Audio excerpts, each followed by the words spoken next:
Chapter 438. P.S. Thanks to Sand Tracker for the tip. Yes, Uchiha. Seito confirmed.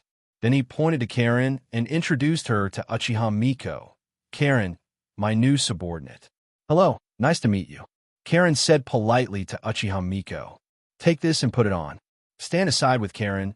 I will deal with these two guys on the ground first. Seito reached out and handed the tiger mask to the expressionless Uchiha Miko.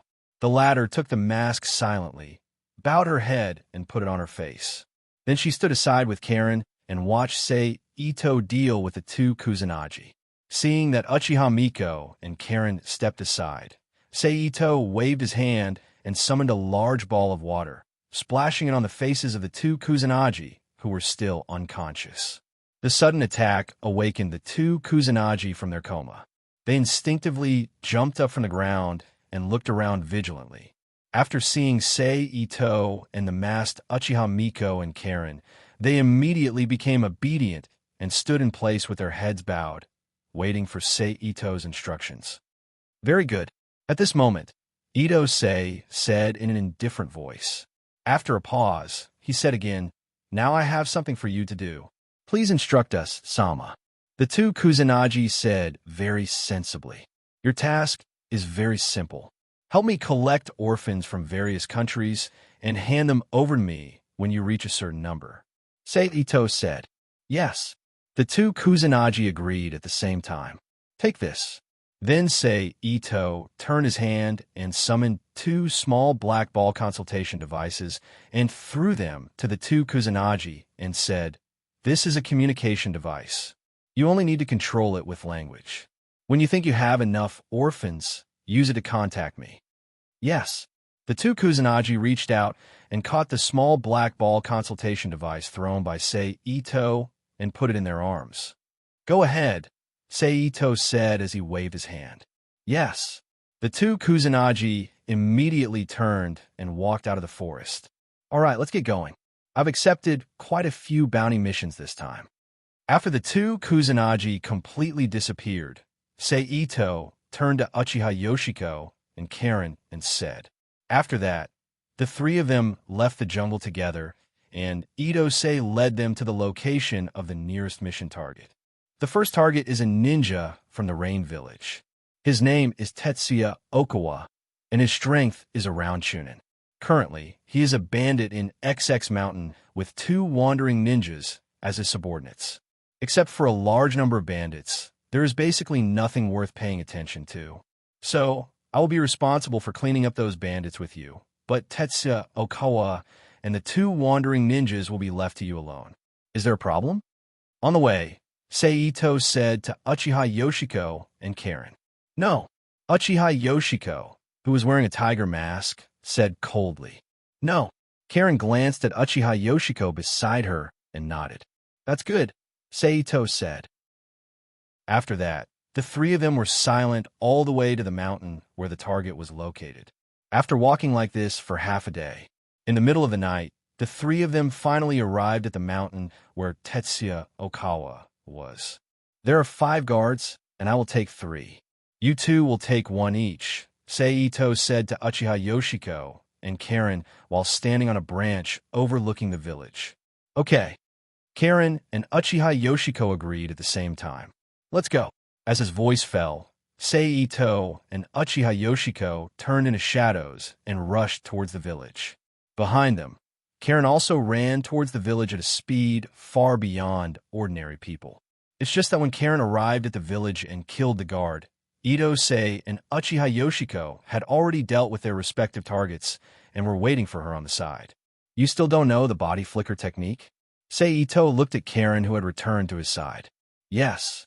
Karen said with a depressed expression. You don't have to be like this. After this operation is over, I will teach you the body flicker technique. Seito patted Karen's head and smiled. Then the three of them separated again and began to clean up the sleeping bandits, until about 5 minutes later. After killing all the bandits in their sleep, the three of them reunited in front of the largest and cleanest building in the stronghold. How is it? Seito, who was standing at the door of the building, turned and asked Karen. Hearing this, Karen closed her eyes and sensed for a moment, then opened her eyes and said, "There are 4 chakra reactions in the room, 2 of which are relatively strong, and the other 2 are relatively weak." 2. Ito muttered to himself, then turned to look at Uchiha Yoshiko and Karen and said, "The plan remains the same. Karen is responsible for killing the 2 wandering ninjas. Yoshiko is responsible for killing the Chunin, and I will take care of the remaining Chunin." Neither of them had any objection to this arrangement and nodded silently at the same time. "Let's go." Seeing both of them nodding, Ito looked at the building in front of him again and stepped in. Then, an empty room with several chairs and a piece of animal skin on the floor appeared in front of Ito's eyes. Then, the 3 of them went straight through the front hall of the room and walked to the back from the side of the door.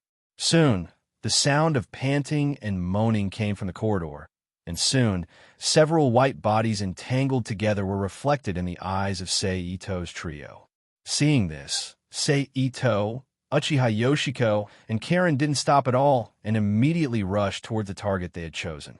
However, the 4 men who suddenly saw Ito's trio had different reactions.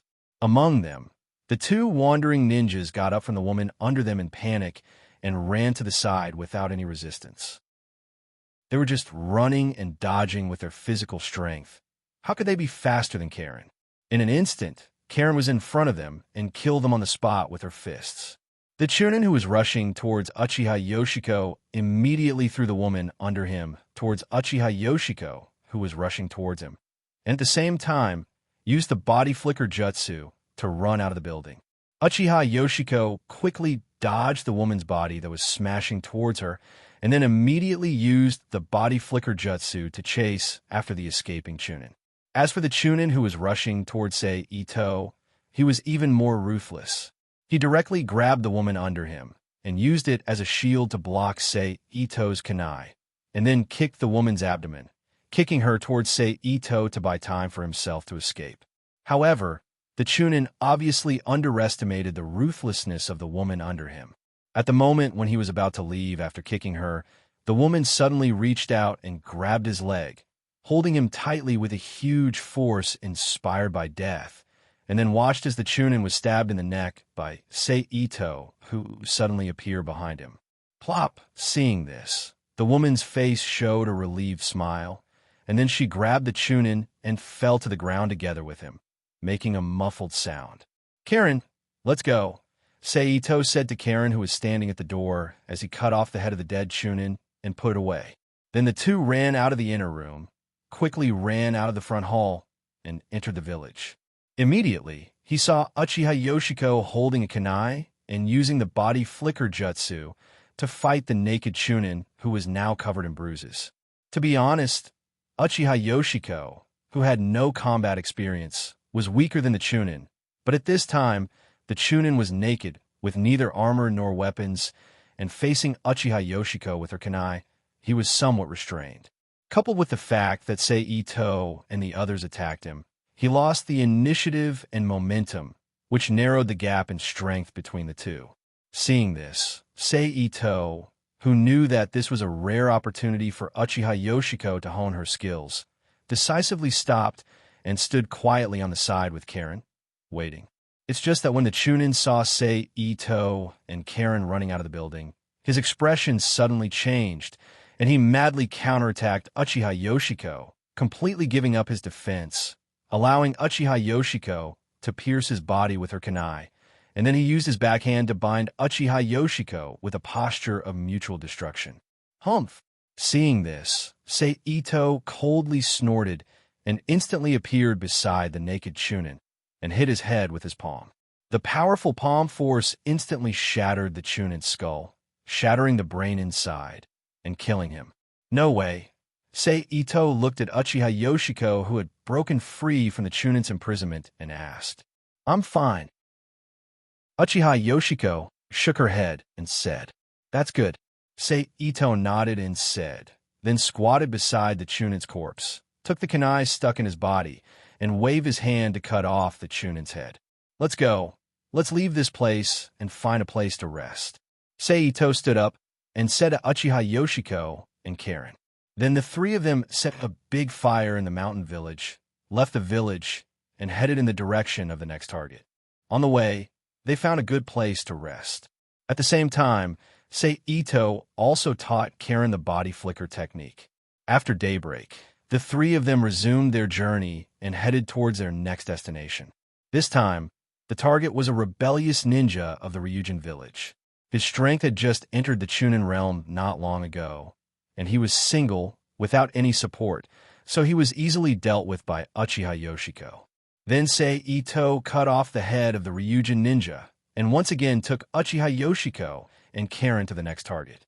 In this way, Ito took Uchiha Yoshiko and Karen to wander around the Land of Fire, hunting rebellious ninjas in the Land of Fire in exchange for mission commission. It wasn't until 10 days later that Ito felt that it was time to return to Konoha to farm reputation, that he stopped hunting and took the two back to Konoha. Chapter 439. P.S. Thanks to Xiao Mafeng, Nickfany, and Angstone for their tips. Let's do it here. 2 days later, in a forest a short distance away from Konoha, Ito stopped and said to Uchiha Miko and Karen, who had just landed beside him. Okay. Uchiha Yoshiko knew what Ito Seiji meant by his words and replied in a flat voice. What? Karen looked inexplicably at the expressionless Uchiha Miko and then at Ito. You'll know later. Ito looked at Karen and smiled, then turned to Uchiha Miko and said, Remember to take care of Karen when you go back, and practice your taijutsu when you're free. After all, both of you are too weak.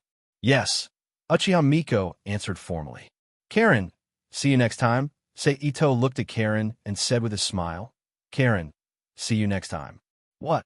Karen muttered in confusion, but in the next second, she suddenly found that the surrounding environment had changed. The trees that the three of them were standing on disappeared from under their feet, and although they were still in a large forest, they were standing on the ground. And then a large building appeared in front of her, and several children were playing in the open space in the middle of the building. Let's go. At this time, Uchiha Miko, who was next to Karen, said lightly, and then without waiting for Karen's reaction, she walked towards the building complex. Sister Miko, seeing Uchiha Miko coming out of the forest, several children who were playing suddenly shouted happily and ran towards her. What the hell is going on?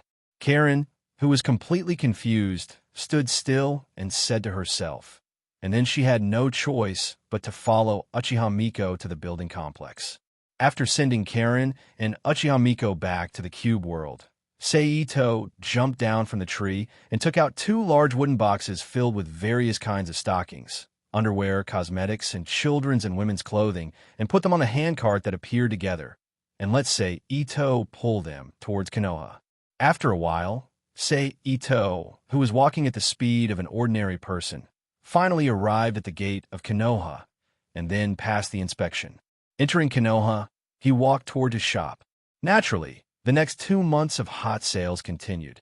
During this period, because of Ino Yamanaka, who often came to the shop, Ito accidentally met Shikomaru and Choji Akimichi, 2 of the future 12 rookies of Konoha. Also, because of Inazuka Kaku and Inazuka Hana, he met Kiba Inazuka, one of the future 12 rookies of Konoha. However, compared to the silent and lazy Shikomaru and Choji Akimichi, who only knew how to eat but had a good temper, Ito really didn't like Kiba Inazuka, who was like a country boy who didn't know the immensity of heaven and earth. Of course, during this period, he didn't only know Kiba Inazuka, who was still a child, one of the future 12 rookies who could stand alone. He also met Kurenai, who was still a Tokubetsu Jonin and would pass the assessment to become a Jonin next year. Naturally, the bill for the acquaintance banquet was pushed to Ito by Anko in the name of introduction fee, and he was responsible for handling it. In this way, more than 2 months later, Ito, who has been operating in Konoha for half a year, after paying the rent of the shop for another 4 months, he submitted an application to Konoha's household registration department to enter the village. Sorry, your information is not complete, so your application was rejected. 3 days later, Ito, who was called to the household registration department again, heard the office ninja's reply. Can you tell me what the problem is? Seito frowned as he took the rejection receipt and asked, your birthplace, your parents' situation, connections, etc.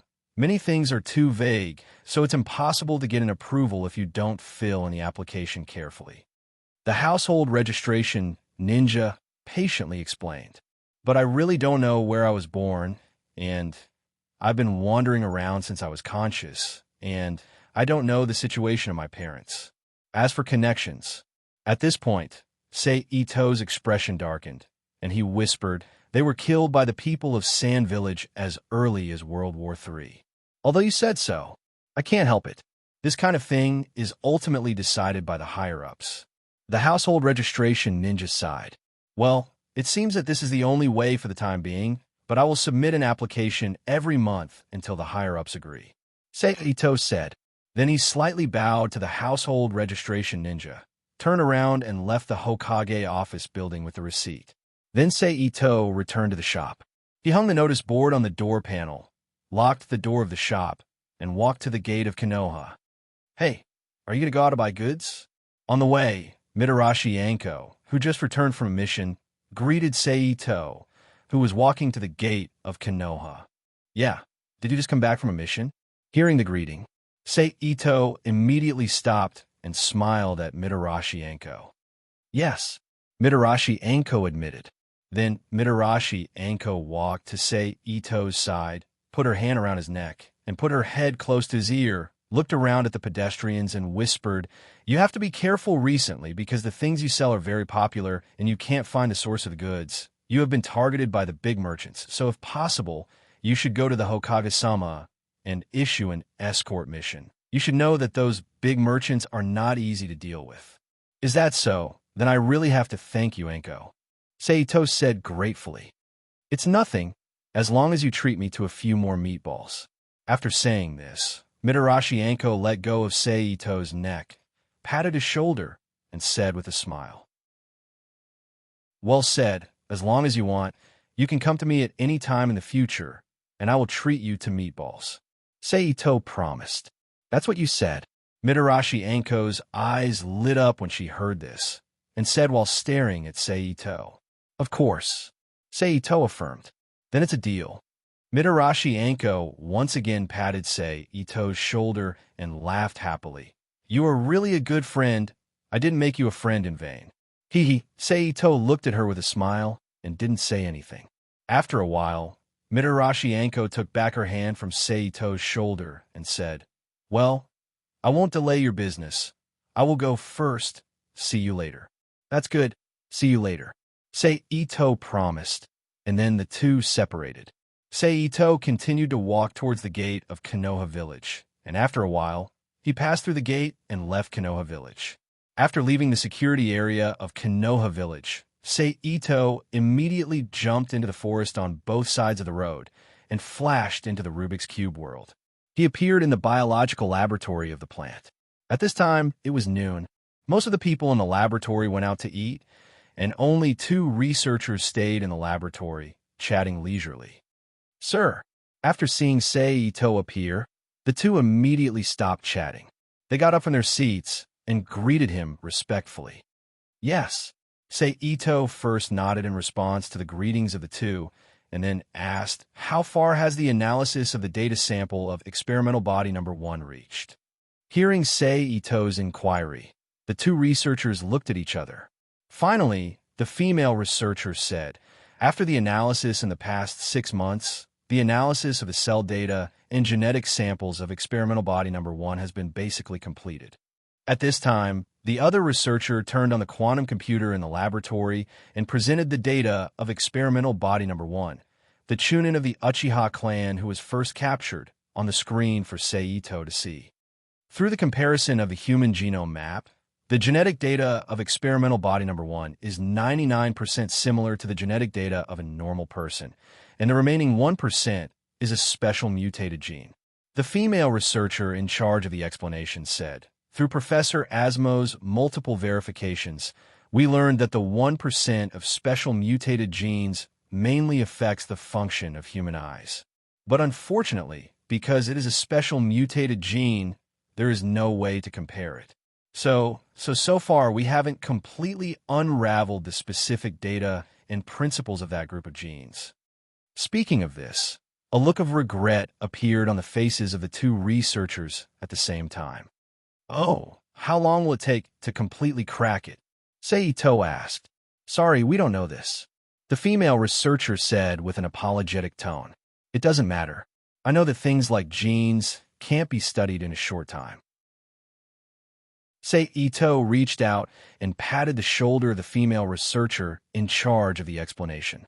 Thank you for your understanding, sir. The female researcher thanked him. Continue to talk about the data of the number 1 experimental body.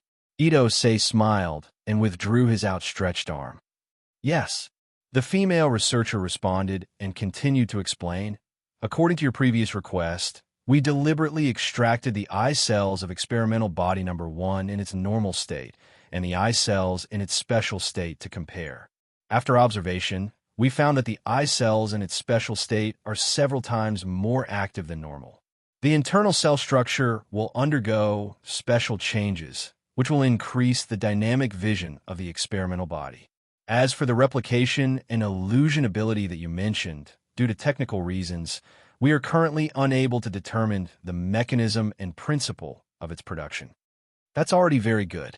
Seito smiled. Next is the cell data of experimental body number 1. The female researcher smiled and reached out to convert the data in the quantum computer to the cellular level. She began to explain, the cells of experimental body number 1 are different from normal human cells. The cells of experimental body number 1 are half the size of normal human cells. The thickness of the cell membrane is also 0.5 nanometers thicker than normal human cells. The activity of the cell nuclei is also several times more active than normal human cells. Once again, by chance, we discovered that the cells of experimental body number 1 can naturally radiate a very special kind of biological energy. This is reflected in experimental body number 2, the other experimental bodies that were sent later, and the special blood of experimental body number 3. Since we're talking about experimental body number 2, please tell me more about the situation of experimental body number 2, Ito-sei said. Okay. The female researcher nodded and agreed. The data of experimental body number 2 is basically the same as experimental body number 1. Its genetic similarity to a normal human is 99%. The remaining 1% is a mutated gene, and the mutated gene scope of effect is also the eyes. However, after we extracted the eye tissue samples of experimental body number 2, we found that the eye cells of experimental body number 2 are obviously different from those of experimental body number 1. The cell state, when it's under effect, is also very different. However, the cell state of the body parts is similar. They're half the size of normal human cells, and the thickness of the cell membrane is 0.5 nanometers. However, the activity of the cells is much lower than experimental body number 1. Then were the results of the blood samples I sent a few days ago? Seito asked again. According to the research of Professor Asmo, the cell area in special experimental sample No. 3 is twice the size of a normal human, but the thickness of the cell membrane is the same as experimental body number 1 and experimental body number 2, only 0.5 nanometers thicker than a normal human. But the activity of the cell nucleus is 2 times stronger than that of experimental body number 1, and the special biological energy released is more obvious and active. The female researcher said, we tried to put the cell samples of experimental body number 1 and experimental body number 2 together with the cells of special experimental sample number 3. We found that the special energy emitted by the cells of special experimental sample number 3 can affect the cell activity of experimental body number 1 to a certain extent. Although it also has a certain effect on experimental body number 2, the effect is very small. Is that so? Hearing the explanation of the female researcher, Seito nodded thoughtfully, then looked up at the two researchers in front of him and said, Sorry to trouble you. You're welcome, sir.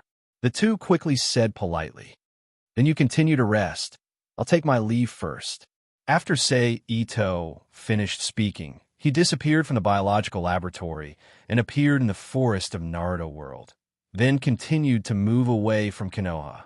Under Sei Ito's high-speed movement, after 3 days, Sei Ito finally arrived at the junction of the land of fire and the land of rice. Is it there? At this time, Sei Ito, who stopped on the branch of a towering ancient tree, turned his hand and took out the small black ball inquiry device. Looking at the flashing green dot and the marked position and distance, he thought. Then he put away the small black ball inquiry device and walked quickly to the flashing green dot. About an hour later, Sei Ito arrived at the flashing green dot, and the next moment after he arrived, Takakusuke's figure suddenly appeared in front of him, with one hand on his leg and the other on the ground. He knelt on one knee, bowed his head, and greeted. "Sir, take me there," Sei Ito said. "Yes." Takakusuke agreed and immediately stood up from the ground, and then together with Ito Sei, turned into two shadows and disappeared from the place.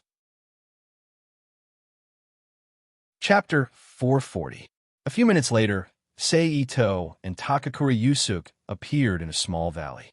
They saw several newly built cabins scattered in the valley, and more than a dozen boys and girls ranging from 4 or 5 years old to 13 or 14 years old were playing in the valley. 2 young women in civilian clothes stood on the side, watching these children play with a smile on their faces. A man with one eye blind and a cold face, dressed like a ninja, stood on the top of a house, coldly looking at the children below. However, the moment Sei Ito and Takakusuke appeared in the valley, the man dressed like a ninja immediately looked to the two of them, and after seeing Takakusuke standing beside Sei Ito, he immediately disappeared from the top of the house and appeared beside Takakusuke. "Sama, this is my companion, Keisuke Morimoto." Takakura introduced him to Sei Ito. Sei Ito nodded, and his eyes fell on Keisuke Morimoto, looking up and down. "Keisuke, this is the Sama I mentioned before, Sei Ito-sama." Takakusuke introduced Keisuke Morimoto with one hand. Hearing the introduction, Keisuke Morimoto also looked at Sei Ito in front of him without saying a word. Keisuke. Seeing Keisuke Morimoto's behavior, Takakusuke's expression immediately flashed with a touch of worry and whispered anxiously, "Greetings, Sama." Hearing Takakusuke's voice, Keisuke Morimoto stopped looking at him and bowed his head. Sei Ito silently nodded to Keisuke Morimoto, then turned his head to look at Takakusuke and asked, "Are there any Keisuke limiters among these children?" "I'm sorry, Sama." Takakusuke bowed his head and said with an apologetic tone, "Forget it, it's not your fault. After all, Keisuke limiters are too rare. Even if they exist, they will be discovered and taken in by the major ninja villages in advance. The probability of them appearing among the wandering orphans is too small." Sei Ito slightly shook his head and said, "Well, you go and gather them."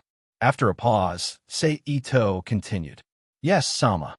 Takakusuke immediately left Sei Ito's side and walked toward the group of children. "Are you unhappy with me?" After Takakusuke left, Sei Ito suddenly asked.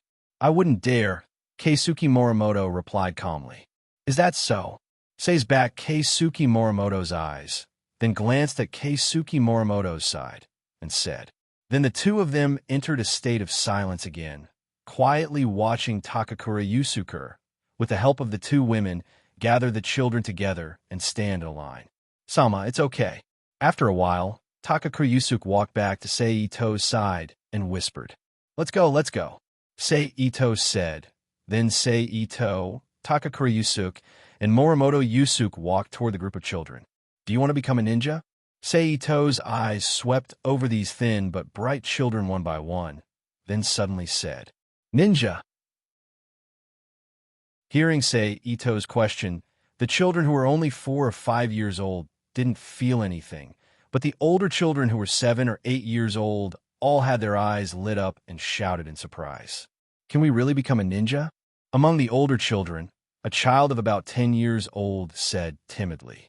In an instant, the other older children's eyes fell on Sei Ito's body, closely staring at his expression, with a nervous and expectant face.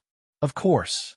Seito looked at the child who asked with a smile and said affirmatively, "Great, we can become ninjas." In an instant, the older children, especially the boys, were all pleasantly surprised. They cheered excitedly and shouted loudly. Quiet.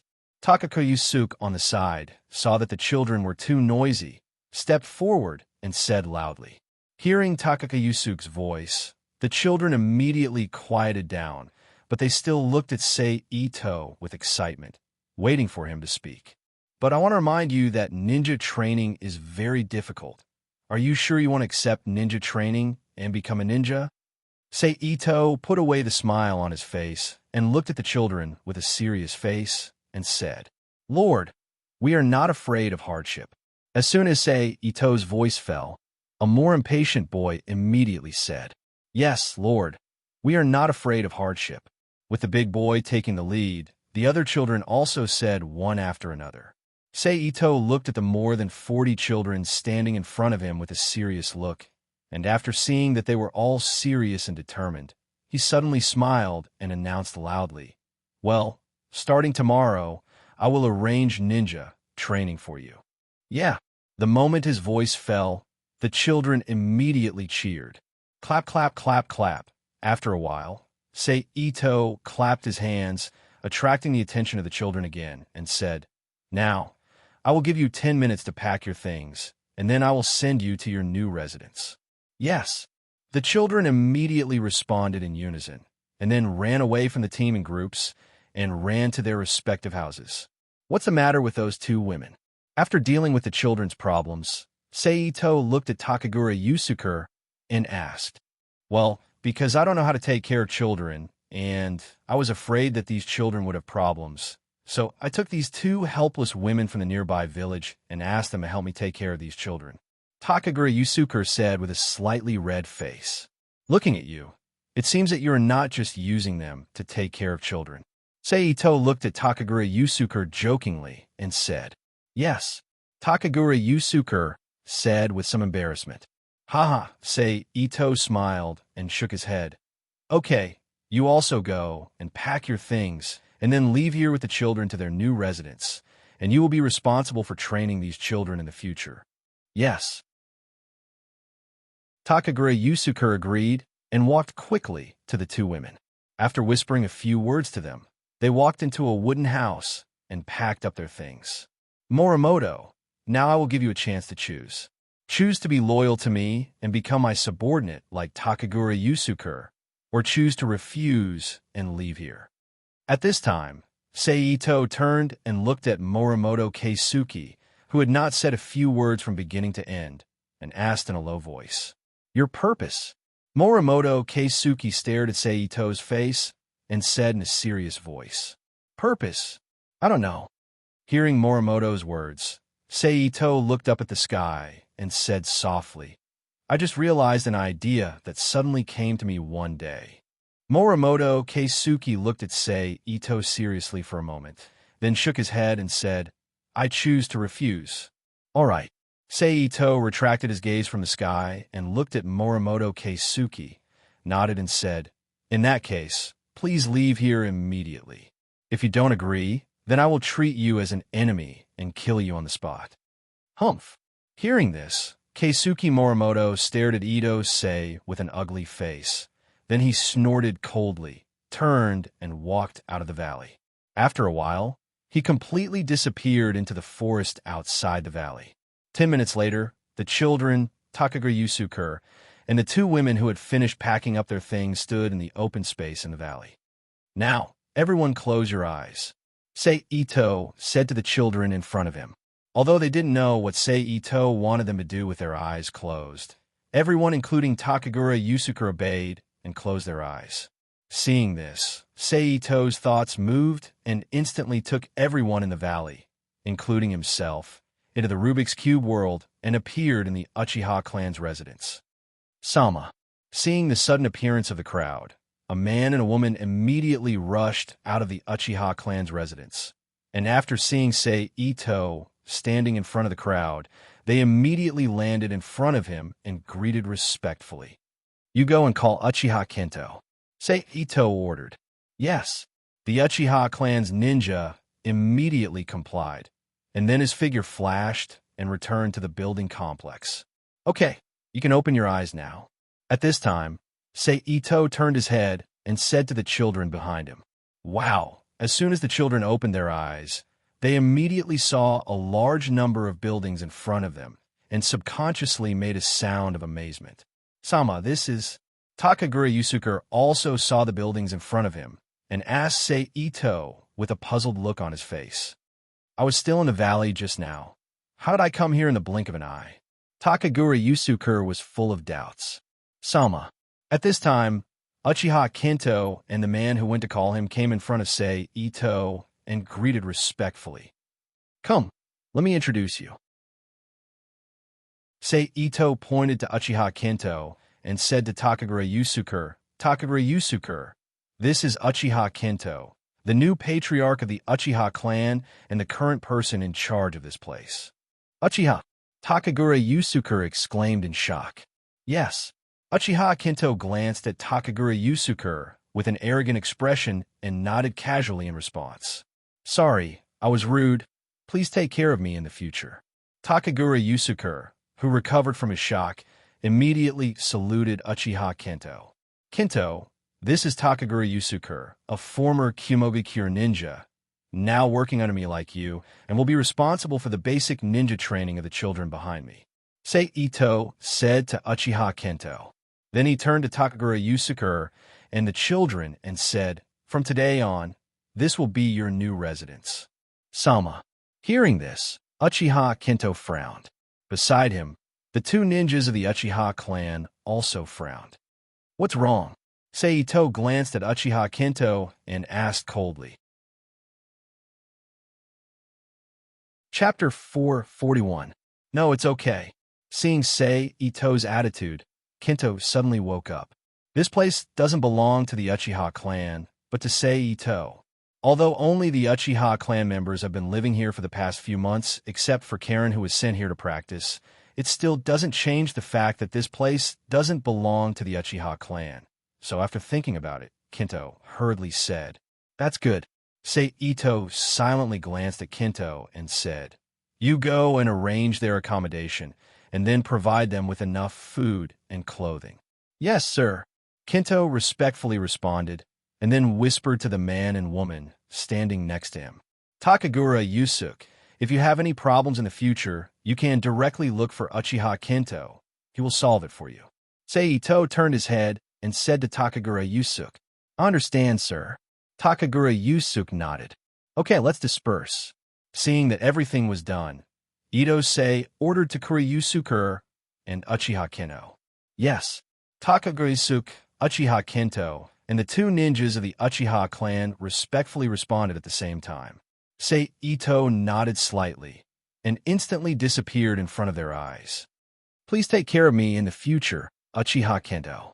Seeing Ito leave, Takagura Yusuke once again said politely to Uchiha Kento. Well said. Although Uchiha Kento's attitude was still arrogant, but after the previous shock of Ito, he somewhat restrained himself and nodded to Takagura Yusuke. Then, Uchiha Kento no longer paid attention to Takagura Yusuke, turned around, and walked towards the residence. The two ninjas of the Uchiha clan walked in front of Takagura Yusuke, led him, the two civilian women, and many children to the residence, and then arranged accommodation for them and demarcated the space. In the small valley of Naruto's world, Ito's figure reappeared here. Ito thought to himself as he stood in the valley, Since I've come to the country of fields, I might as well go there and take a look. Hopefully, I'll be able to find that crystal-style bloodline limit wielder. Then he tapped his foot on the ground and leaped onto the roof of a nearby building. Then, he leaped into the nearby forest and disappeared in the blink of an eye. The country of fields was a small country bordering the country of fire. This is a country that has never even established a ninja village. Of course, this was before Orochimaru's arrival. After Orochimaru left the Akatsuki organization, Orochimaru, who bribed the daimyo of the Land of Rice, was allowed to establish Odogakure in the Land of Rice. However, compared to Orochimaru, who experienced the Second and Third Shinobi World War, Odogakure was much more powerful. The brain of the daimyo of the Land of Rice was really not enough, so it didn't take long for the daimyo of the Land of Rice to be taken over by Orochimaru, completely bringing the Land of Rice under his rule. Magic Cube. Explore the convergence point of the world's power within a radius of 10 kilometers. Standing on the top of a mountain in the Land of Rice, Ito ordered with his mind. In an instant, an invisible ripple spread rapidly with Ito as the center and disappeared in the blink of an eye. The next moment, a map and several small dots of different colors appeared in Ito's mind. Red Lotus is a Kekkei Genkai limiter.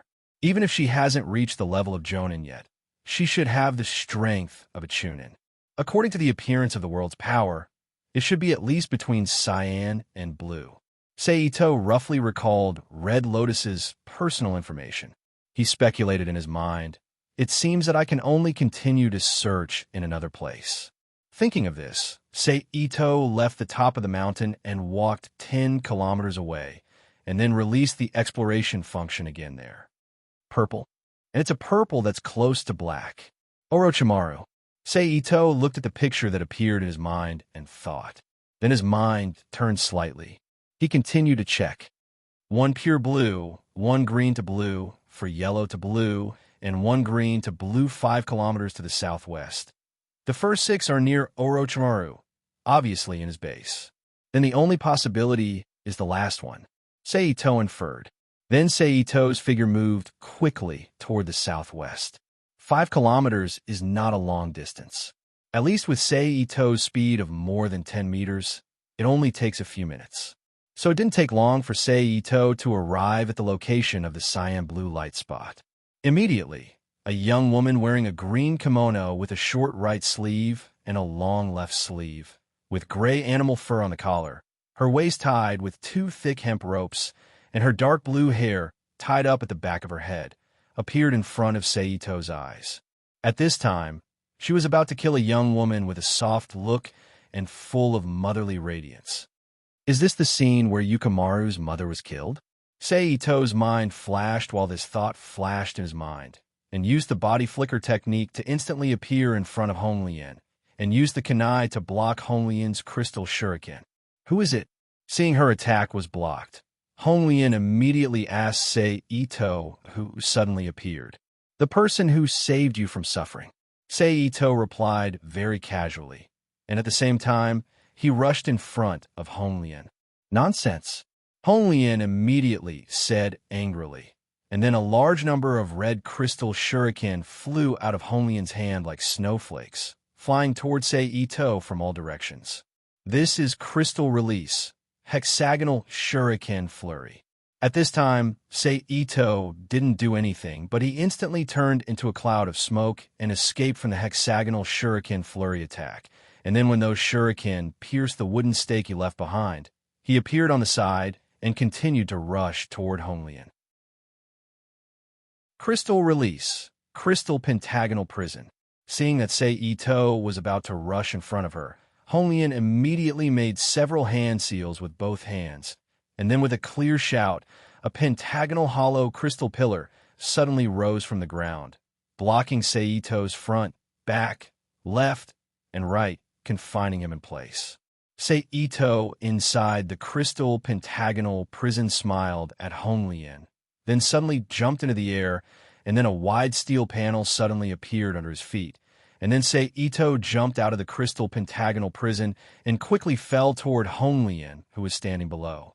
Crystal release, broken crystal dragon, subduing technique. Seeing this, Honglien immediately jumped back and quickly made hand seals in midair. And then a dragon completely composed of red crystals suddenly rose from Honglien's feet and rushed toward Ito at a very fast speed. Kekkei Genkai is really troublesome. Ito muttered in his heart, and then launched substitution technique again in midair. With a soft sound, a wooden stake appeared in the air instead of Ito and withstood the full attack of broken crystal dragon subduing technique. Ito, who used substitution technique, instantly appeared in the open space on the side, and his figure flashed and turned into 3 Ito and rushed toward Honglian. Crystal release. Hexagonal shuriken flurry.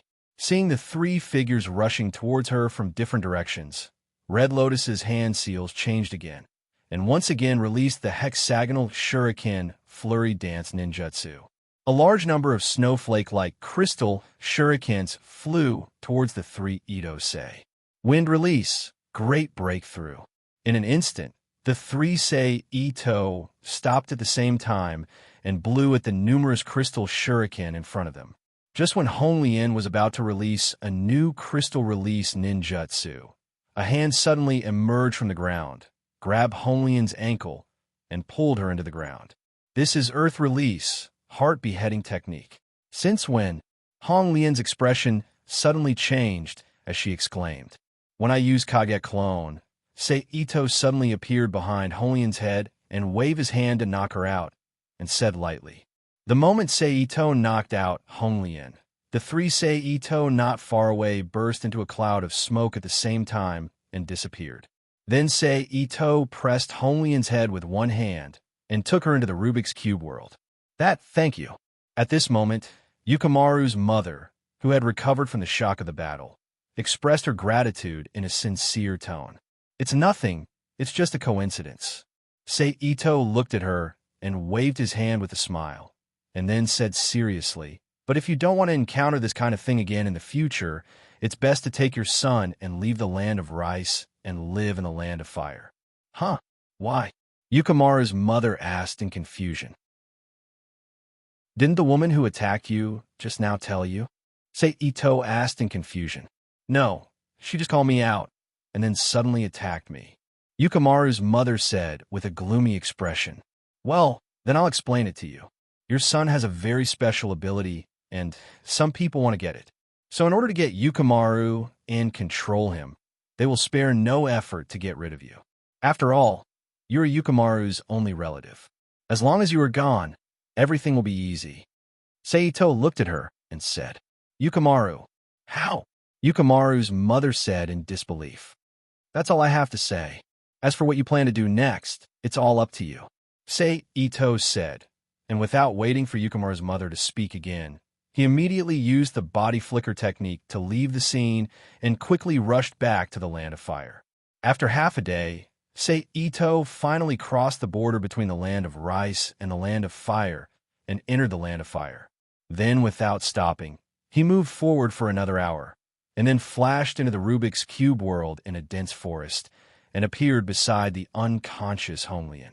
Looking at the unconscious Honglian on the ground, Sei Ito's hand suddenly turned into afterimages and quickly tapped on Honglian's body. In just a few seconds, he sealed more than a dozen important acupuncture points on Honglian's body, cutting off the flow of chakra in her body and imprisoning it in her dantian. At the same time, Honglian's body became soft and weak, so that she won't be able to struggle when she wakes up. Chapter 442. P.S. Thanks to Sorcerous Wind, Nickfany, and Stone for their rewards, and Sorcerous Wind for his monthly votes. Sei Ito leaned over and picked up Hanryu from the ground, and instantly appeared in the biological laboratory of the plant. Professor Asmo, this is a new experimental body, and the requirements are the same as the previous ones. Sorry to trouble you. Sei Ito, who came to the laboratory, didn't wait for the others to greet him. He directly threw Hanryu on the ground and said to the old scientist, Professor Asmo. I know. Professor Asmo nodded, then turned to a young male researcher standing on the side and said, Mark, go and send the new experimental body to room 303. Okay. The male researcher named Mark agreed. Then I won't disturb your work. Goodbye. Seeing Professor Asmo arrange a place for Hanryu, he said to Professor Asmo with a smile, and then his figure flashed and disappeared from the laboratory. What other Kekkei Jinkai can I get? Reappearing in the forest of Naruto's world, Ito-sei thought to himself as he leaped forward on the branches. Hakuyuki should still be in Kirigakure. Even if he's not there, he'll still follow Zabuza everywhere. So, the most convenient time to get Hakuyuki's Kekkei Jinkai is still in Kirigakure. Although I know where Kimimaro is now, he has Orochimaru by his side. If I want to get him, I can only get him after the beginning of the plot, at the end of the Chunin exam, and Sasuke's defection. Yugo is the same as Kimimaro. He's an experimental subject in Orochimaru's base. I can't get him for the time being. I can only wait and see. As for the rest of the people, Mei and Old Purple with lava release, Tsutai and Kuratsuchi with lava release, Darui with mist release, and Inoki with dust release, they're not at the level of Kage release and have Jonin guards around them. Even if they stay by the side of a certain Kage as a guard and family member, they're not easy to get along with. It's really difficult to capture them, not to mention that Old Purple is the Jinchuriki of Yanbi. It's really hard to determine who will win. The bloodline limit bearers that appeared after that were all summoned by Shido using Edo Tensei. Those people won't appear for at least 7 or 8 years, but I guess that's something I need to consider when I enter again after leaving Naruto's world. While thinking, Seito left the forest and arrived at the nearest town. Forget it. I'll think about catching Kekiai Genkai limiters later. Right now, I should eat something first, Ito-sei thought to himself as he walked towards the town. Soon, Seito entered the town and stopped at a restaurant. Then, after having a good meal, Zhang Zian smiled. They arrived at a hot spring hotel on the side of the mountain in the town. So comfortable, Seito, who was naked and only covered his lower body with a white towel, slowly sat in the water. After soaking his whole body except his head in the water, he closed his eyes and said with a comfortable face, "In the past 6 months, although I often take baths, it's still not as comfortable as soaking in a hot spring." Seito thought to himself. At this time, there were not many people in the hot spring, except for Seito. Only 3 old men were bathing, so the whole hot spring was very quiet. You could clearly hear the voices of the women on the other side of the bamboo curtain in the center of the hot spring. "Mieko, congratulations, you're going to be a bride soon." A female voice congratulated her. "Thank you." Another female voice replied happily. Then she smiled and asked, "How are you, Inashu?" "Zuzuko, where's your Rikaku?" Another female voice said. "He went out and will probably come back in a few days." Another female voice said, "I really envy you, Yonko. Compared to you, mine is so small." A woman said enviously, "What, Misha?" A woman said shyly, "Shizian." At this time, a familiar voice to Seito suddenly said, "Go outside and get me a bottle of wine." "Steel-sama, it's better not to drink while bathing." Shizian reminded him awkwardly. "Oh, how can you not drink while bathing? Go and get it." Steel-sama said impatiently. "Yes, Steel-sama." Shizian reluctantly agreed, and then there was a sound of water. Shizian walked out of the hot spring and went to the hotel to get the wine. "Steel-sama and Shizuyan? I didn't expect to meet them here. It seems that our fate is not shallow." Seito, who heard the conversation between the two, suddenly smiled and thought. Then Seito released his perception and paid attention to the chakra situation on the other side of the bamboo curtain. After a while, Seito, who felt the movement of the 2 chakras in the hot spring, also stood up from the hot spring and walked out of the hot spring at the same speed as the 2 chakras. He went back to the locker room, put on his bathrobe, and walked out of the locker room. But at this time, Seito suddenly converted the energy in his body into the same power as Steel-sama's chakra and slightly emitted it outside his body, pretending that he was neither a ninja nor an ordinary person. Huh. And at the moment when Ito-sei disguised his strength, Steel, who was about to walk out of the woman's soup, stopped, frowned slightly, and let out a low groan. "What's wrong, Steel-sama?" Shizian, who was next to Steel-sama, immediately asked after seeing the change in her expression. "Nothing."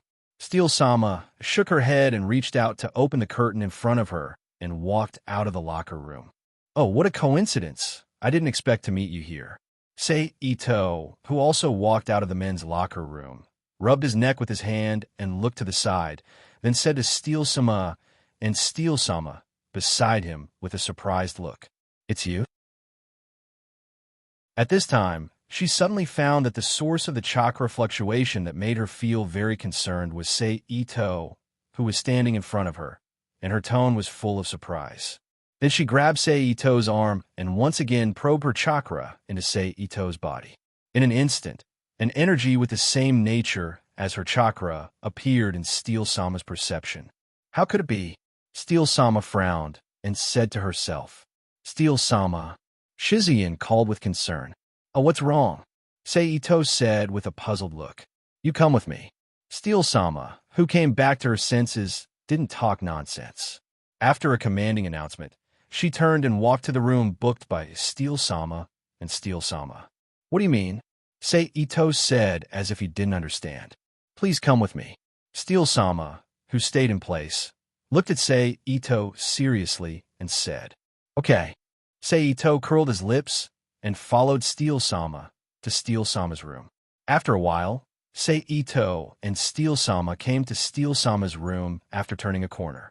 At this time, Steel-sama was sitting cross-legged on the floor in the room, frowning and lowering her head in contemplation. You sit down first. Seeing Steel-sama in contemplation, Steel-sama asked Seito to sit aside first, and she walked to the table cabinet against the wall in the room and took the kettle on it. Steel-sama made a cup of matcha for Seito and Steel-sama. Steel-sama walked back to Steel-sama and Seito's side. Steel-sama knelt and put 2 cups of matcha in front of them, then retreated and sat upright. What's your name? At this time, Steel-sama, who was in contemplation, suddenly raised her head and looked at Seito and asked, Seito. Seito replied, Your surname is Ito. Then let me ask you, when did you get the chakra in your body? Steel-sama stared at Seito with a serious face and asked in a deep voice.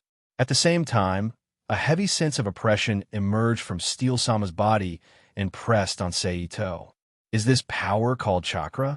I thought there was something wrong with my body. Seito ignored Steel-sama's oppression. Steel-sama said curiously, This power suddenly appeared about 4 months ago, right? Not long after I saw you. Do you still feel close to us now?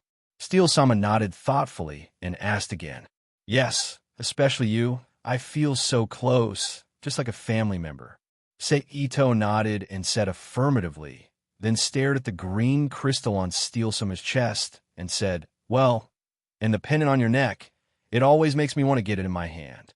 Hearing this, Steel-sama looked down at the crystal condensed by her grandfather Hashirama's would release chakra on her neck and frowned deeply.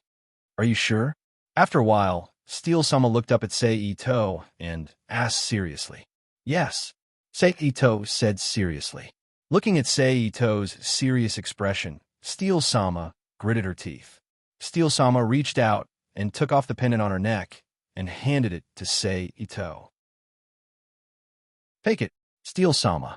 Seeing Steel-sama's behavior, Shizen unconsciously straightened up. Steel-sama exclaimed, I have my own ideas. Steel-sama waved his hand decisively, interrupting Shizen's words. Then she stared at the crystal in Seito's hand without blinking, waiting for possible changes. At this time, Seito, who received the wood energy crystal in his hand, frowned slightly and closed his eyes to sense it carefully. Time passed slowly in this silence. So this is the energy of wood release. After a while, Seito exhaled slightly and thought, earth release, water release, and yang release, which is rich in life energy, the combined power. Then Seito's mind moved slightly, and the wood energy crystal in his hand suddenly lit up. A layer of green light was emitted from the crystal, and Seito's body and head were illuminated in green. This is...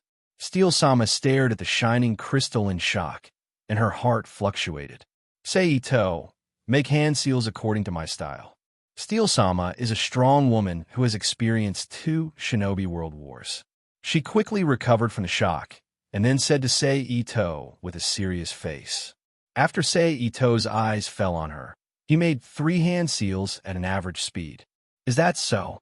Seito imitated Steel-sama's hand seals, and in an instant, the power of wood release gathered in his hand, and then, as his palm opened, a piece of wood slowly grew out of Seito's palm. Wood release. Shizen on the side cried out in shock. Sure enough, Seeing the wood growing out of Seito's hand, Teal-sama's body immediately relaxed and looked at Seito with a complicated expression, not knowing what to say. Seito, do you know who your parents are? After a while, Teal-sama, who barely suppressed her messy thoughts, asked Seito. I don't know, I have no parents since I appeared in this world. Seito shook his head and said in a low voice, no parents. That means that one's birth can't be proved. In this case, there are only two possible inferences, a special Kekii Genkai, or Teal-sama, who was in deep thought, glanced at Seito and thought, our Senju clan doesn't know about the lost clan. Shizun. Thinking of this, Teal-sama suddenly shouted to Shizun on the side. Yes, Steel-sama. Hearing the call, Shizun quickly agreed. Take out those medical tools, I want to use them. Teal-sama ordered. Yes. Shizun immediately agreed, then took out a scroll from her arms, shook her hand, and unfolded it in front of her. Then a picture of a circle with a big seal, written in it, and 6 lines of twisted lines extending outwards appeared in front of Seito's eyes. Then, Shizun quickly made 3 hand seals and slammed 1 hand on the seal on the scroll. Then, there's a low explosion sound, and a lot of medical equipment appeared in the room along with a cloud of smoke. At this time, Steel Hand, who had been sitting quietly in the same place, suddenly burst out and came to Ito-sei's side in an instant. He forced Ito-sei to suppress his instincts of resistance and knocked him unconscious. Shizun, help me draw a tube of blood and cut off a few hairs from his body. Teal-sama, who had knocked out Ito, ordered Shizun. Then Teal-sama shook his head and threw the long blonde hair behind him in front of him and pulled out a few hairs without hesitation. Then you draw a tube of blood from me and compare the similarity between the cell structure of my blood and the cell structure of his blood, and the same for the hair. Teal-sama continued. Steel-sama, you mean? Shizun looked at Teal-sama in surprise. Don't talk nonsense, do it. Teal-sama, who leaned over to pick up the crystal left by Hashirama from Seito's hand, said with a frown. Yes.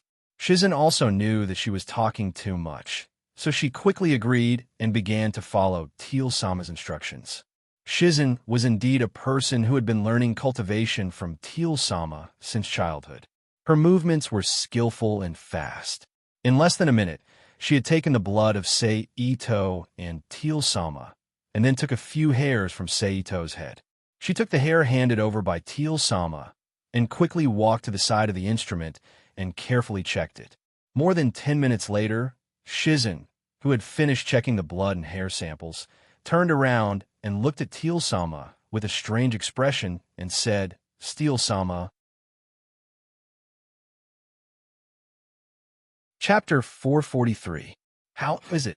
Steel Hand asked calmly, but in her heart, she was a little nervous and expectant. If Seito is proven to be a descendant of the Senju clan, then the Mokutan of the Senju clan will once again appear in the shinobi world. This is the best news for the Senju clan, which has no successor except Steel Hand. Steel Hand, Sama. After inspection, Seito's cell structure is different from yours.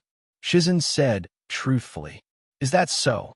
Hearing Shizun's words, Steel Hand could no longer hide the disappointment on her face and said softly, Steel Hand, Sama. Seeing the change in Steel Hand's face, Shizun called out with concern. I'm fine, you can continue. Steel Hand waved his hand and said, Yes.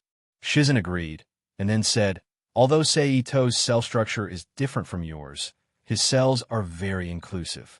When I fuse your blood with his blood, Seito's cell structure suddenly changed temporarily and became the same cell structure as yours. Is that so? Hearing this, Steel Hand's brows wrinkled again. She couldn't understand Seito's physique now. Under normal circumstances, 2 similar cells will get close to each other, accumulate, and combine again after contact. But there will never be a situation where one cell becomes another cell, unless a special external force is applied, such as some strange ninjutsu. But obviously, Shizun can't and doesn't have the ability to do that, so it can only be said that Seito's cells have a problem. Is it a new type of Kekii Genkai? Steel Hand muttered to himself. Probably, Shizun echoed. I see. You can put it away. Steel Hand waved his hand to Shizun and said, Yes. Shizun agreed, and then resealed the medical equipment on the collapsed rice with a storage scroll. Next, the room was silent until half an hour later. Seito instinctively let out a painful groan, breaking the silence in the room. It hurts. Seito frowned. He rubbed his neck with one hand and propped his body up with the other. Without any etiquette, he sat down on the collapsed rice. He looked at Steel Hands unhappily and complained, What do you want? The last time we met, you were like this. This time, you're still like this. I really wonder if I will be tortured to death by you if I meet you a few more times. Steel Hands ignored Ito's complaint and looked at Ito seriously and asked again, You said you have a sense of familiarity with me? Yes. Ito nodded in confusion. Like family? Steel Hands asked. Yes.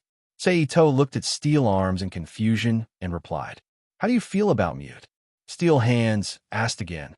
To her, there was only a sense of intimacy, but I don't feel like a family member.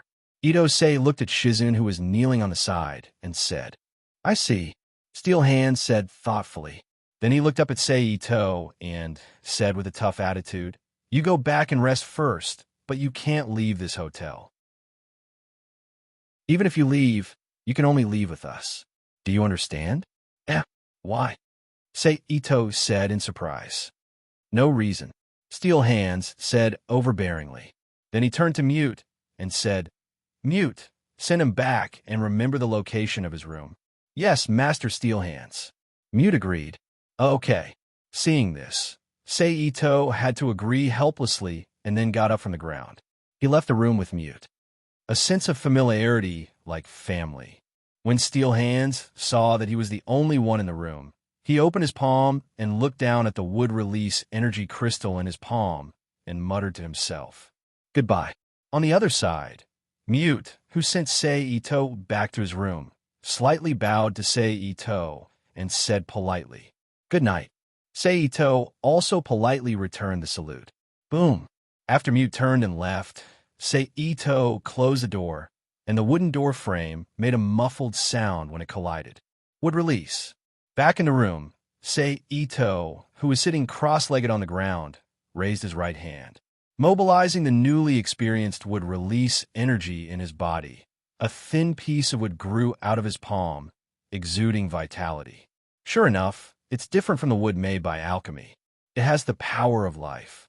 Looking at the small wood in his hand, Ito said in his heart. Then Ito closed his palm and put away the wood release. Then he maintained the chakra state perceived by Steel Hands and lay on the ground, closing his eyes to rest. The next night was silent, and he slept until dawn. Bang, bang, bang, the next morning. The door of Ito's room was violently knocked. Hearing the sound of the door, Ito immediately opened his eyes and released his perception in an instant. After finding that it was Mute who knocked on the door, he stood up from the ground and walked to the door and opened it. Morning, Miss Mute. Ito greeted with a smile. Morning, Ito-san. Mute said politely, and then said, Steel Hands, Sama asked me to inform you that we are leaving. We? You mean I have to go with you? Ito said in surprise. Yes. Mute replied affirmatively. Well, I see. I will change my clothes now. Ito said helplessly. Okay, I will wait for you outside with Steel Hands, Sama. Mute said to Ito slightly. Then Mute turned and left, leaving Ito to wash and change his clothes. After a while, Ito, who had finished washing and dressing, left the room and walked out of the hotel. Let's go, Steel Hands said when he saw Ito coming out. Without waiting for Ito and Mute to answer, he walked forward. Where are we going? Ito walked quickly to Mute and asked in a low voice. I don't know, it depends on Steel Hands, Sama's intentions. Mute shook her head slightly and said, I see. Ito sighed and then said to Mute, By the way, Miss Mute, can we call each other by their names in the future without adding the titles Sir and Miss? Yes. Mute agreed with a smile. That's good. Ito let out a long breath and said with a smile. After that, The two stopped talking and quietly followed Steel Hands to stroll around the streets. Hey, can we take a break? Ito Seiji, who had been walking from dawn to the afternoon, asked Steel Arms in front of him with a tired look as if he was out of breath and sweating profusely. Your physical strength is good. In front, Steel Hands, who stopped when he heard Seito's words, turned around and looked at Seito and praised him. Seito heard this and looked stunned. It's good here. Let's rest here.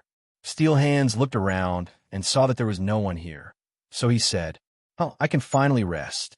With Steel Hands' permission, Seito immediately sat down on the side of the road and exhaled a long breath. Mute, teach him chakra extraction technique and the operation method. At this time, Steel Hands suddenly told Mute. Yes, Steel Hands-sama. Mute was taken aback at first, then immediately agreed. Then she walked to Seito's side and began to explain to Seito. Of course, because of the time and place, Mute mainly talked about chakra extraction technique. As for the operation method, except for the most basic part, she did not talk about the advanced part. Now you focus and run the chakra in your body. After more than 10 minutes, Mute, who had finished explaining the basics of chakra extraction technique and operation method, said to Seito, "Oh, okay." Seito nodded and then sat up with his eyes closed. His hands formed a hand seal and began to run chakra. After a while, Seito, who had run chakra with the same attribute as Steel Hands, opened his eyes and said with surprise, "I feel so relaxed now, and I don't feel tired at all. In that case, let's continue on the road, but on the road, you have to fill the soles of your feet with chakra at all times and try to distribute it evenly." Hearing this, Steel Hands suddenly announced, "Oh." Seito nodded and then stood up from the road, filled the soles of his feet with chakra, and followed behind Steel Hands with Mute and continued to wander. Okay, that's it for today. After returning to the room, remember to run chakra extraction technique and then rest. Steel Hands, who had returned to the hotel, told Seito. "I know." Seito looked tired and replied weakly. Then the night was silent, and he slept until dawn.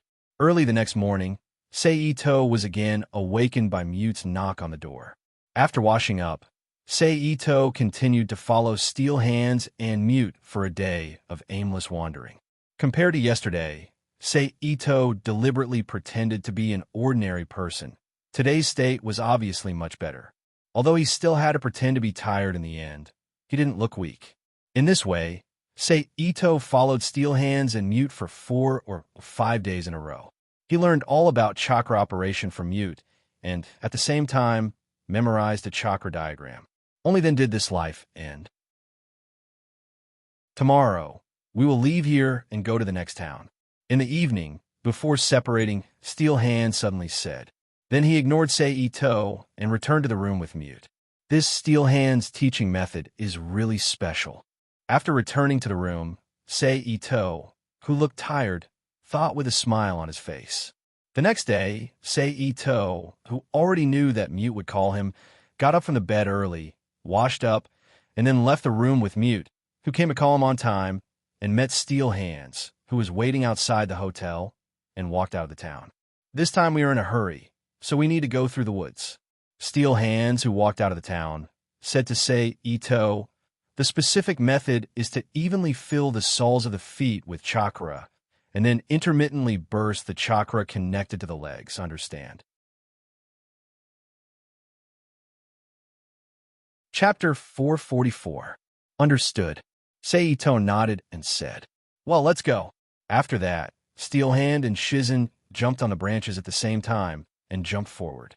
Behind them, Seito also pretended to jump on the branches and jumped forward clumsily and awkwardly. But no matter what Seito did, Steel Hand and Shizen ignored him and still jumped forward. After a while, Seito, who felt that it was about time, gradually put away his disguise and moved between the trees. But shortly after Seito removed his disguise, Steel Hand and Shizen, who had been maintaining a constant speed in front, suddenly accelerated their speed, so Seito had to cleverly disguise himself again, pretending to be embarrassed and trying to follow behind them. Then when it was about time, He removed his disguise again and followed the two. However, Steel Hand and Mute Sound sped up again after a moment. In this way, whenever Sei Ito seemed to adapt to the current situation, Steel Hand and Shizen would speed up a little to force Sei Ito to adapt until Sei Ito reached the limit of his disguise. Then they stopped accelerating and kept moving forward at a constant speed. Stop. Let's rest here for a while. After a long while, Steel Hand, who sensed that Sei Ito's chakra was not much, stopped moving and said to Shizun and Sei Ito behind him, Hugh, great, I can finally practice. Sei Ito held the trunk beside him and said with a panting look, then jumped off the branch, found a clean ground, and sat cross-legged to rest. 15 minutes later, Steel Hand gave the order to move again. Then the situation was the same as in the town. Whenever Sei Ito's chakra was about to be exhausted, Steel Hand would give the order to rest, and then after he recovered a little, he would give the order to move again, forcing Sei Ito to adapt to this continuous outbreak of chakra, making a habit or instinct as much as possible. 2 days later, Steel Hand left the forest with Shizun and Sei Ito and entered a town. They rested in a hotel. Shizun, you are in charge of today's chakra control training. The next morning, after reuniting, Steel Shoe instructed Shizun. Yes, Sir Steel Hand, Mute agreed. Good. I'm going out for a walk. Steel Hand said as he turned around and walked out of the hotel. Sir Steel Hand, you're not going to gamble again, are you? Hearing Steel Hand's words, Mute immediately said with a troubled expression. What's wrong? Steel Hands looked at Mute in confusion. Sir Steel Hand, please don't gamble anymore. We already owe a lot of money. Mute pleaded. It's precisely because I owe money that I have to gamble. Otherwise, where would I have the money to pay off the debt? Steel Hand said matter-of-factly. But Sir Steel Hand, you're gambling luck. Mute said with a conflicted expression. That's just bad luck for a while. I believe it will turn around soon. Steel Hand said indifferently. Then he waved his hand decisively and said, Okay, you go and train that kid. After saying that, Steel Hand left the hotel and quickly disappeared into the crowd. Sigh. After Steel Hand's figure disappeared, Mute sighed helplessly. Mute, listening to you owe a lot of money? Sei Ito turned to look at Mute and said, Yes. Mute said with a conflicted expression, thinking that Steel Hand, the princess of Konoha Village, was actually a gambler with bad luck. Countless people owed money. If this were to spread out, it would really destroy the image of Steel Hand. Okay, let's go and train. Mute cleared the tangled emotions in her heart and turned to Sei Ito and said, Okay. Sei Ito agreed. Then the two walked out of the hotel and came to the suburbs. They stopped in front of a well-grown old tree. Today we are training the fine control of chakra. Standing in front of the old tree, Mute explained to Sei Ito, the finer the control of chakra, the less chakra we have to consume when fighting and using ninjutsu. That is to say, we can release more ninjutsu and maintain a longer combatability with the same amount of chakra. This can greatly improve our survival rate. Now I will show you the training method of fine control of chakra. Mute walked to the old tree and turned to Sei Ito and said. Then she lifted one foot and clung to the surface of the bark with the sole of her foot. Then she lifted the other foot off the ground and stepped on the surface of the old tree as if she was stepping on flat ground. Step by step, she walked to the top of the tree until she stood upside down on the branches of the old tree. It's just that Mute ignored one thing. She was wearing a black kimono, and as she stood upside down on the tree, the hem of the kimono slid down along the sides of her thighs and then fell behind her back, revealing the underwear under the kimono and the white bandage tied around her thighs. Hey, Shizun, you're exposed. Ito-sei looked up at Shizun's underwear and reminded her. Mute's face turned red and immediately turned over from the branch and fell down in a panic.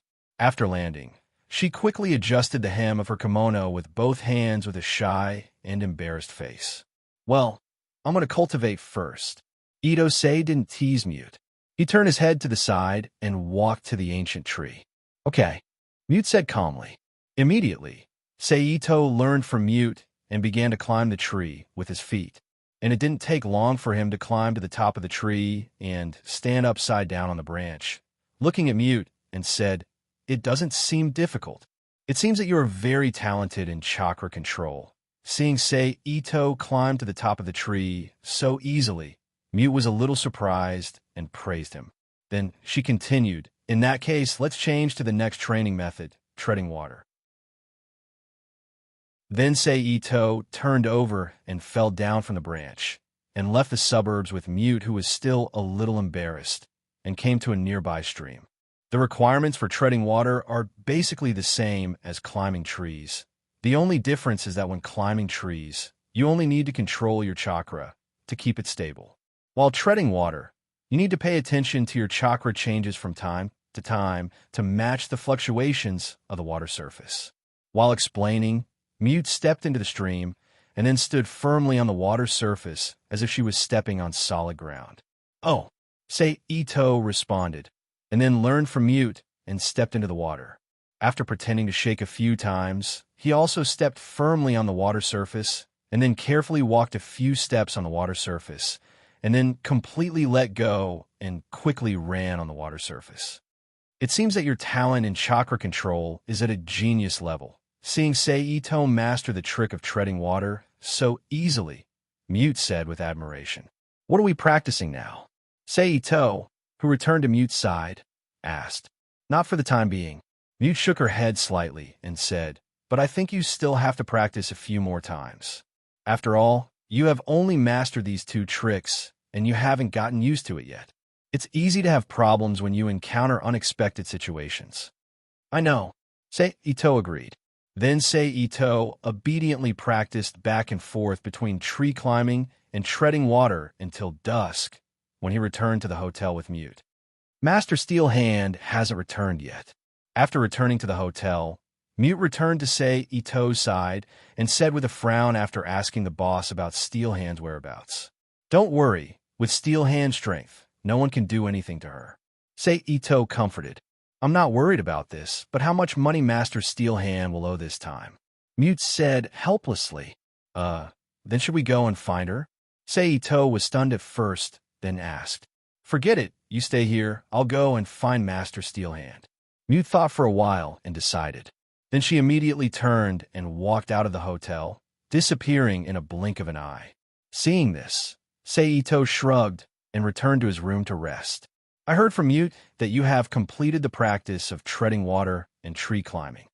The next day, when the three of them sat together to eat, Steel Hand looked at Sei Ito and asked. "Yes," Sei Ito admitted. "Oh," Steel Hand nodded and continued to eat breakfast silently. After breakfast, Steel Hand looked at Sei Ito again and asked seriously, "Do you want to be a ninja?"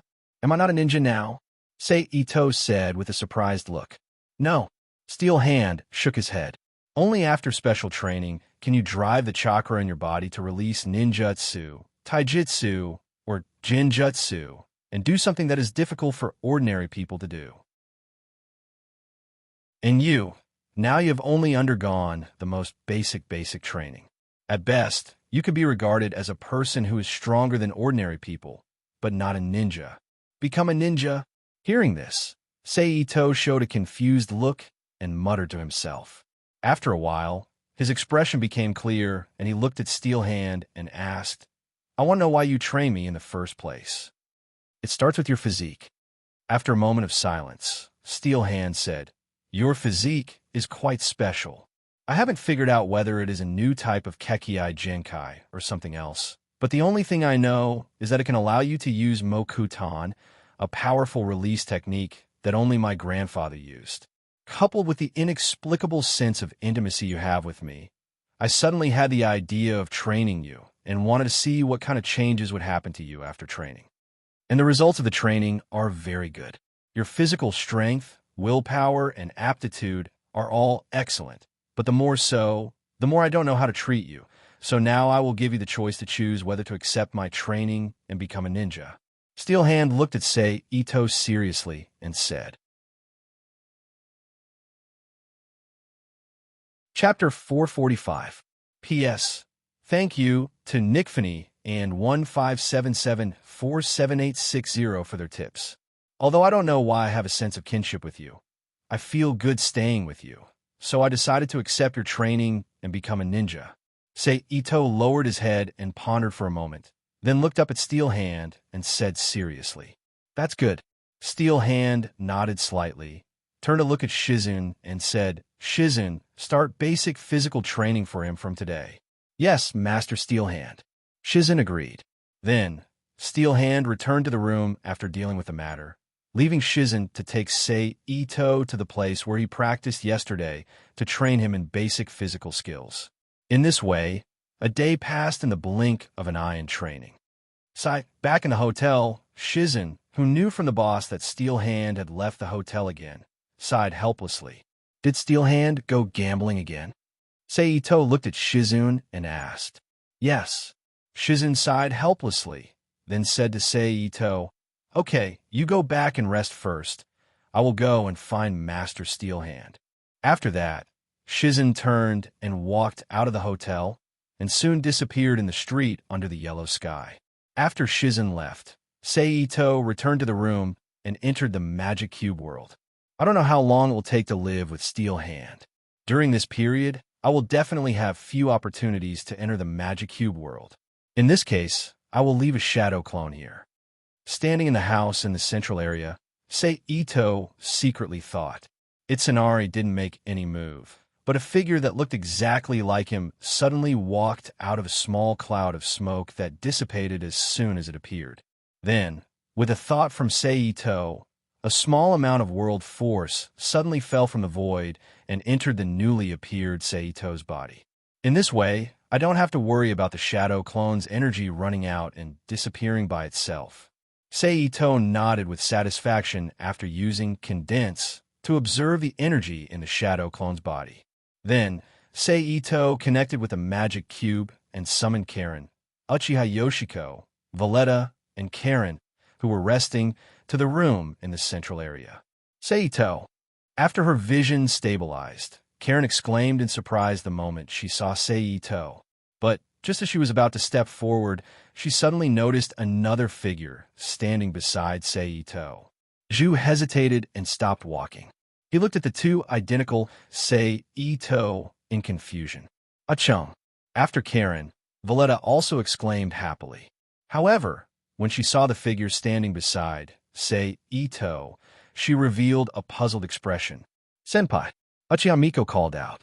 Karen, who didn't greet Sei Ito, was looking at Karen, Valletta, and Uchiha Miko with a curious expression. Her eyes kept moving between the three of them and Sei Ito. Of course, she was more concerned about Karen, who had the same name as her. She was a red-haired girl. Sei Ito first smiled at Karen and Valletta, then said to Uchiha Miko and Karen, "I have some things to do in the next period of time, so I can't ask you to go out and train.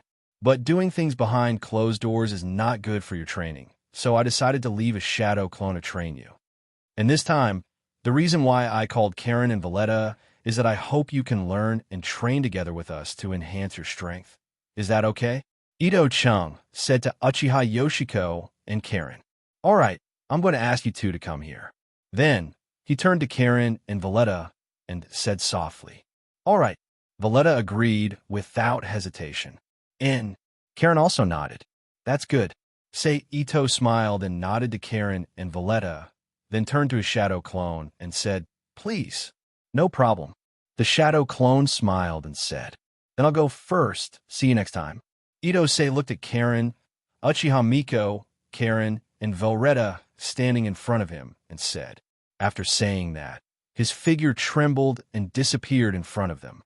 "Karen, Miko, you two take a rest first. Karen and Valletta, I will teach you chakra extraction technique," Sei Ito said to the four of them. Huh. Shadow clone is really a good thing under certain circumstances.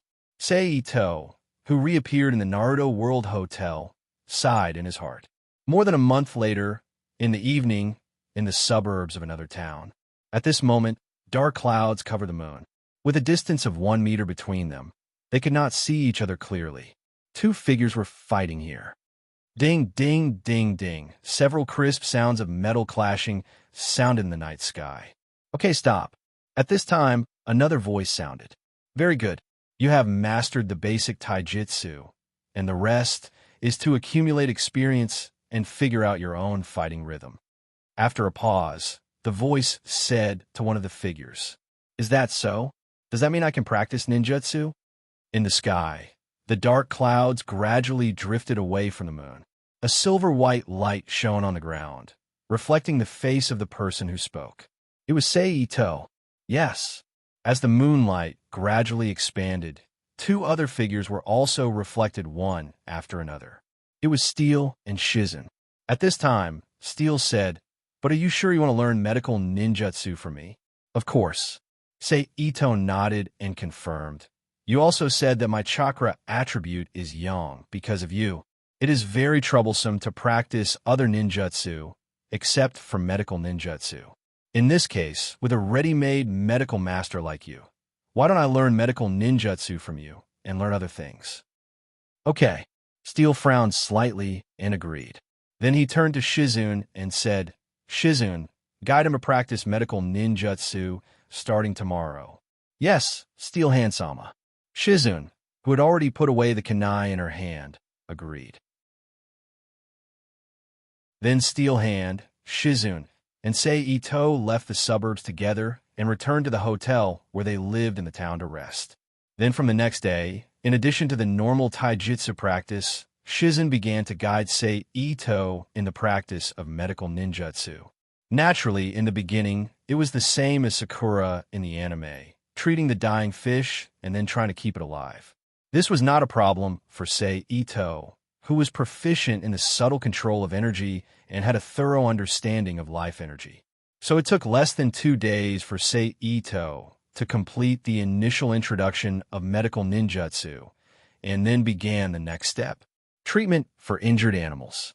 However, their route was either in the town or in the wild, where would there be so many injured animals for Seito to treat.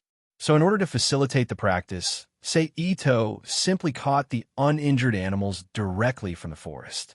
Then he created a variety of injuries on them. It would be used for his own cultivation. In this way, more than half a month later, Seito, who had played with the treatment of injured animals, finally got the recognition of Steel Hand and began to learn real medical ninjutsu. And the first ninjutsu was Chakra Scalpel. More than half a year later, Seito learned medical ninjutsu, Chakra Scalpel, Divine Palm Technique, Fine Patient Extraction Technique, Ninjutsu, Poison Mist, Poison Dissection Eye from Steel Hand and Shizen respectively. He increased the amount of chakra he pretended to be stronger than the average Chunin, and then began to learn Steel Hand's original medical ninjutsu, Creation Regeneration Technique, and Medical Ninjutsu, Toss Dash. As for Taijutsu, Extraordinary Strength Fist, Tenzo Kick, and so on, Steel Hand had already taught Seito after he had mastered the basic Taijutsu and Medical Ninjutsu, Chakra Scalpel, and Divine Palm Technique. And after more than half a year of hard work, he has also reached the level of proficiency. Of course, what he learned was not only these, but also the Fuinjutsu that Seito had been looking for everywhere, especially the Fuinjutsu used to make the storage scroll, which he also learned from Steel Hand. During this period, Seito also found opportunities to enter the Magic Cube world and taught these medical ninjutsu and taijutsu to Karen, and Valletta. As for Uchiha Yoshiko, she continued her path of ninjutsu and jinjutsu. Seito followed Steel Hand and Shizen to wander around the land of fire and the surrounding small countries for a year. He saw what it meant to lose money and drink, but it also caused a lot of trouble. Seito, who disguised as a new ninja, gained a lot of combat experience in medical ninjutsu. I have taught you everything I can teach you. All you need now is the accumulation of experience, but continuing to follow me won't give you much experience. So I decided to let you go and gain experience alone. That night, Steel Hand, who was eating and drinking in an izakaya, said to Seito, who was sitting opposite her. I see, Seito said in a deep voice. Take this. Seeing Seito nodded, Steel Hand took out a long-prepared envelope from her arms and handed it to Seito and said, If you think that you can't gain much experience by gaining experience outside, then take this letter to Konoha and give it to Sandaime Hokage. Hearing this, Seito looked at Steel Hand in surprise, but he didn't say anything. He nodded and took the envelope handed over by Steel Hand and carefully put it in his arms. Okay, you can go. Seeing Seito put the letter away, Steel Hand suddenly became impatient and waved at him. Well, okay. Seito looked at Steel Hand's unhappy face and said helplessly. Then he got up from his seat and saluted Steel Hand and Shizen and said, "Thank you, and Shizen, very much for your guidance to me this year." "Thank you." "Goodbye," Seito said, then turned and walked out of the izakaya and disappeared into the night. Steel Hand, Sama, is it okay to let him leave like this? After Seito left, Shizen looked at Steel Hand and asked. Hearing Shizen's question, Steel Hand didn't explain, but silently filled the glass in front of him and tasted it gently. It's been a year. Seito, who gradually walked out of the town, sighed softly and then thought, although Steel Hand didn't teach me Mokutan in the end, these medical ninjutsu and taijutsu are also very good gains. Then Seito, who walked out of the town, rushed into the forest next to the street and quickly walked to the border between the land of fire and the land of wind. The town where Seito was previously in the southwest of the land of fire, not far from the land of wind. So it took 2 days for Seito to reach the border between the land of wind and the land of fire. Then he took out the small black ball to determine the location of the 3 rebellious ninjas who had gathered together half a year ago. Then he put away the small black ball and walked there at high speed. More than 20 minutes later, Seito saw the 3 rebellious ninjas in a mountain forest. Sama. Seeing Seito appear, Matsushita Taro and the 2 Kusanagi ninjas came to Seito's side at the same time and shouted respectfully, "Take me to see the orphans." Seito waved his hand and said, "Yes." Matsushita Taro responded, then turned and walked with the other 2 Kusanagi ninjas towards the mountain forest with Seito. However, just as they were about to enter the hillside where the orphans were located, Matsushita Taro and the 2 Kusanagi ninjas jumped away from Seito, and then a loud noise broke out at Seito's location, and a large cloud of gray smoke quickly rose from the ground, and the blazing high temperature burned the ground in the blink of an eye. "Is he dead?" a Kusanagi ninja asked nervously. Just as his voice fell, a black shadow suddenly appeared behind him and punched him, and then there was a soft sound, and the body of the Kusanagi that was flying in the air burst open and flew in all directions, and a large amount of blood and internal organs spurted out of the cracked body at the same time, splashing on the ground with a loud sound. "Run!" Seeing the tragic death of the Kusanagi ninja, Matsushita Taro almost didn't think about it, and then used the body flicker technique to rush away. But just a few meters after Matsushita Taro and the Kusanagi ninja rushed out, their heads dizzy at the same time, and they fell to the ground from midair. Plop! Their bodies hit the ground, making a dull sound. Then Seito walked to the Kusanagi ninja and Matsushita Taro and killed them on the spot. Humph! Seito, who killed the 3 traitors on the spot and took back the small black ball from them, snorted coldly and continued to walk towards the hillside. However, Seito only saw empty rooms after empty rooms. He didn't see a single orphan. Seito, who knew that he had been deceived, lifted his foot and stomped on the ground. A powerful force emitted from the soles of his feet, followed by a loud bang. Large cracks appeared on the ground, and the huge, vibrating force instantly collapsed the buildings on the ground. Amidst the chaotic crackling sounds, a large amount of smoke rose from the ground. "I didn't think that the first time I used the heavenly kick would be to vent," Seito said with a self-deprecating smile as he looked at the mess on the ground. Chapter 446. P.S. Thank you, Angstone, for the tip. At this moment, Seito suddenly felt his spiritual power move, and the feeling of being spied on instantly rose from the bottom of his heart. "Who is it?" At the same time, Itose roared and threw a kunai in the direction of the peeping feeling. Ding! A soft sound of metal colliding came from the forest, and then a blurred figure flashed in the forest, jumping away from the place where Ito attacked. Seeing this, Sei didn't talk nonsense. He used the body flicker technique and rushed toward the place where the figure moved. Ding! Ding! Two shurikens spun and flew towards Ito at high speed, but they were immediately blocked by the kunai that suddenly appeared in Ito's hand. And not only did they not have any effect, but they also exposed the location of their owner. However, the moment Ito arrived near the shadow suddenly disappeared from the forest. Jinjutsu cut. Seeing this, Ito's heart moved and immediately mobilized his spiritual power to break free from the Jinjutsu. And then Ito saw Kurenai, who was wearing red trousers, a green vest, and a Konoha ninja forehead protector with long black hair, appeared in front of Ito's eyes. Seeing this, Sei smiled in his heart and continued to pretend to be injured. He looked around vigilantly. When Kurenai appeared behind him and was about to slit his neck with kunai, he suddenly grabbed Kurenai's wrist and quickly moved behind Kurenai. At the same time, he pressed down and lifted his hands, using Chi-Na Jutsu to imprison Kurenai on the ground. Long time no see, Kurenai, but your way of welcoming me is too warm. Ito, who was half kneeling beside Kurenai, looked at her and said with a smile, "Indeed, long time no see, but I didn't expect that when we meet again, you already have such strength. It's really impressive. I think Anko will be very surprised if she knows about it." Kurenai said coldly, "I can't help it. Too many things have happened in the past year." Sei said with a smile. Then, he let go of Kurenai and took 2 steps back.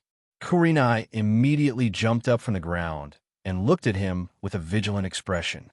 "Don't worry. I have no malice toward you." It's just that Kurenai didn't believe Ito's words at all. She still stared at him with a vigilant look and didn't speak. "It looks like you just finished your mission or going back to Konoha. I happen to be going to Konoha. Let's go together."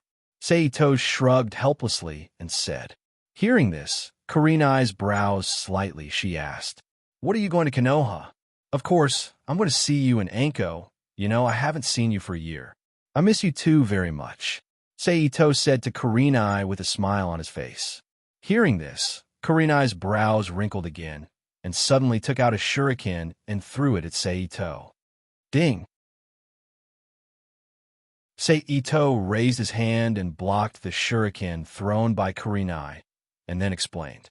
Okay, I'll tell you, in addition to going to Konoha to see you in Anko, I also want to help someone send a letter to Sandame." Hearing Ito's explanation, Kurenai looked at him seriously for a moment. Only then did he put away his defensive posture with some skepticism. Let's go." Seeing Kurenai put away her guard, Ito said to her with a smile. "Okay." Kurenai and Ito put some distance between them, and then jumped on a branch with Ito and walked quickly in the direction of Konoha. "Kurenai, you are now a Jonin, right?" Ito Mori tried to find something to say. "Yes," Kurenai said expressionlessly. "Then congratulations. After returning to Konoha, call Anko. Let's celebrate together." Ito turned to look at Kurenai and said, "No need." Kurenai said as if her words were gold. "You don't have to be so wary of me. We are friends, aren't we?" Ito said with a depressed face.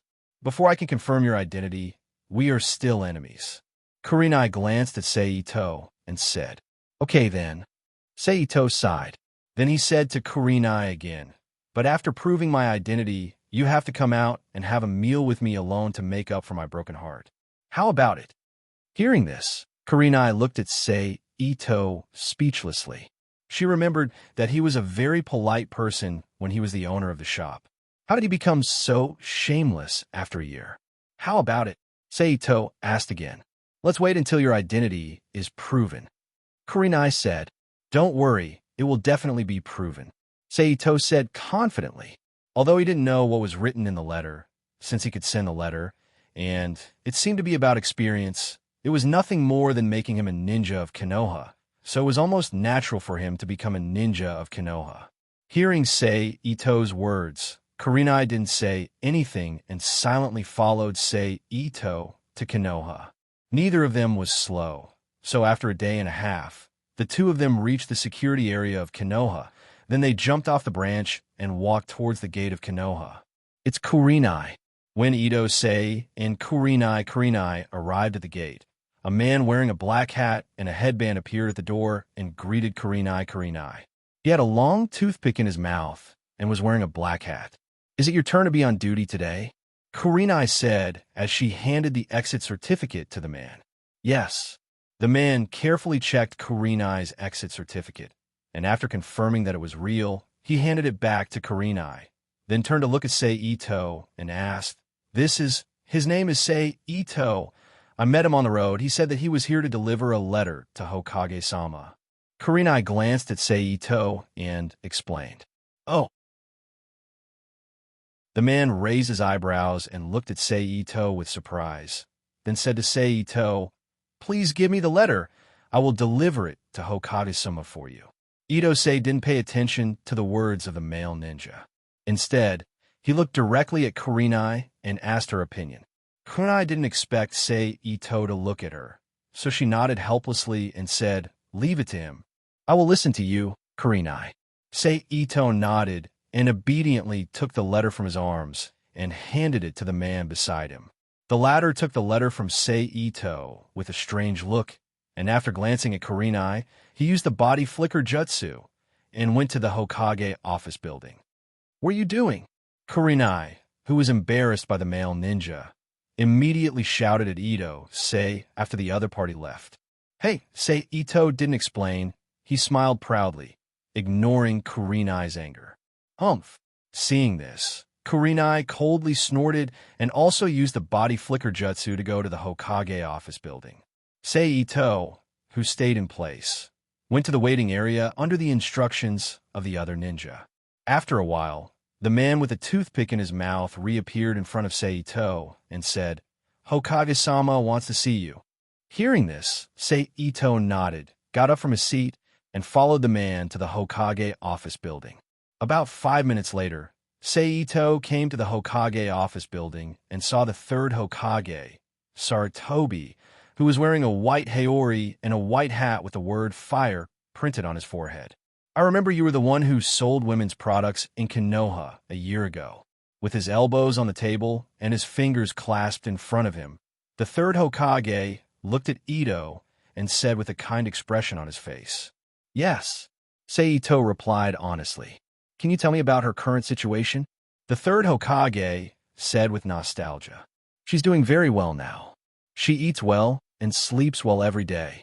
Other than the fact that she owes a lot of gambling debts and often gets chased by people, she's living a carefree life. Seeing that the third Hokage didn't directly call her by her name, Sei Ito also directly answered. Is that so? It seems that she still hasn't gotten rid of her gambling problem. Hearing Sei Ito's answer, the third Hokage's eyes flashed with appreciation, and at the same time he laughed. Do you know why she asked you to come to Konoha? After laughing for a while, the third Hokage stopped laughing and looked at Sei Ito and asked. I don't know. Itingshin shook his head slightly. Is that so? Then take a look. The third Hokage heard this and nodded slightly. Then he reached out and handed the letter on the table to Sei Ito and said. The latter took a step forward, took the letter in his hand, and bowed his head to read it. Do you have any opinion on her arrangement? After a while, the third Hokage asked Sei Ito after reading the letter. No, just do as she said. Sei Ito put the letter back on the third Hokage's desk and shook his head. That's good. The third Hokage nodded. Then he turned to the ninja next to him and said, You take him to XX village and arrange a house for him there. Yes. The ninja nodded. You go and rest first. When things are arranged, I will send someone to inform you. The third Hokage said. Okay. Sei Ito nodded. Then he bowed slightly to the third Hokage and said, I'll take my leave first. Then he followed the ninja out of the Hokage's office building and walked to the house arranged for him. Would release.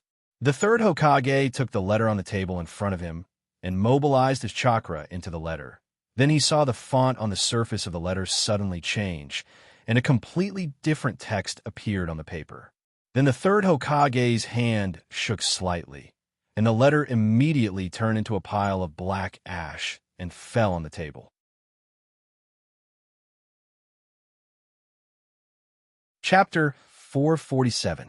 P.S. Thank you to Cripple S for your monthly votes. This is the key to the room. Please take it. In the room located in Sucho, the ninja who led the way handed a bunch of keys to Sei Ito and said, "Thank you." Sei Ito said politely after receiving the keys. "You're welcome." The ninja replied politely, and then slightly bowed to Sei Ito and said goodbye. "Take care," Sei Ito said. Then the ninja turned around and left the room, disappearing behind the door. Finally, I've sneaked into Konoha. At this time, standing in the room, Sei Ito walked to the window and looked at the street outside. With a smile on his face, he secretly said in his heart, "I hope that there will be some good harvest in these 3 years before the story begins." After thinking, Sei Ito walked into the bedroom of the room and lay on the bed to rest. When he woke up again, it was already nighttime. "Let's go see Yanko." After getting up from the bed, Sei Ito simply washed his face and said to himself in the mirror. Then he left the room and walked towards Mitarashi Yanko's residence. Dang, dang, dang. Standing outside Mitarashi Yanko's house, Sei Ito stretched out his hand and knocked on the door. "Who is it?" Soon, Mitarashi Yanko's voice came from the room, followed by a soft creak sound. The door was pushed open from the inside, and Mitarashi Yanko appeared in front of Ito-sei. She was wearing a transparent mesh protective suit made of special materials, a black lace bra, dark red canvas shorts, and slippers. Her hair was still tied up with a red ponytail. "It's you?" Mitarashi Yanko exclaimed in surprise. "Long time no see, Yanko," Sei Ito greeted. "Indeed, long time no see. I thought that you were killed by those big businessmen, and I was sad for a long time." She stepped aside and invited Sei Ito into her room. She said as she closed the door, "Is that so? Then I'm truly sorry." Sei Ito turned around and smiled at Anko Mitarashi. "Yeah, that's a lot of meatballs," Anko Mitarashi agreed. "I say, are you sad because no one will treat you to meatballs?" Sei Ito was speechless as he looked at Mitarashi Anko, who was bending over to take out a bottle of juice from the fridge. "Of course. I was waiting for you to bring back the goods, but who knew that I would end up waiting for a year?" Anko Mitarashi said as she tossed the juice in her hand to Sei Ito. "Pa!" Sei Ito raised his hand and caught the juice that Mitarashi Anko threw at him. "Then I'm really sorry." Sei Ito reached out to open the juice and said as he curled his lips, "But fortunately, you're back. My meatballs are back." Mitarashi Anko also took a bottle of juice and walked back to the sofa to sit down. She said as she looked at Sei Ito, who was walking toward her, "It's rare that I come to see you as soon as I come to Konoha, but your heart is full of meatballs. It really makes me sad," Sei Ito said as he sat on the sofa. "Then I'm really sorry," Mitarashi Anko said indifferently, and then laughed together with Sei Ito. Then the two of them chatted casually. "It's getting late. I should go back." Sei Ito turned around and glanced at the clock in the room. He got up and said to Mitarashi Anko, "Okay." Mitarashi Anko also got up and said, "Remember to call Kurenai tomorrow night. I'll treat you to dinner." Sei Ito walked towards the door and said to Mitarashi Anko, who was sending him out, "Don't worry, I definitely won't forget." Mitarashi Anko opened the door and said to Sei Ito, who was walking out, "Well, see you tomorrow night." Sei Ito waved his hand and said. Then he turned around and left Anko's house. Then he walked towards his residence. Nothing happened for the rest of the night. Dang, dang, dang. Early the next morning, someone suddenly knocked on Sei Ito's door. "Coming." Sei Ito got up from the bed and shouted loudly. Then he stood up from the bed and opened the door. Then a man wearing ninja clothes appeared outside the door. "Hello, I'm Daigo Atsujima. I'm here on Hokage-sama's order to inform you to go to the Hokage office building." The ninja at the door said, "I know, I'll go right away." Sei Ito replied with a serious face. "They'll take my leave," Daigo Atsujima said, then turned around and left. "Oh," Seito closed the door. Then he walked slowly to the bathroom and washed up. Then he put on his clothes and left the room and walked quickly to the Hokage office building. After the announcement, Seito once again saw the third Hokage, Sarutobi. Hokage-sama. Seito called. You're here. The third Hokage nodded with a gentle face. Then he took out a ninja forehead protector from the drawer next to him and put it on the table and said, From today on, you're a medical ninja of Konoha, but because you're a newcomer, I can only give you the rank of a genin for the time being. Yes. Seito reached out and took the ninja forehead protector. Take this information and go to the medical department to find the person in charge there, Yakushi Tenzin. He will arrange specific work for you. Then the third Hokage took out a piece of paper from the pile of documents on the table and handed it to Seito. Yes. Seito took the paper handed by the third Hokage and said again, I hope you won't fail to live up to her teachings. The third Hokage looked at Seito and said, I won't lose her face. Seito replied with a serious face. Very good, you can go. The third Hokage nodded with satisfaction. Said, Goodbye, Seito said, then turned and walked out of the Hokage office.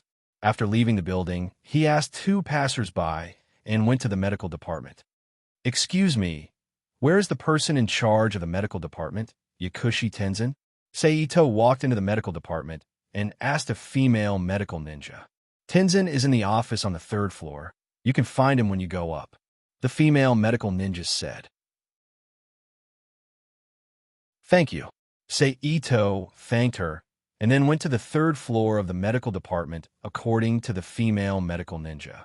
After glancing around, he immediately found the door with the nameplate of the minister's office on it. So he stepped forward and knocked. Come in. A slightly old voice came from the room. After getting permission, Seito reached out and opened the door and stepped in. Hello, Tenzin-sama, I am Seito, and this is the document that the Hokage asked me to send. Seito walked into the room and said to Yakushi Tenzin, Oh. Yakushi Tenzin nodded and reached out to take the document handed by Seito and looked down to read it. After a while, he looked up at Seito and said, I didn't expect you to be the disciple of that Hokage. In that case, I will arrange for you to be in charge of a medical class. Is that okay? Seito was completely unaware of the situation in the medical department, so he asked with some doubts. It's okay.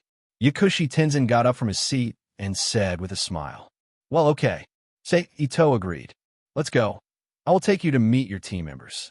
Then Yakushi Tenzin took Seito out of the office and went into a room on the second floor. Tenzin-sama. In the room, 2 men and 1 woman, 3 medical ninjas wearing white suits, immediately called out to Yakushi Tenzin. Come, let me introduce you. This is Seito, the new leader of your 18th medical class. Yakushi Tenzin pointed to Seito beside him and said to the 3 people in the room with a smile on his face. Hearing Yakushi Tenzin's words, the 3 medical ninjas immediately looked at each other, but they didn't doubt Yakushi Tenzin's words and immediately saluted Seito and said, Greetings, Leader Seito. Hello, I am Seito. Please take care of me in the future. Seito is not someone who doesn't know how to conduct himself. So after the 3 people saluted him, he quickly said politely, I have something to do, so I will leave first. If you don't understand anything, just ask Jiame.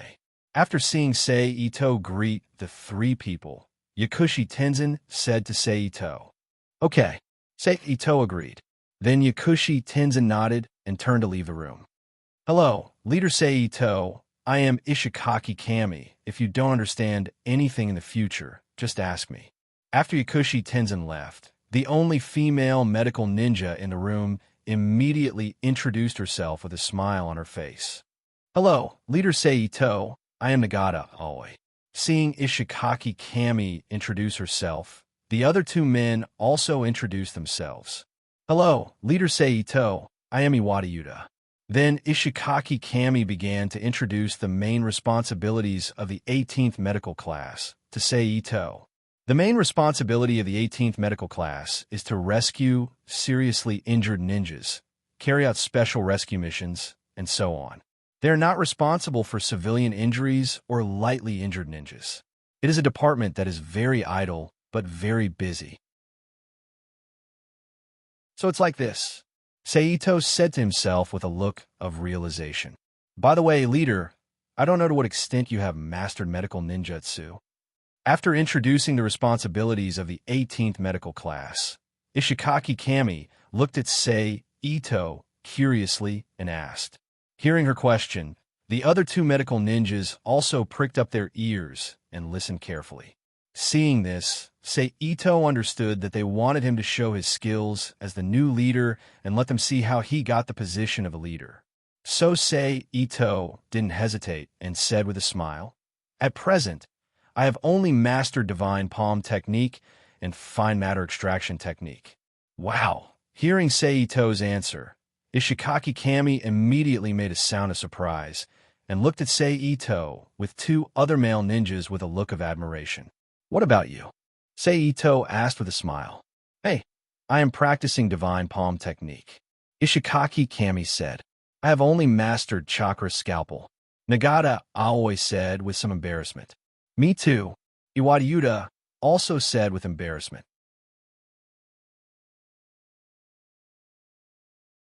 Chapter 448. P.S. Thank you to Always Late for your monthly vote. Thank you to Nickfany for your tip. In that case, if you have any questions about medical ninjutsu in the future, feel free to ask me. I will definitely tell you everything I know. Saito looked at the three medical ninjas in front of him, who were now his subordinates, and said with a sunny smile on his face. Really? Ishikaki Kami, who has a lively personality, immediately stared at Saito with a surprised look on her face. Although the other two didn't say anything, their expectant expressions were already showing on their faces. Well, after all, we will be members of the same class in the future, and we will be partners, right? Saito smiled. Yeah. With Saito's confirmation, Ishikaki Kami could no longer hold back her excitement and shouted happily. After releasing their emotions, Ishikaki Yoshimi, Nagata Aoshi, and Iwata began to ask Ito-sei about the cultivation questions that had been bothering them. Time quickly passed by as the four of them were asking and answering questions. Oh, it's already noon. As a welcome gift, I will treat you to a meal. Saito, who happened to look up at the clock, said in surprise. Huh? How can that be? This kind of welcome banquet should be treated by us. Ishikaki Kami quickly retorted. Yes, and the class leader also guided us so many training problems. Even if it's a thank you gift, it should be treated by us. Yamada Aoshi on the side also quickly said. Yes. Iwata also agreed with a serious look on his face. Well, okay. Looking at the serious look of the three, Saito nodded and agreed. Then I will go to a Kimichi family barbecue shop to get a seat. Seeing Saito agree, Yamada Aoshi quickly turned around and ran out of the house. While running, he said to the three people in the house, Please, Aoshi. Ishikaki Kami put her hands together and shouted to Yamada Aoshi, who had already run out of the door. Then he put down his hand and turned to Saito. Class monitor, let's go. Okay. Saito agreed. Afterwards, Saito, Ishikaki Kami, and Iwata slowly walked out of Class 18's lounge. They left the medical department building and walked towards the Akimichi family's barbecue shop. Saito-san. Just as Saito entered the barbecue restaurant, a familiar voice rang out.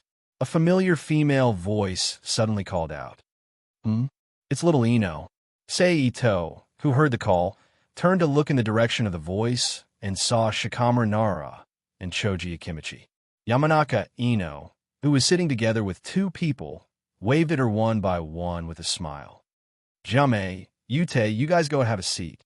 Saito turned his head and said to the two people beside him. Then he walked over to the table where Ino and the other two were sitting. Long time no see. Little Ino.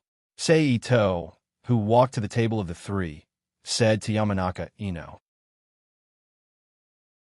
At the same time, he nodded to Shikamaru Nara, who looked lazy, who seemed to be sleeping, and Choji Akimichi, who was chewing barbecue in his mouth. Yes. Yamanaka Ino moved her body to make some space for Seito. Seito-san, when did you arrive in Konoha? Yesterday. Seito sat next to Yamanaka Ino and smiled. Then why didn't I hear the news of Gami's opening? Yamanaka Ino said in surprise. Well, for some reason, the shop is temporarily closed. Seito explained with a smile. It's rare to have a shop that I like. It's closed like this. I think Mother will be very disappointed. Yamanaka Ino said with disappointment. It doesn't matter if little Ino still needs those goods. You can come to me at any time, and I will provide them to you. Seito smiled. At any time? Yamanaka Ino said doubtfully. Hey, Ino, haven't you noticed the ninja forehead protector on Seito-san's arm? Shikamaru Nara reminded her. Seito-san actually became a ninja. Yamanaka Ino, who was reminded by Shikamaru, finally found the ninja forehead protector on Seito's left arm and said with surprise, Well, I'm also a ninja of Konoha now, so if you want to find those beautiful clothes in the future, you can go to my house. Here, this is my address. Seito smiled and nodded, then turned his hand and took out a piece of paper and a pen. He wrote down his address and handed it to Yamanaka Ino. Okay. Yamanaka Ino took the address and said, My friends are calling me, so I won't disturb your dinner. Also, I will tell the boss that I will pay the bill for your table, so try to order whatever you want to eat. Seeing Ishikaki Kami's eyes looking at him, Seito got up from his seat. He patted Yamanaka Ino's head and smiled. Really? Hearing this, Akimichi Choji on the side immediately looked at Seito with shining eyes to confirm. Really? Seito nodded and agreed. Seito-san is a good person, Akimichi Choji said happily. Seito, who was called a good person, laughed twice and then left Yamanaka Ino's table. On the way, he found the owner of the barbecue shop and told him that the bill for Ino's trio was on him. Then he returned to Ishikaki Kami's table and sat down. Hey, Choji, did you see how Seito-san took out a pen and paper? Nara Shikamaru, who watched Seito leave, suddenly turned his head and asked Choji. I didn't pay attention. Choji shook his head and said, Sigh. Nara Shikamaru sighed helplessly when he heard this answer. Those three people over there are wearing medical ninja clothes. Yamanaka Ino, who also watched Seito leave, said, Is Seito-san a famous medical ninja? Well, probably. Nara Shikamaru casually glanced at Seito's table and replied absent-mindedly. In order to welcome the arrival of class leader Seito, let's toast. Ishikaki Kami raised a wine glass in her hand and said loudly to Seito, Yamada Aoshi, and Iwata Yuta, Cheers! Seito's trio naturally raised their wine glass and clinked it with Ishikaki Kami's. And then with a light ding sound, each of them took back their wine glass and raised their head to drink. After drinking the wine in her hand, Ishikaki Kami immediately looked comfortable, opened her mouth and exhaled the smell of alcohol, and said with enjoyment, It's so refreshing. Kami, pay attention to your image. Yamada Aoshi saw Ishikaki Kami's performance and had to remind her, Well, what's the matter? Drinking is refreshing. Ishikaki Kami said with a little blush on her cheeks. It's okay. Let Kami do whatever she wants. Seito also saw that Ishikaki Kami was probably a drunkard, so he said, Look, class leader Seito is the best. Ishikaki Kami said. Next, the four of them let go of their restraints and drank and ate. It wasn't until an hour later that the four of them paid the bill and dragged Ishikaki Kami, who was already drunk and talking nonsense, back to Team 18's lounge to rest. After that, nothing happened for the rest of the day. When it was close to dusk, Seito completed his first day of work in Konoha's medical department. Then I will go first, Seito said to Yamada Aoshi and Iwata Yuta, who were still sober. As for Ishikaki Kami, not long after returning to the lounge, she was drunk and fell asleep, and she hasn't woken up yet. After that, Seito left Team 18's lounge, walked out of the medical building, and walked towards Mitarashi Anko's house. Dang, dang, dang. Standing outside Mitarashi Anko's house, Seito reached out and knocked on the door. Coming. Immediately, Mitarashi Anko's voice came from behind the door, followed by a soft sound. Except for a yellow trench coat, Mitarashi Anko appeared in front of Seito. She was slightly stunned at first, then said with a surprised look on her face, You became a ninja? Well, I just got my forehead protector today. Seito raised his hand and pulled the Konoha's forehead protector on his left arm, and said with a smile, It's really surprising.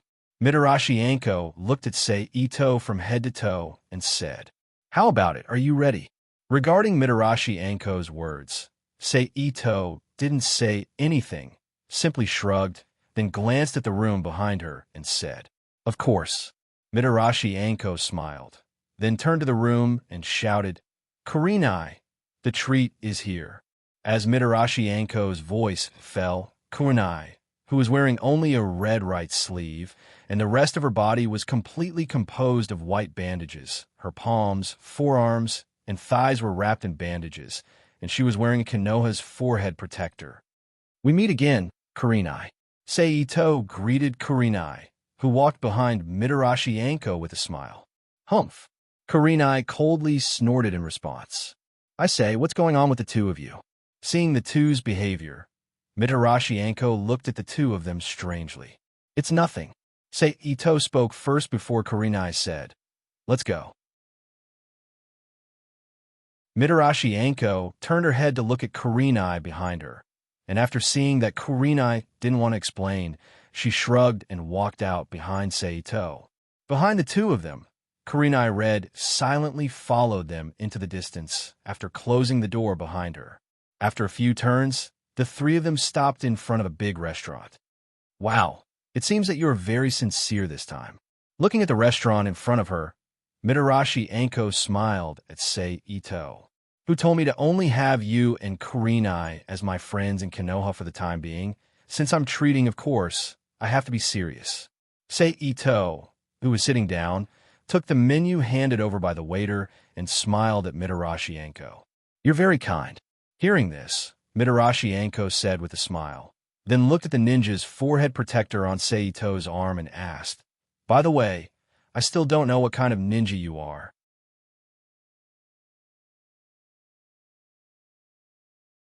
Chapter 449. Medical Ninja. Ito-sei told the waiter beside him the dishes he ordered, and after the waiter left, he turned his head to Mitarashi Anko and Kurenai, who was also paying attention to him, and said, Medical Ninja of the 18th Medical Class. Class 18, I didn't expect your ability to be so good. Hearing Seito's words, Mitarashi Anko said with a surprised look on her face, Of course, I'm very confident in medical ninjutsu. Seito said with a confident look on his face. Next, Seito chatted with Mitarashi Anko and Kurenai, who didn't talk much except when Mitarashi Anko asked questions. When a man and a woman ate together, especially when there was someone like Mitarashi Anko who didn't pay attention to the atmosphere, a meal was just a meal. It didn't take much time at all, so after about half an hour, the three of them ended the meal. I'm so full. Mitarashi Anko, who walked out of the restaurant, touched her stomach and said with a comfortable look. Then she turned to Kurenai and Seito and said, Then I'll go back first. Kurenai agreed. Then Mitarashi Anko waved her hand at the two of them and turned to walk in the direction of her house. Goodbye. After this meal, Kurenai, who had recovered some of her feelings towards Seito, said to him very politely, I'll send you. Seito said quickly. No need. Kurenai refused quite simply. It's your business whether you want to send me or not. It's my business whether you want to send me or not. Seito said shamelessly. Then his expression changed, and he said with a smile, And don't forget, you still owe me compensation. You humph. Kurenai, who was a little angry at Seito's shamelessness, snorted coldly and turned to walk towards her house. Seeing this, Seito smiled slightly and quickly followed. Hey, Kurenai, have you thought about how you're going to make it up to me? Seito, who was walking side by side with Kurenai, asked with a smile. However, Kurenai Red was determined not to speak and did not answer his question. All right then, let me change the subject. Seeing that Kurenai was ignoring him, Ito immediately changed the topic. I remember that Kurenai is a Jinjutsu ninja, so your Jinjutsu must be very powerful. Why don't we talk about Jinjutsu? Illusion? You? Hearing this, Kurenai finally paid attention to Ito. He looked at him in surprise and said, "Don't look down on me just because I'm a medical ninja. My understanding of illusions isn't bad either," Ito said confidently. Then he looked at Sunset Red and said, "How about we discuss it? Maybe we can get some new inspiration from it." "Well, let me see where you get this confidence from." Kurenai nodded and said. Then Ito and Kurenai discussed various aspects of Jinjutsu, spiritual force, concentration, release conditions, and other issues. Kurenai is indeed worthy of being the only Uchiha in the entire Naruto world. However, she is also the top Jinjutsu master in Konoha. The Jinjutsu techniques and theories she explained during the discussion provided Ito with a lot of meaningful help in the use of spiritual force. And some of Ito's views on the use of spiritual force also made Kurenai's eyes light up.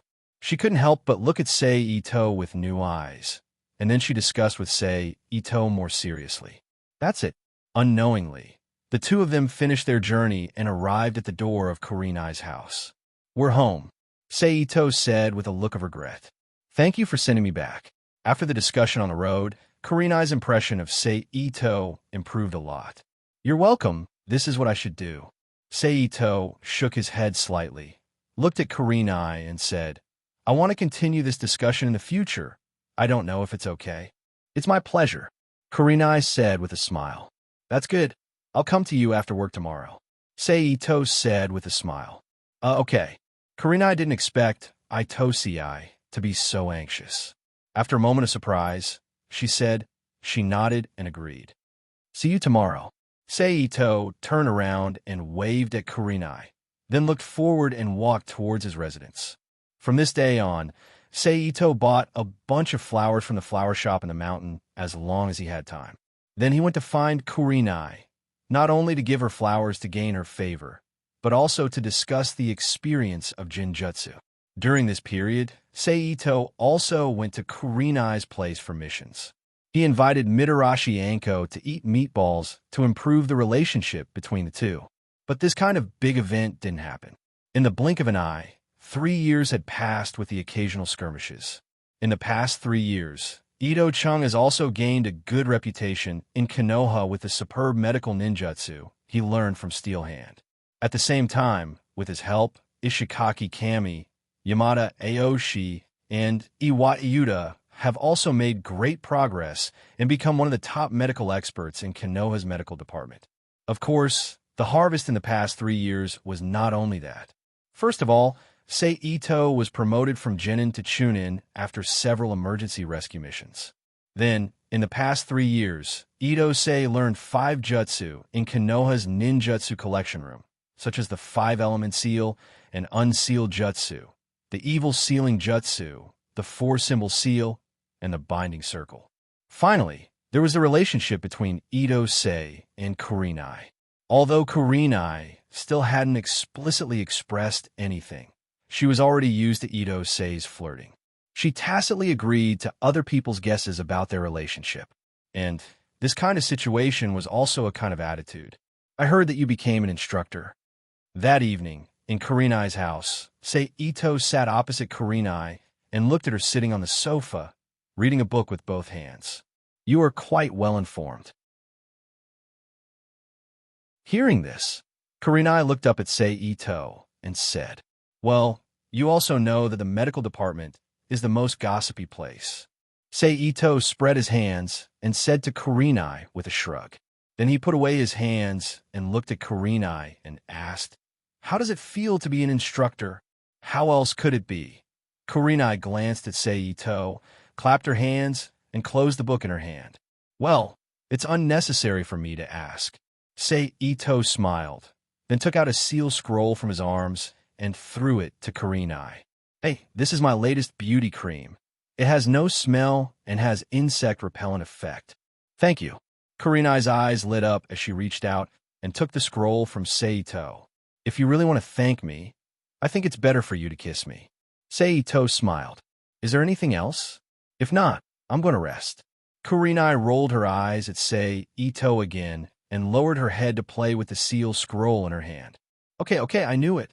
Seito got up from his seat and sighed helplessly. I'll come see you tomorrow. After Seito finished speaking, he turned and left Kurenai's house and walked back to his residence. Tomorrow night. On the way back, Seito thought to himself. The next day, Seito, who had finished a morning's work, walked slowly out of the medical building and walked to the location of Ilu Ramen. Boss, give me a bowl of ramen. Seito walked into Ilu Ramen and shouted to Uncle Ilu. Oh, it's Dr. Ilu the same old? Ilu looked up and smiled at Seito, who walked into the shop. Well, the same old. Seito sat at the table and smiled. Wait a moment, Uncle Ilu said with a smile, then turned around and began to prepare ramen with the help of his daughter Changpu. After a while, Uncle Ilu put a bowl of ramen in front of Seito and said, Here's your ramen. Thank you, Seito said politely, then took a pair of chopsticks and began to eat the ramen. Uncle, give me a bowl of squid roll ramen. Just when Seito was halfway through eating, a slightly childish voice suddenly shouted. Then a boy wearing orange clothes, with blonde hair and cat whiskers on his face, broke into the ramen shop and sat at the table skillfully. He finally appeared. Seeing the child who suddenly came in, Uzumaki Naruto, the protagonist of Naruto's world, Ito-sei pretended not to care and continued to eat his noodles. At the same time, while others weren't paying attention, he cleverly released a wisp of psychic force and attached it to Uzumaki Naruto. Now I'll wait for the evening. After a while, Ito-sei, who finished the last bit of ramen, said in his heart. Then he took out a bill and put it on the table. He got up and said to Uncle Yao, The money is on the table. I'm leaving. Okay, you're welcome to come again next time. Uncle Ilu said. Seito returned to the medical department and began his afternoon medical work. In this way, the afternoon passed in the blink of an eye, and it was night again. I'm counting on you. On the way to Kurenai's house, Seito said to the shadow clone standing beside him in a hidden corner. You don't have to be so polite with me. The shadow clone said with a smile, then took the dog mask handed over by Seito, put it on, and used the body flicker technique to disappear from the corner. Not long after the shadow clone left, the crisp cry of an eagle resounded in the night sky.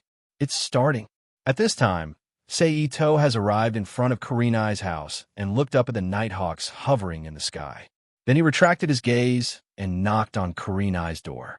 On the other side, after the shadow clone left the corner, Seito followed the psychic force imprint left by Seito on Uzumaki Naruto's body. It seems that I succeeded. After a while, the shadow clone sensed that the psychic force imprint suddenly changed direction. Then, without hesitation, he immediately followed Uzumaki Naruto to the forest behind the Hokage rock.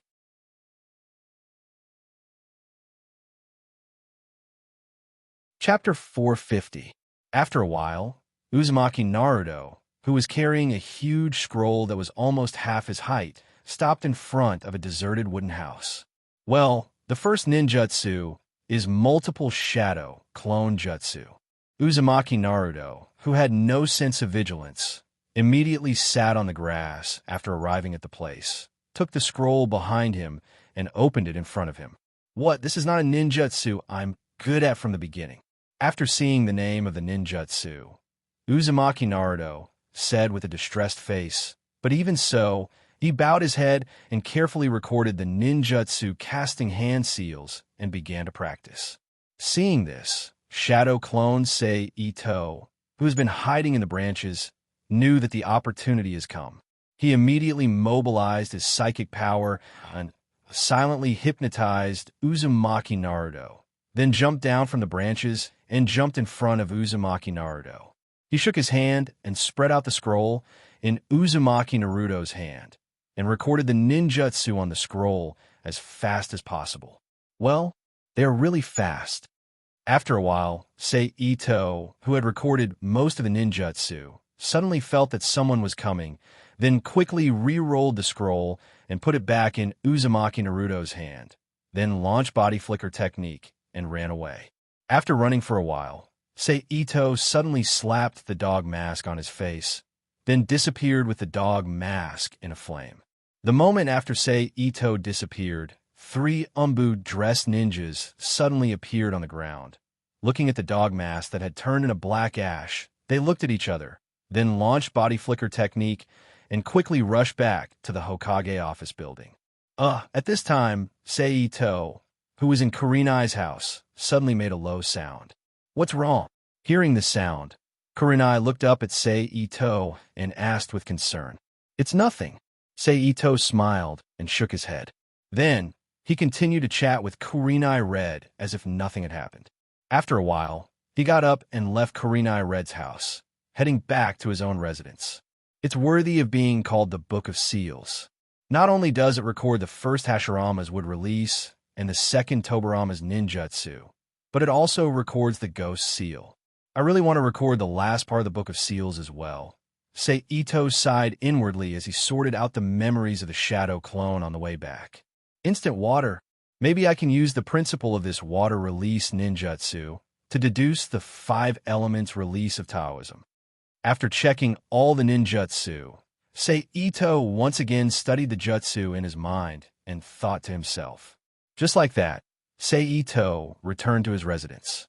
After a simple bath, sitting cross-legged on the bed, he began to learn the ninjutsu in his mind. Among them, the most interesting one is the famous space-time ninjutsu, Flying Thunder God Jutsu. Well, that's Kakashi, and the old drunkard next to him. Has the Wave Country mission started? On this day, Ito, who was overlooking the scenery at the top of the Hokage Rock, suddenly noticed Kakashi walking towards the gate of Konoha with an old drunkard. If it's the Wave Country mission, then it's time to get the ice release Haku. Thinking of this, Ito immediately left the top of the Hokage Rock.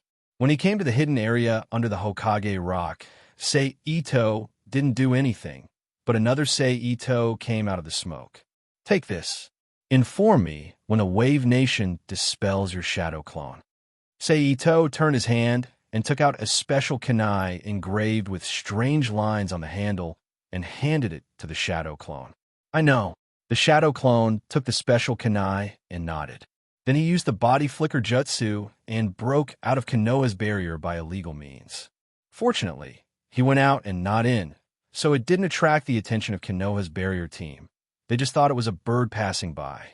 It's been 4 years. It's time to release Karen, Uchiha Miko, Karen, and Valletta to gain experience.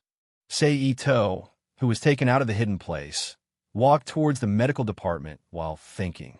That's it. In the night 2 days later, Ito-sei received a message from the shadow doppelganger that he sent out. It's finally here.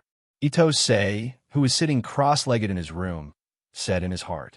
Then, he created another shadow doppelganger and transferred a small amount of world force into the shadow doppelganger's body to continue the disguise. Then he took out a special kunai and threw it in the dark corner of the roof. Then he nodded to the shadow clone and instantly used the Flying Thunder God Jutsu to disappear from the room. Whoosh! At the same time, in a forest far away in the Wave Country, Ito's figure suddenly appeared in the forest. The Flying Thunder God Jutsu is really a good thing. It's just like the fixed-point teleportation in the game. It's so convenient. Ito-sei, who was bending down to collect the special kunai left behind by the shadow clone, straightened up and said. Then he jumped on the branch and moved to the road from the Land of Fire to the Wave Country. After more than 10 minutes, Ito came to the wide dirt road, flashed into the Rubik's Cube world, and appeared in the central area of the house. There's no one here. Looking at the empty house, Ito curled his lips and muttered, then turned around and walked into his bedroom, lying on his side, and turned on the TV to watch. Shortly after he turned on the TV, a burst of footsteps suddenly came from the corridor outside the house, interrupting Ito's viewing. Ito, then Karen, Uchiha Miko, Karen, and Velrita who were only wrapped in a large white towel, appeared at the door of the bedroom one after another. Among them, Karen called out in surprise, "Yo!" Seito, who had one elbow on the ground and one palm supporting his head, greeted the four people at the door with his free hand. Velrita, who had already entered the bedroom, knelt down beside Seito's head and asked with her head lowered, "This time there will be a battle in the next 2 days. I intend to let the four of you participate, not only to let you and Karen get familiar with the fighting rhythm of ninja, but also to check the strength of Karen and Miko," Seito said to Karen and the other three. "After all, although you have my training, you still lack some life and death experience." "Great. I've always wanted to have a real fight with real swords and guns," Karen on the side immediately said excitedly when she heard this. "Wow, what's so good about a fight?" Karen walked to the side and grabbed the vibrator in Seito's hand and pressed down the TV while curling her lips and said, "Yes, senpai." Only Uchiha Yoshiko answered seriously. "Miko, I remember I said that you don't need to be so reserved usually." Seito smiled as he watched Karen change the TV channel and turned his head slightly to look at Uchiha Miko and said, "It's coming, it's coming." At this time, Karen finally changed the TV channel she wanted to watch and said with excitement, "I say, Karen, what's so good about a romantic drama?" Karen said unhappily, "You don't understand. This is love," Karen said with an intoxicated look on her face as she clasped her hands together. "Here we go again," Karen said with a helpless sigh. "Okay, I've already told you everything, so I won't disturb you from watching a romantic drama." Seito stood up from the ground and said with a smile, "Achum."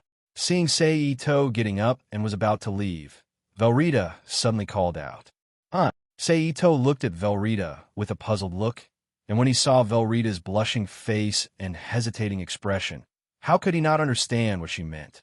With a smile on his face, he walked towards her, reached out his hand, and pulled her up from the ground, and then disappeared from the central area of the house. Seeing Seito and Velrita leaving, Karen subconsciously clenched her fists and bit her lips with a gloomy expression. As for Uchiha Miko, who also saw the two leaving, her eyes flashed a few times, and she turned her head to watch a romantic drama on TV. "I'm sorry." Seito hugged Velrita and said in a low voice after returning to her room, "It's okay." Velrita, who was lying in Seito's arms, replied in a low voice with a blush on her face. Then Seito let go of Velrita, lowered his head and chuckled at her, and pulled off the large white towel wrapped around her body, exposing her chocolate-colored skin, and then bent down and lifted her from her knees and carried her to the bed in the bedroom and gently put her down. After that, Itose quickly took off his clothes in front of Valletta's lustful eyes. He turned over and knelt on top of Valletta. He slowly bent down and kissed Valletta. At the same time, his right hand climbed up Valletta's chest and rubbed it gently. Velrita, who hasn't been touched by Seito for a long time, immediately let out a low moan after her chest was pressed down. After a while, Seito separated from Velrita and looked at her eyes and asked softly, "Are you ready?" Velrita blushed and replied. Then Seito gently separated Velrita's legs with his legs and bent down to press her down. The moment Seito pressed down, Velrita's hands instinctively wrapped around his neck, and at the same time, she slightly lifted her waist and let out a seductive moan from her throat. Seito waited for a while and slowly started to move. Soon after, a low humming sound echoed in the room along with the creaking sound of the bed. A lewd smell gradually appeared in the room. After all, Velrita has undergone ninja training, and her body was developed, so she wasn't as weak as before and finally satisfied Seito's need for the first time. Although Velrita was still tired and weak, but a woman's happy and satisfied expression appeared on her face.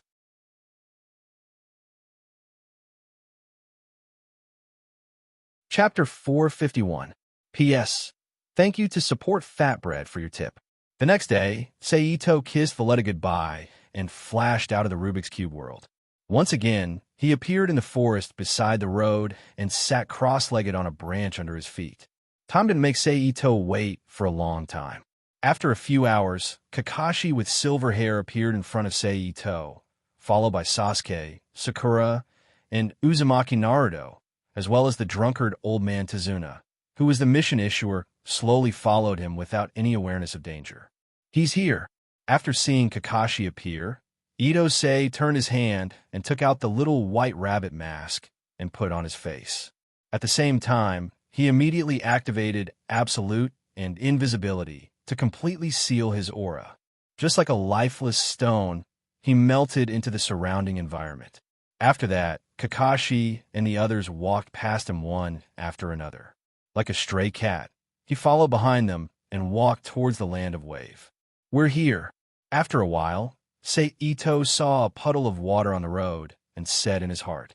The moment Kakashi and the others walked past the small water stall, a ripple appeared on the small water stall. Two men with strange masks covering their faces below the eyes abruptly emerged from the water stall, then abruptly attacked Kakashi. Two slender iron chains instantly shot out from the giant metal claws in the hands of the two men who jumped out of the small water stall and wrapped around Kakashi's body.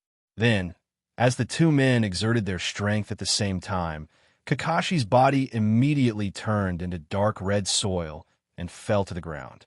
"Kakashi-sensei!" Uzumaki Naruto shouted in shock. Then, the two men who thought they killed Kakashi immediately changed their target and rushed towards Tazuna. At this time, only Sakura stood beside Tazuna, but as a good student of the Ninja Academy, although she felt nervous and scared, she immediately took out a kunai and held it in her hand and blocked in front of Tazuna. After her, Sasuke on the side also immediately recovered and flashed to the front of Haruno Sakura, opening his arms to protect her. "Next, it's your turn," the two men said. However, because of the masks on their faces, their voices were hollow and vague. Looking at the steel claws that were about to pierce his body, Sasuke instinctively closed his eyes and waited for the arrival of death. But in the next moment, Kakashi's figure suddenly appeared beside the two men. He bent his arm and strangled their necks. The powerful force caused the two of them to faint in an instant. So fast. Looking at Kakashi's explosive speed from his hiding place to Uchiha Sasuke's, Seito praised in his heart. Afterward, Kakashi tied the two unconscious people to a big tree with the steel chains in their hands, and then continued to take Uzumaki Naruto, Sakura Haruno, Sasuke Uchiha, and Tazuna, who weren't injured in the battle, to the depths of the Wave Country. I didn't expect this. I can still have such a harvest. After Kakashi and the others walked away, Seito jumped out of the branches and landed in front of the two unconscious Mist Shinobis. He quickly reached out his hand and sealed their chakra flow. He put them into the Rubik's Cube world. After dealing with the two Mist Shinobis, Seito once again jumped into the forest and chased after Kakashi and the others. After that, the road was calm. Kakashi and the others took a boat from the waterway to their destination. Seito, who didn't have a boat to sit on, could only jump into the water after they walked away and continue to move forward. Fortunately, the land of Wave itself was foggy, especially after reaching the water. The fog was so thick that as long as the two were more than 10 meters apart, they couldn't see each other. So it was very convenient for Seito to follow. After an hour and a half, Kakashi and the others finally finished the waterway and set foot on the land again. We finally went ashore. Shortly after Kakashi and the others went ashore, Seito also came out of the water and jumped into the forest again. Following behind Kakashi and the others, he walked forward. At this time, Uzumaki Naruto, who had been walking in front of the team, suddenly ran a few steps forward, then put his right hand in front of his forehead and looked around. Then, as if he found something, he suddenly took out a kunai and threw it into the forest. "There!" Uzumaki Naruto shouted with a serious face. After a while, except for Uzumaki Naruto, who still maintained his posture, no suspicious traces appeared. Instead, Tazuna and Haruno Sakura were startled by Uzumaki Naruto's behavior. So it's just a mouse. Uzumaki Naruto's face showed an expression of understanding and said with an "I'm a master" look, "Why are you pretending? There's nothing there." Haruno Sakura pointed at Uzumaki Naruto and shouted angrily, "Naruto, please don't use kunai casually. It's very dangerous." Kakashi said anxiously as if he was afraid of Uzumaki Naruto. "You dwarf, don't pretend to be a ghost." Tazuna, who was startled, also shouted angrily, "There's a shadow there." But Uzumaki Naruto ignored Tazuna's shout, pointed to another place, and shouted. Then he turned his eyes and pointed to another place and said, "No, it's here." Then, with a slight rustling sound, he took out another kunai and threw it in the direction of the sound, while shouting, "There! Are you done?" Haruno Sakura, who could no longer stand Uzumaki Naruto's idiotic behavior, hurriedly walked behind him and punched Uzumaki Naruto's head and shouted angrily, "Someone is really going to attack us." Uzumaki Naruto held his head with both hands and looked at Haruno Sakura with a wronged expression. "Don't talk nonsense. Don't go too far, really." Haruno Sakura shouted in disbelief, then walked to the side of Kakashi. After seeing the scared rabbit on the ground, she turned her head and shouted at Uzumaki Naruto, "Naruto, look at what you've done. That guy is Zabuza, right?" Hiding in the tree, say Ito, who was quietly watching the farce between Uzumaki Naruto and Haruno Sakura, turned his head and looked at the mist shinobi hiding in the leaves, wearing a forehead protector and carrying a strange broadsword on his back. "Everyone get down." In the next moment, Kakashi, who was standing in the field, suddenly shouted to Uzumaki Naruto and the others. Then, a katana flew out of the forest, whistling over the heads of Uzumaki Naruto and the others, and slashed on a tree trunk. Then, the mist shinobi Momochi Zabuza appeared on the katana that slashed on the tree trunk. He was wearing blue trousers, his upper body was naked, and his hands and feet were covered with black and white sleeves. The lower half of his face was covered with a white cloth, and he didn't have any eyebrows on his brow bone. "Is this the fugitive mist shinobi, Momochi Zabuza?" Kakashi said in a relaxed tone to Momochi Zabuza, who was standing on the hilt of the broadsword with his back to them. At this time, Uzumaki Naruto, who was standing in the crowd, suddenly ran toward Momochi Zabuza, but halfway he was stopped by Kakashi, who told him to retreat with Uchiha Sasuke, Haruno Sakura, and Tazuna. "If you want to fight him, it seems a bit difficult," Kakashi explained to Uzumaki Naruto while raising his hand to expose his left eye. "I actually have the opportunity to meet the Sharingan Kakashi." Momochi Zabuza said, "I'm sorry, but can you leave that old man to me?" You guys quickly form a 10,000-word formation to protect Tazuna-san. "Don't join this battle. This is what the team does at this time," Kakashi said. Then, he looked at Momochi Zabuza and said, "Your opponent is me, Sharingan." Ito, who was hiding, whistled in his mind. Then, he opened his arms and summoned Uchiha Yoshiko from the Rubik's Cube world. The moment Yoshiko appeared, he hugged her in his arms and used his spiritual force to shield her chakra fluctuations. "Don't move. Watch carefully. This is a rare opportunity to learn from the Sharingan," Ito whispered in Yoshiko's ear. Hearing Ito's words, Yoshiko immediately calmed down and obediently leaned in Ito's arms, watching the situation in the field. "I didn't expect to see the rumored Sharingan so soon. It's an honor." Momochi Zabuza turned around and looked at Kakashi condescendingly. "Since the beginning, you've been talking about the Sharingan. What is the Sharingan?" Uzumaki Naruto asked loudly. "The Sharingan is derived from the sight." Hearing the question, Uchiha Sasuke turned his head and softly explained the role of the Sharingan. During his explanation, a fog suddenly appeared in the forest and became thicker and thicker at an extremely fast speed until it finally turned white. "It seems that before I kill that old man, I have to defeat you first, Kakashi." After some conversation, Momochi Zabuza finally said. Then, he kicked the trunk next to him, and at the same time he used the force to pull out the sword on the trunk and appeared on the water beside him like a gust of wind. Then, He raised one hand to the sky, and the other hand was half bent in front of him. At this time, around Momochi Zabuza's body, a whirlwind composed of countless water droplets quickly coiled up and then quickly disappeared as he chanted ninjutsu, mist concealment jutsu. 8 places. A moment after Momochi Zabuza disappeared, his voice suddenly echoed in the space again. Throat, spine, lungs, liver, carotid artery, clavicle, lower artery, heart, kidney, which one do you want me to attack?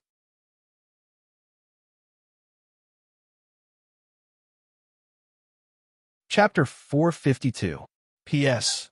Thanks to Savexy for his monthly votes and Xiao Mofeng, Nickfany, and Kei's Woliang for their tips. How do you feel? While Zabuza was talking, Sei Ito quietly removed his spiritual barrier, allowing Uchiha Yoshiko to get close to the murderous aura released by Zabuza. It's okay. Feeling the murderous aura released by a Jonin for the first time, Uchiha Yoshiko, who had been expressionless, slightly changed her expression and whispered with difficulty. That's good. Ito Seiji's arm that was hugging Miko's waist retracted slightly, and Ito Seiji hugged Miko even tighter in his arms, and then whispered in her ear, "Carefully feel the duel between the real Jonin." Yes. Feeling the chest clinging to her back, Uchiha Yoshiko felt a sense of security and nodded slightly. At this time, Kakashi suddenly made a hand seal with both hands, and his chakra burst out, and a murderous aura that was not inferior to Zabuza's murderous aura erupted from his body, resisting Zabuza's murderous aura invisibly. Huff! Huff! Uchiha Yoshiko, who was already affected by the murderous aura released by Kakashi, immediately gasped for breath, and a trace of sweat gradually appeared on her forehead. Seeing this, Sei Ito once again opened his spiritual barrier to resist the murderous aura for Uchiha Yoshiko. Don't help me. Feeling the murderous aura change, Uchiha Yoshiko immediately whispered in a firm tone. Okay.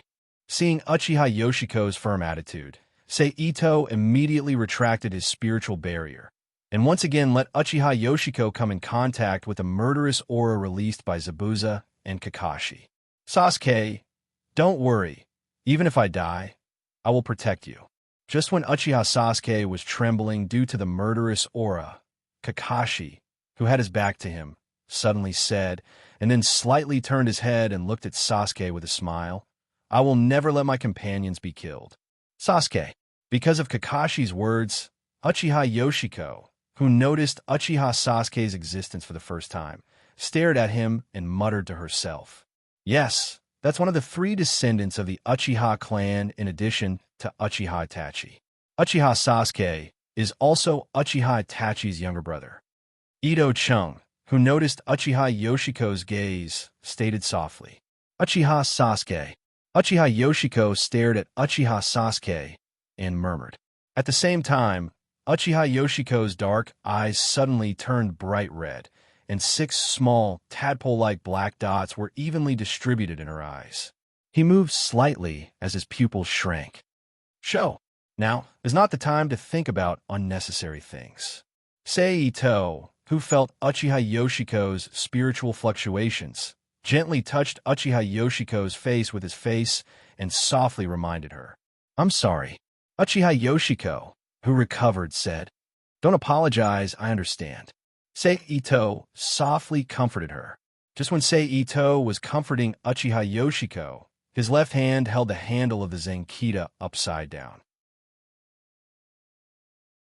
With the Zenkita slanted across his back, Momochi Zabuza, Uchiha Sasuke, Sakura Haruno, and Uzumaki Naruto suddenly appeared between Tizuna, Uchiha Sasuke, Sakura Haruno, and Uzumaki Naruto, and said lightly, "It's over." But in the next moment, Kakashi, who immediately turned around, instantly rushed in front of Zabuza, holding the kunai with both hands. It fiercely stabbed Momochi Zabuza, who was about to move, near his left stomach. A stream of water flowed out from the place where Momochi Zabuza was stabbed and quickly splashed on the ground, making a splash sound. But without waiting for the others to recover from the shock, another Momochi Zabuza suddenly appeared behind Kakashi, and under Naruto's warning, he swung his Zenkita and cut Kakashi into two pieces. Just like before, the two halves of his body turned into two transparent liquids and scattered on the ground the moment they were sent flying. In the next second, Kakashi's figure once again appeared behind Momochi Zabuza. Holding the kunai with his right hand, he forced the tip of the Zenkita to Momochi Zabuza's throat. "It's over," Kakashi said with cold eyes. "Too powerful." After a moment of silence, Uzumaki Naruto's excited shout suddenly sounded, breaking the quiet atmosphere. "Humph, humph, humph, is it over?" At this moment, Momochi Zabuza suddenly laughed in a low voice. Then he said mockingly, "Don't you understand? You can't defeat me with just a casual imitation." "Humph, but you're not bad. You already copied my water body jutsu at that time." When Kakashi's expression changed slightly, Momochi Zabuza spoke again. "You deliberately let your clone say those words. You completely attracted my attention to him, while you used mist body jutsu to hide. You observed my every move, but I'm not that easy to deal with." Momochi Zabuza's words just fell. Another Momochi Zabuza appeared behind Kakashi and swung his Zenkita at Kakashi with a cold expression. Seeing the Zenkita coming at him, Kakashi immediately squatted down and dodged Momochi Zabuza's Zenkita. Momochi Zabuza, who found that his attack missed, let the Zenkita hit the ground due to inertia, and then when the Zenkita hit the ground, he immediately let go of the Zenkita with his left hand. And at the same time, he turned his body, his right hand on the Zenkita's hilt, and kicked Kakashi, who was squatting on the ground, away. Then, Momochi Zabuza used both hands to push down the hilt of his broadsword, lifting the broadsword from the ground. Then, he dragged the broadsword towards Tizuna, but in the end, he was stopped by the caltrops on the ground. Boring. Seeing that his surprise attack didn't succeed, Momochi Zabuza turned around and said in a disdainful tone, and then jumped back to the water, "Sensei." At the same time, Uzumaki Naruto saw Kakashi fall into the water and hurriedly shouted, "What's the matter? The water is so heavy." Kakashi, who just came out of the water, looked at the water on his arm and said softly, "Stupid guy." At this time, Momochi Zabuza immediately ran from the water to Kakashi's body. His hands quickly formed several hand seals, and then said, "Water prison jutsu." In an instant, a huge water ball completely composed of water imprisoned Kakashi in the water, and on the side of the water ball, Momochi Zabuza put his right hand into the water ball and said with a sneer, "You fell into my trap? This is a special cage that you can't escape from. If I let you move freely, I won't be able to do it. Next, Kakashi, I'll deal with you later. I'll deal with him first." Momochi Zabuza turned his head to look at Uchiha Sasuke, Sakura Haruno, Uzumaki Naruto, and Tizuna standing on the shore, and then bent his arm in front of him and said water body jutsu. Immediately, a figure completely composed of water quickly emerged from the water, and finally turned into Momochi Zabuza's appearance. "You three, wearing a forehead protector, you think you're ninja?" Momochi Zabuza's real body sneered and said, "But a real ninja refers to those who repeatedly risk their lives. In other words, when you can be registered in this master's manual, you could be considered a ninja. You three are not qualified to be called ninja." After that, Momochi Zabuza's water body, jutsu, immediately activated the mist concealment jutsu and disappeared from the water. "Yoko, don't learn from this guy. If you have time to talk nonsense, it's better to deal with the enemy first. You can't say when you'll be buried because of your nonsense." Seito, hiding in the branches, lowered his head and said to Uchiha Yoko in his arms, "I know." Uchiha Yoko replied. Just as Seito spoke, Momochi Zabuza suddenly appeared in front of Uzumaki Naruto and sent him flying with his knee. A Konoha ninja's forehead protector flew out of Uzumaki Naruto's body and fell to the ground. Momochi Zabuza stepped on it, and at the same time, Momochi Zabuza said with disdain, "Just an ordinary kid. You guys take Tizuna, San, and escape." Kakashi shouted to Uchiha Sasuke and Haruno Sakura, "You have no chance of winning against him. As long as he keeps me in this water prison, he can't leave, and water clone can't be used as long as he's far away from the main body. In short, escape now. But Uchiha Sasuke didn't choose to listen to Kakashi. Instead, he shouted and quickly ran to Momochi Zabuza's water clone, while waving his hands continuously, throwing several shurikens at Momochi Zabuza. Momochi Zabuza crossed his sword with one hand and instantly blocked the shurikens flying in front of him, then looked up at Sasuke, who jumped from the ground when he blocked the shurikens. Uchiha Sasuke intended to attack from a high altitude. Too slow. Momochi Zabuza's water clone grabbed Uchiha Sasuke with one hand and instantly caught him on the way down, then threw him to the side with great force. The force carried by his body made Uchiha Sasuke slide more than 10 meters away. Too weak. Uchiha Yoshiko whispered while looking at Uchiha Sasuke, who was thrown out. "Oh, you." Seito lowered his head and chuckled.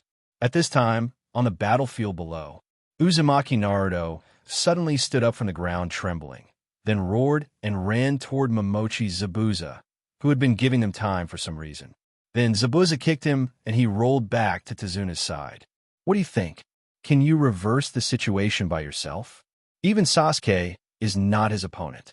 No matter how hard we fight, we can't win against a Jonin. Haruno Sakura shouted angrily at Uzumaki Naruto, who was struggling to get up from the ground, but she was immediately stunned by the thing in his hand and couldn't speak anymore. And that thing was Uzumaki Naruto's forehead protector that was originally under Momochi Zabuza's foot. "Hey, the one without eyebrows over there. Hurry up and write it down in your handbook. Sooner or later, you will become the man of Konoha's ninja Hokage." Speaking of this, Uzumaki Naruto put the forehead protector in his hand back on his forehead and looked up at Momochi Zabuza with confidence. "Konoha's ninja, Uzumaki Naruto. Sasuke, listen to me." Uzumaki Naruto, who broke free from the fear of facing a Jonin for the first time, said to Uchiha Sasuke, standing behind him without looking back. "What?" Uchiha Sasuke asked. "I have a plan." Uzumaki Naruto said confidently. "You actually know how to team up." Uchiha Sasuke said. "Let's do something big." Uzumaki Naruto raised his hand to wipe the blood from the corner of his mouth and said confidently, "You seem confident, but do you have a chance of winning?" Momochi Zabuza's water clone sneered. "What are you doing? I told you to run away quickly. When I was locked up, the result was obvious. Run away quickly." Kakashi shouted to Uzumaki Naruto and the others in the water prison. "Listen, our mission is to protect Tazuna-san. Had you forgotten?" "Uncle." Hearing this, Uzumaki Naruto turned his head and looked at Tazuna hesitantly. But unexpectedly, Tazuna, who had been very afraid of death along the way, was surprisingly brave, encouraging Uzumaki Naruto and Uchiha Sasuke to not lock him up and fight to their heart's content. Seeing Uzumaki Naruto and Uchiha Sasuke full of confidence because of Tazuna's encouragement, Momochi Zabuza suddenly laughed and explained the Genin graduation exam system of Kirigakure to Uzumaki Naruto and the others. On the side, in order to let Uzumaki Naruto and Uchiha Sasuke know the seriousness of the matter, Kakashi also explained Momochi Zabuza's graduation exam. "That's really interesting." In the end, Momochi Zabuza concluded, and then suddenly opened his closed eyes, and a powerful murderous aura immediately rushed towards Uchiha Sasuke and Uzumaki Naruto, shocking them on the spot. Then Momochi Zabuza instantly rushed to Uchiha Sasuke, bent his elbow and hit Uchiha Sasuke flying, and appeared beside him the moment Uchiha Sasuke fell to the ground, squatted down, and hit his abdomen with his elbow. Ouch! Uchiha Sasuke spat out a large mouthful of blood instantly from his mouth. "Go to hell." After the attack, Momochi Zabuza stepped on Uchiha Sasuke's stomach as if he was abusing a small animal, and said indifferently, "Damn it." Uzumaki Naruto on the side saw this, and immediately made a hand seal with both hands, launching the Shadow Clone Jutsu. A large number of Uzumaki Naruto appeared around Momochi Zabuza, surrounding him in the middle. So many. Uchiha Yoshiko whispered with a slightly surprised tone. Then she saw the group of Uzumaki Naruto jump from the ground at the same time, like a human pyramid pressing on Momochi Zabuza's body. But how can a simple shadow clone jutsu suppress Momochi Zabuza's water clone jutsu? So in the next moment, all the shadow clones pressing on Momochi Zabuza's body were thrown out, bursting into a cloud of smoke and disappeared. Sasuke. At this moment, Uzumaki Naruto's real body fiercely threw a huge Kaze shuriken that was temporarily folded into a reverse blade to Uchiha Sasuke.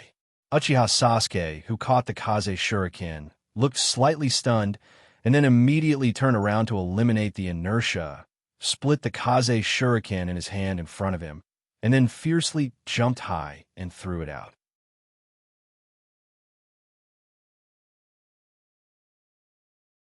Chapter 453.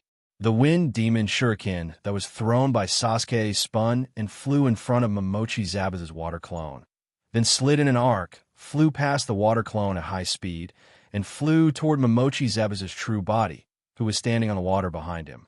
However, the moment Momochi Zabuza's real body caught the Kaze Demon Shuriken flying towards him, another Kaze Demon Shuriken flew towards him at an extremely fast speed. Momochi Zabuza, who couldn't free his hands at the same time, immediately curled his legs and jumped high, narrowly dodging the attack of the Kaze Demon Shuriken. With a soft sound, the Wind Demon Shuriken that Momochi Zabuza dodged suddenly burst into a cloud of smoke, and Uzumaki Naruto, dressed in orange clothes, appeared on the water. He shouted and threw the kunai in his hand at Momochi Zabuza. Because it was a sudden attack, and the attack was Momochi Zabuza's blind spot. In order to avoid the kunai, Momochi Zabuza had to pull his hand out of the water to maintain the water prison jutsu, and sideways to avoid the kunai shot by Uzumaki Naruto. But even so, the sharp edge of the kunai still brought a trace of blood under Momochi Zabuza's eyes. Then Momochi Zabuza, who became angry because of the injury, immediately turned around and was about to throw the Wind Demon Shuriken in his hand to Uzumaki Naruto, who was in midair, but then Kakashi, who broke free from the water prison jutsu, blocked it with the metal plate on the back of his right glove. A small handful of blood flowed down the gap between Kakashi's fingers and dripped on the water. See, this is the result of not killing the opponent immediately and playing with the enemy with a playful heart.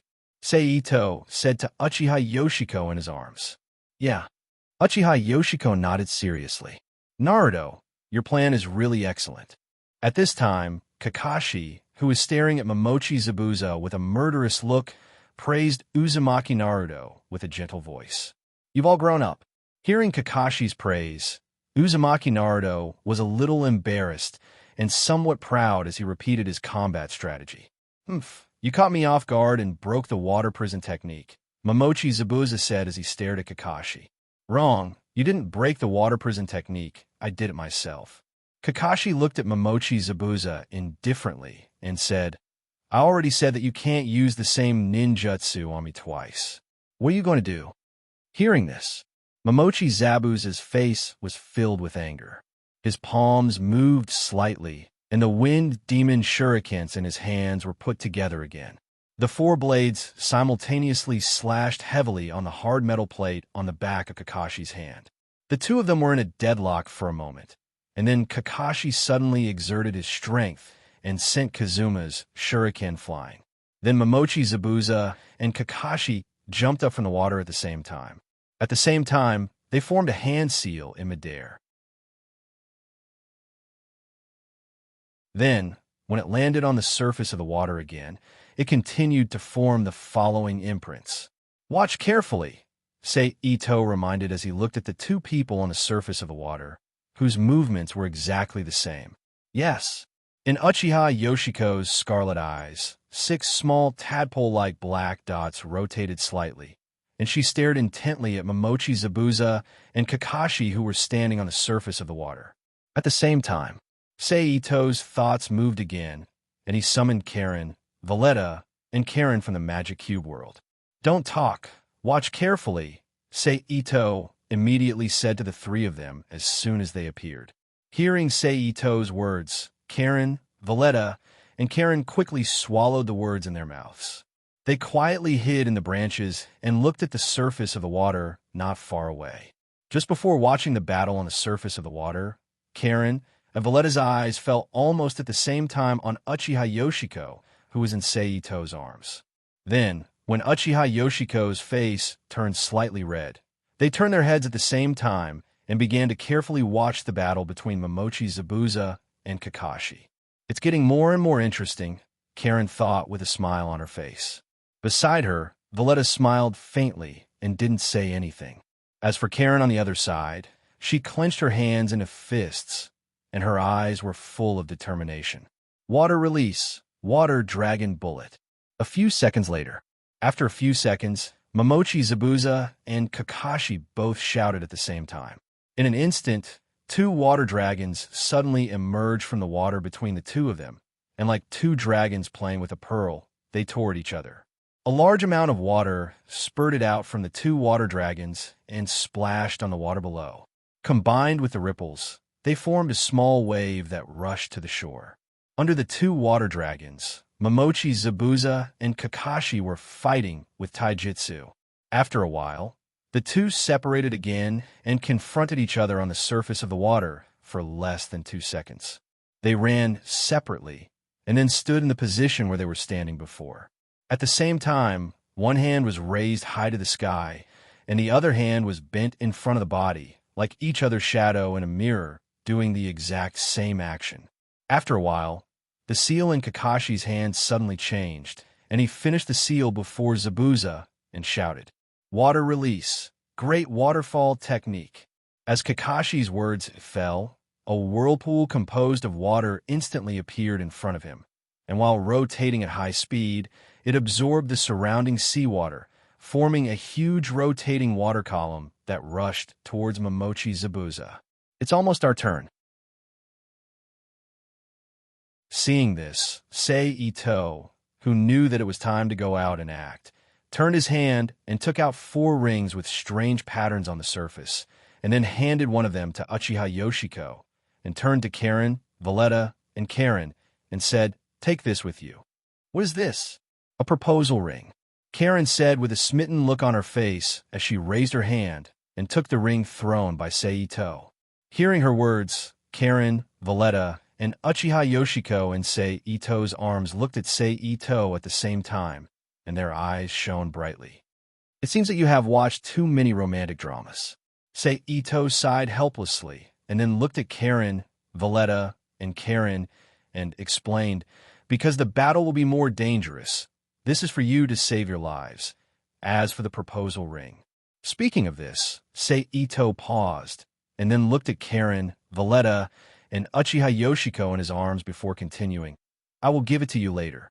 Hearing this, Karen, Valletta, and Uchiha Yoshiko blushed at the same time, and they quickly lowered their heads and put the ring handed by Seito on the ring finger of their left hand. On the contrary, Karen was taken aback after hearing this, and then her face turned red, and she hurriedly put the ring on the ring finger of her left hand. Seeing Karen's appearance, Seito chuckled unconsciously, and then glanced at the water release, great waterfall jutsu that was about to end, and quickly said to Karen and the others, "Remember not to call my name during the battle, and you can do whatever you want." After saying that, Seito pulled down the dog-face mask that had been on his forehead, let go of Uchiha Yoshiko's waist, and used the body flicker jutsu to rush to Momochi Zabuza's side, and blocked the 4 kunai thrown by Kakashi. Ding, ding, ding. Along with 4 soft sounds, the 4 kunai bounced off in all directions. "Who are you?" Kakashi, who was half squatting on the branch, turned his head to look at Seito, who suddenly appeared, and asked, "Well, it doesn't matter who I am. The important thing is that this person is still useful to me, and I can't let you kill him now." Seito looked at Kakashi and said. At this time, the water produced by the great waterfall jutsu began to recede, exposing the ground to the sun again. "You over there, come out too." Seito turned his head to the other side and said loudly, "What? There's someone else." Kakashi was shocked, and he immediately followed Sei Ito's gaze. Immediately, a young man wearing a black kimono with dark brown pleated trousers inside, tied with the same color cloth around his waist, his black hair coiled into a bun on the back of his head, leaving only 2 long buns on both sides of his forehead, and a mask engraved with the Mist seal on his face appeared on the branch. "This is Haku," Sei Ito said in his heart, looking at the young man who suddenly appeared. "That mask. You're from the Mist Ninja hunting team," Kakashi said. "You know it very well," Haku replied, then turned his head to look at Momochi Zabuza and said, "Although I'm sorry, can you give him to me?" "No. As I said, he's very useful to me now." Sei Ito suddenly took out a kunai in his hand and pointed it at Momochi Zabuza's throat as he looked at Haku and said, "Of course, you could do the same." Hearing this, Kakashi's pupils shrank, and his expression became alert. "Don't worry, I'm not interested in you for the time being." Sei Ito, who felt Kakashi's change, looked up at him and said, "Is that so?" Kakashi whispered, but his expression didn't reduce at all. "Forget it. It's up to you to believe it or not." Ito-sei shrugged indifferently and then shouted, "You can come out now." As soon as Ito-sei's voice fell, Karen, Valletta, and Uchiha Yoshiko suddenly appeared on the branches of another big tree not far from the scene. They looked at Haku, who was dressed as the Mist Ninja, Kakashi, Momochi Zabuza, who was kidnapped by Ito-sei, and Uchiha Sasuke, who was standing on the side. All women. Looking at the 4 people who suddenly appeared, Haruno Sakura exclaimed in surprise. "No forehead protector," Uchiha Sasuke said. "I say, who the hell are you people?" At this time, Uzumaki Naruto, who recovered from his shock, pointed at Sei Ito and asked loudly, "I'm asking you, hey, that brat is one of your people. Aren't you going to stop him?" Hearing Uzumaki Naruto's question, Sei Ito turned to look at Kakashi on the branch and said, "If you don't stop him, I might kill him. Is that so? But I will stop you before that happens." Kakashi's face changed, and his murderous aura erupted as he stared at Sei Ito and said coldly,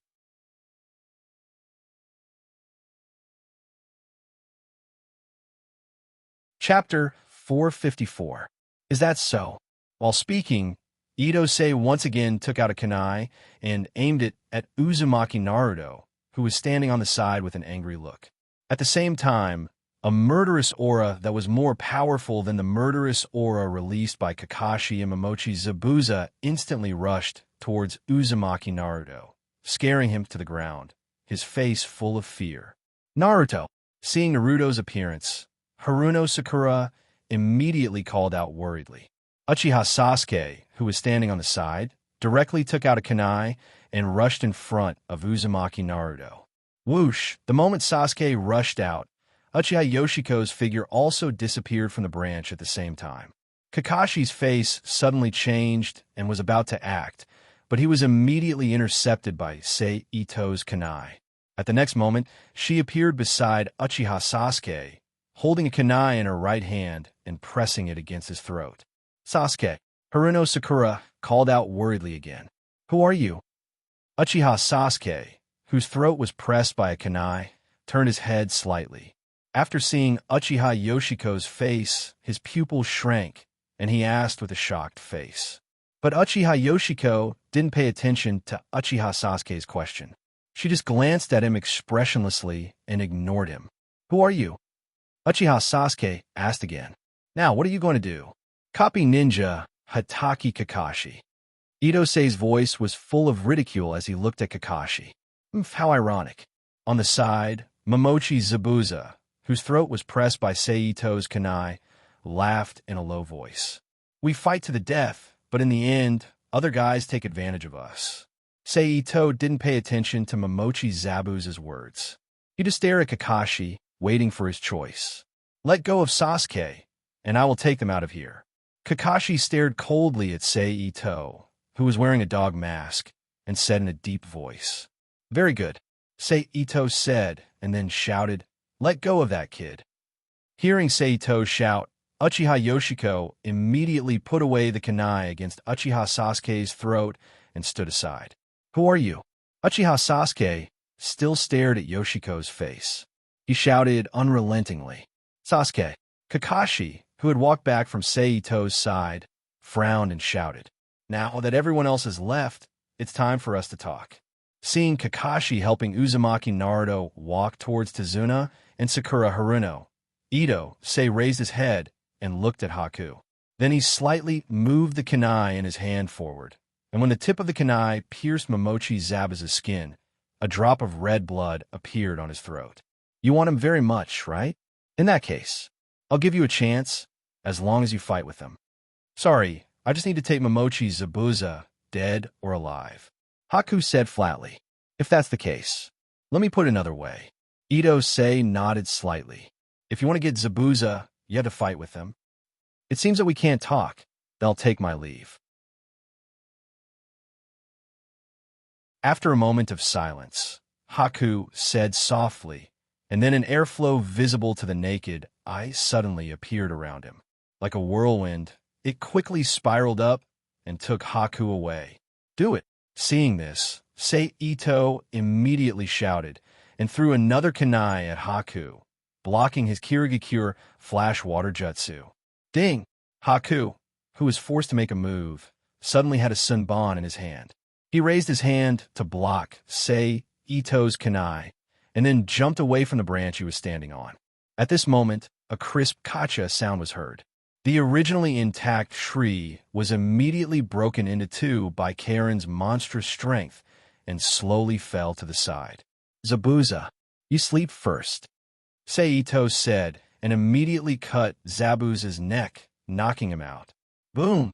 At this time, the big tree finally fell to the ground with a loud bang. A cloud of dust rose from the ground where the tree trunk hit the ground. "Kakashi-sensei." At the same time, Sakura's anxious voice suddenly came from not far away, attracting Ito's attention, and then the fainted figure of Kakashi came into his sight. Oh, seeing this, Ito chuckled and reached out his hand to grab Zabuza, who had fainted on the side. With a light tap of his foot, it was like a Taoist ground shrink technique. He appeared not far away, and then in a flash, he appeared near Sakura and the others. At this time, the battlefield became wider due to Ito's departure, and Karen, Valletta, and Uchiha Yoshiko were fighting Haku with tacit understanding. "Yoshiko, Karen, you guys retreat first. Let Karen and Valletta fight him," Ito immediately shouted, looking at Haku, who was struggling under the siege of the four people. Hearing Ito's words, Karen and Uchiha Yoshiko immediately jumped away from Haku's side obediently, leaving the battle to Karen and Valletta. However, Karen and Uchiha Yoshiko didn't relax their vigilance because of this, and they still stared at the three people who were fighting together, ready to support them at any time. "Who the hell is she?" Not far away, Uchiha Sasuke, who was also staring at Uchiha Yoshiko, whispered to himself, "Sasuke, let's go. It's too dangerous here," Sakura reminded him. "Okay." Uchiha Sasuke gritted his teeth, helped Kakashi up with Uzumaki Naruto, and quickly walked away with Sakura and Tazuna. If it weren't for Sasuke's abnormality, I wouldn't have noticed it. Yoshiko seems to be looking more and more like Sasuke's mother, Uchiha Mikoto. Ito looked at Uchiha Yoshiko and muttered in his heart, "Secret jutsu, 1,000 kill, water soar." Just when Ito was muttering in his heart, Haku suddenly kicked Karen towards Valletta and then made several hand seals with one hand. He lifted his foot and stomped on the puddle left by the great waterfall jutsu on the ground and said softly. As soon as Haku's voice fell, the water that was sent flying into the air by his chakra immediately turned into dozens of slender senbanshi and shot towards Valletta and Karen, who couldn't resist because they couldn't catch Karen with both hands. Seeing this, a burst of chakra immediately erupted under Valletta's feet, instantly pushing her and Karen out of the Senbanzen's attack range. Secret technique, magic mirror, ice crystal. The moment Valletta's feet landed on the ground again, Haku's voice sounded again, and then ice crystals about 2 meters high, 70 centimeters wide, and 6 or 7 centimeters thick with a smooth surface, suddenly appeared in midair, surrounding Valletta and Karen. Then, Haku slowly walked towards the ice crystals, and as if he was walking into a liquid, he completely melted into the ice crystals. Although your monstrous strength is very troublesome, it's all over now. Inside the ice crystals, more than a dozen Haku said at the same time. You? Hearing this, Karen said in a low voice. As soon as Karen's words fell, countless slender senbonzans immediately flew out of the ice crystals at the same time, flying towards Karen and Valletta from all directions. Unable to dodge, the two could only lower their bodies as much as possible, blocking their faces with both hands, instinctively avoiding their vitals, and using their bodies to withstand Haku's senbonzan's attack. But even so, the constant pain from the wounds caused by the senbonzans still made Karen and Valletta unconsciously cry out in pain. So fast, Karen, who closed her eyes and sensed Haku's chakra flow, said with a dignified expression. Indeed, at this time, Uchiha Yoshiko, who had fully opened her 3-tomo Sharingan, said, if Karen and Valletta don't get out of this attack as soon as possible, they will probably be defeated here. Although you said so, you know how fast they are, it's impossible for them to use ninjutsu to solve the current situation. Karen opened her eyes and said, don't forget, Karen's dynamic vision is not much worse than the 1-tomo Sharingan. Uchiha Yoshiko reminded. Indeed, Karen nodded and said. As soon as the two of them finished speaking, Karen, who observed Haku's attack through the gap between her arms, suddenly jumped to the side and dodged Haku's senbonzai attack. Then, she nimbly moved in the space of the magic mirror's ice crystal to avoid Haku's subsequent attacks. Now it's my turn. Unknowingly, Karen, who had already run to the side of the ice mirror, shouted and punched the ice crystal in front of her.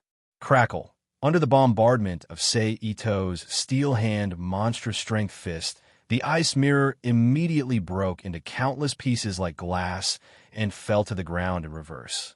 Swish! Although the ice crystal was broken, no matter how small the fragments were, they were still ice, and Haku could borrow the force of his attack. Therefore, after the ice crystal was broken, there were still a number of slender senbon flying out of the fragments in midair, shooting towards Karen below. Hearing the sound caused by Senbin's attack, Karen stomped her feet and instantly dodged Senbin's attack, then moved to the other side of the ice crystal and punched it again. Crackle, crackle, crackle. The same cracking sound rang out again. And because of the lack of 2 ice crystals as a springboard, Senbin's attack frequency became a lot weaker and could no longer block Valletta's attack. Although her dynamic vision wasn't as good as Karen's, it was still much better than the average person. Valletta, who could also see Haku's attack pattern, quickly ran to the ice crystal and cooperated with Karen to smash the ice crystal. Then, cracking sounds were heard one after another. Soon, the two of them finished cracking the magic mirror ice crystal and forced Bai, who was hiding inside, to come out. Then, Karen and Valletta, who were free, moved at the same time, rushed to Haku's side, and pressed him to the ground with the ninjutsu in Leluxiu's world.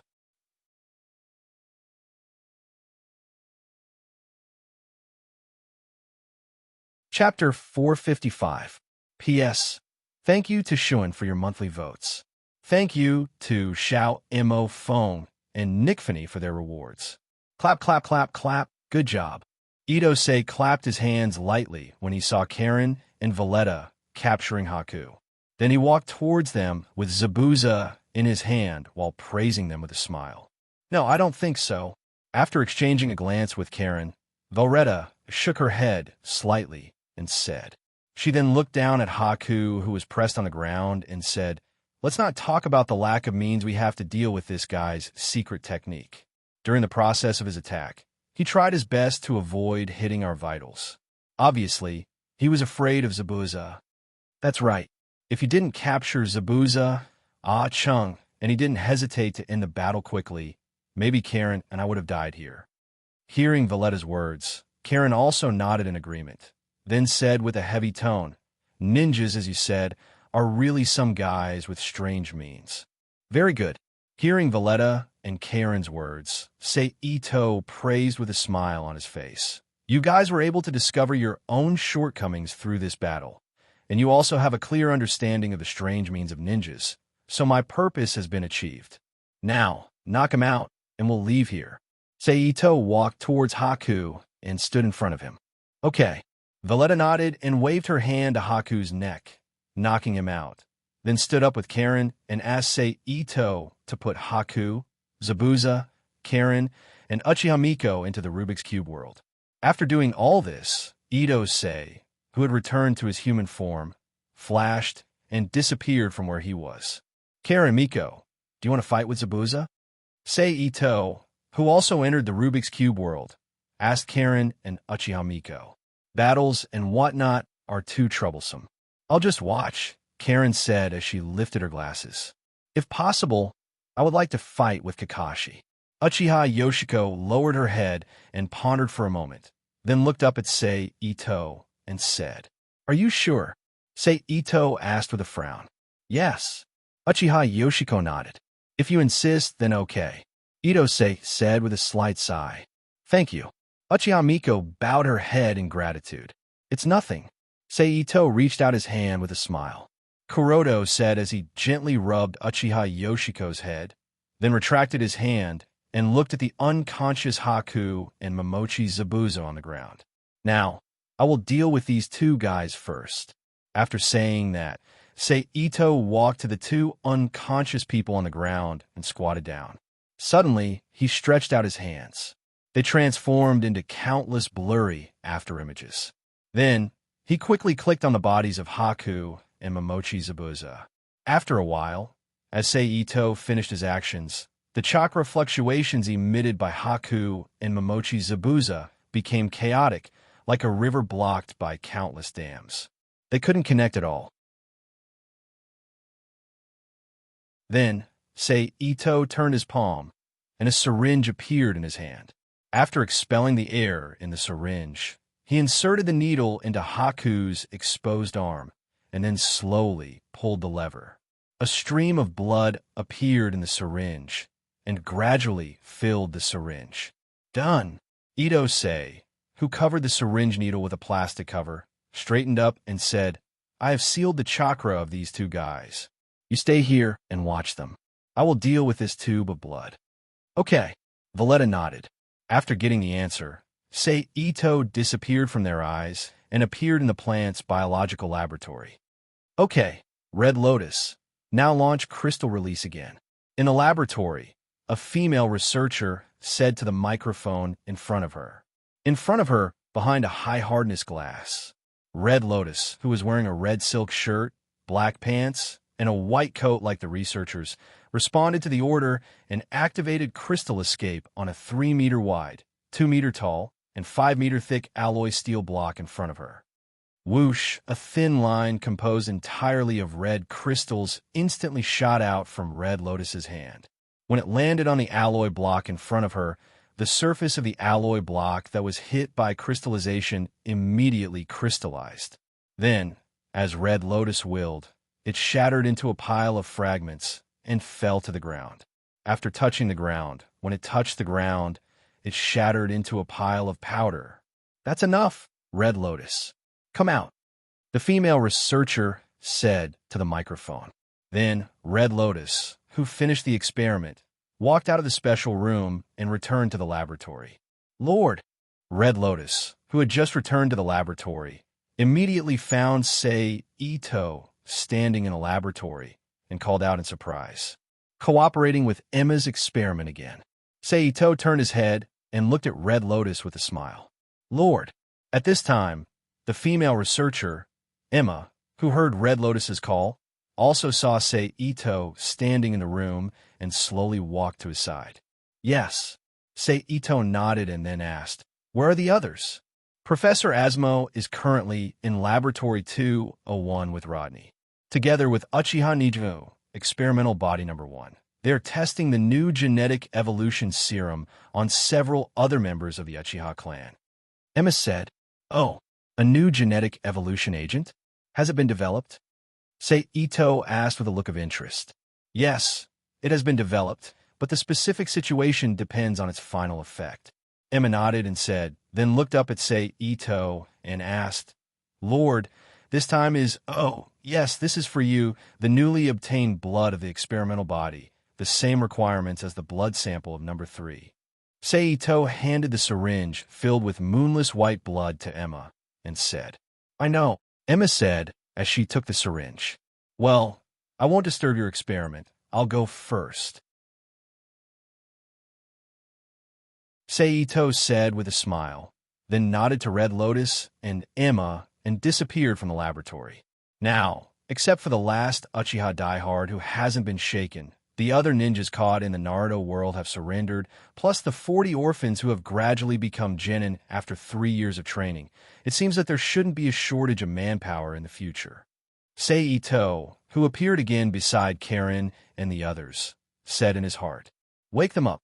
Sei Ito, who put away his thoughts, turned his head and said to Karen, Got it. Karen agreed, then walked to Haku and Momochi Zabuza's side and woke them up. Uebai Shui, there are no outsiders here. Take off your mask. After the two of them were fully awake, Uebai Shui said. Sei Ito said to Haku. Haku was silent, as if Sei Ito didn't call him. Haku, take off your mask. Momochi Zabuza, who was on the side, suddenly persuaded. Yes. Hearing Momochi Zabuza's words, Haku immediately agreed and reached out to take off the mask on his face, revealing his delicate and beautiful face comparable to a woman's. A woman? Karen said in surprise. It's a man. Karen explained from his side. How is that possible? Karen said in surprise. It's indeed a man. Sei Ito confirmed. Hearing Sei Ito's words, Karen was stunned. She looked at Haku's face speechlessly and didn't speak. Now, let's get straight to the point. Sei Ito turned his head and looked at Momochi Zabuza, who was half sitting on the ground, and said, Zabuza, I want you and Haku to be my subordinates. Who do you think I am? Momochi Zabuza laughed in a low voice. Of course, I know who you are, but this doesn't conflict with the issue of me wanting you to be my subordinate. Sei Ito shook his head slightly. I, Zabuza, am not the kind of person who will submit to others. You should give up. Momochi Zabuza snorted coldly. Zabuza, what you seek is nothing more than a stable place to stay and people who can agree with you, and I can give you both of these things. Moreover, I can also let Haku stay away from killing and live a peaceful life like a normal person. Are you really going to refuse such conditions? Sei Ito ignored Momochi Zabuza's refusal and continued to persuade him. Hearing Sei Ito's words, Momochi Zabuza's pupils shrank slightly, turned his head to look at Haku beside him, but immediately retracted his gaze. He looked up at Sei Ito and said, My ambition, even if I die, I will persist. Sigh. Sei Ito sighed slightly and said, Then I can only say that it's a pity. After saying that, he walked to Haku's side, and before he could react, he grabbed him and disappeared from Momochi Zabuza's sight. Seeing this sudden change, Momochi Zabuza's pupils shrank again, and he fell silent. Sama. On the other side, in the building complex where the Uchiha clan resided, a group of children who saw Ito say immediately cheered and shouted in joy. Yes. Sei Ito replied with a smile. Then he touched the head of a child who ran to him and said to the other children, Go and play. Yes, the children answered in unison. Then they dispersed from Sei Ito's side one after another and continued to chase and play in groups of 3 or 5. How do you feel? Sei Ito asked Haku softly when he saw the children running away. Haku looked at the children running in front of him with a cheerful smile on his face. He was slightly lost in thought and didn't answer Sei Ito's question. They are orphans like you. Sei Ito didn't mean to answer Haku's question, and after a pause, he said, What do you think of their life now? Very good, Haku said after a slight silence. Then do you want such a life? Sei Ito asked again. I won't leave Zabuzaka-sama. Haku shook his head gently. Is that so? Then it seems that I can only kill Zabuza according to my original intention, and then let you find the meaning of life here again. Seito said with a slight frown. No.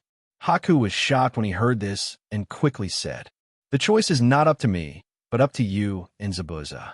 If Zabuza agrees to be my subordinate, I will not kill him, and you can live the life you want, with these children here, happy and peaceful.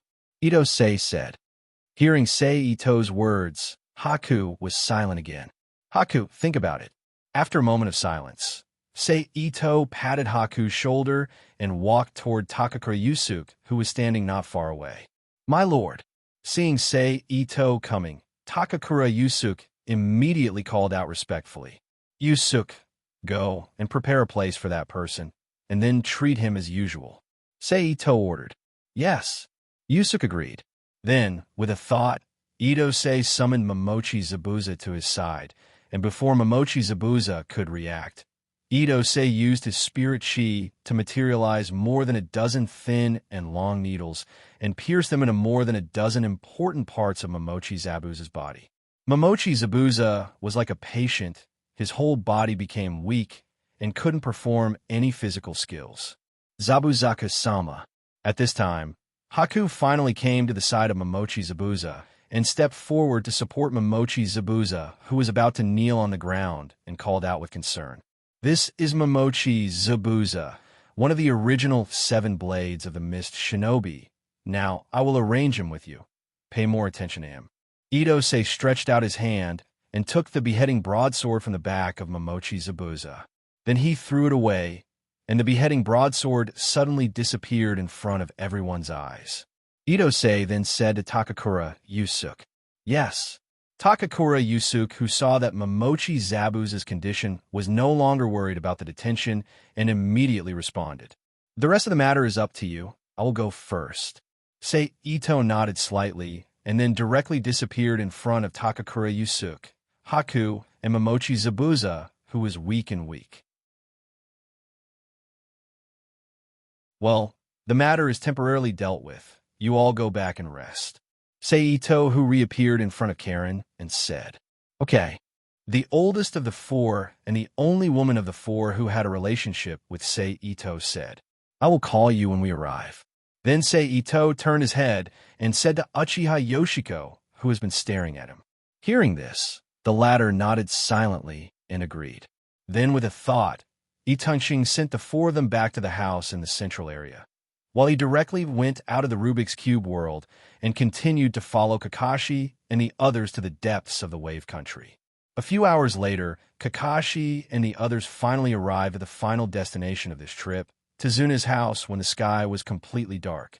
Seeing this, Seito directly chose a secret corner near Tezuna's house, entered the Rubik's Cube world again, returned to his house in the Southern Plains ecological city, and rested. The next morning, Seito, who got up early from bed, walked out of the bedroom and went straight to the bathroom door, reached out and opened the bathroom door. Then a girl who was almost naked from head to toe appeared in front of his eyes. The only thing she was wearing was pink underwear that was pulled down to below her knees. She was sitting on the toilet seat with her head down, and her long black hair was scattered casually.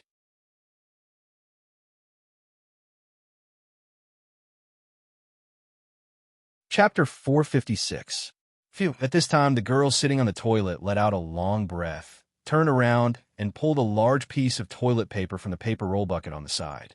After gently wiping her lower body a few times, she pressed the handle of the toilet and stood up sleepily from the toilet. She bent down and put on her pink underwear again, then walked to the sink next to her in a daze. She did not notice Seito standing at the door of the bathroom, looking at her with a stunned face. I remember this girl as Shurmira Linghua, Rika/Reika, from Gantz. Why did she come to my house? Did Reina invite her?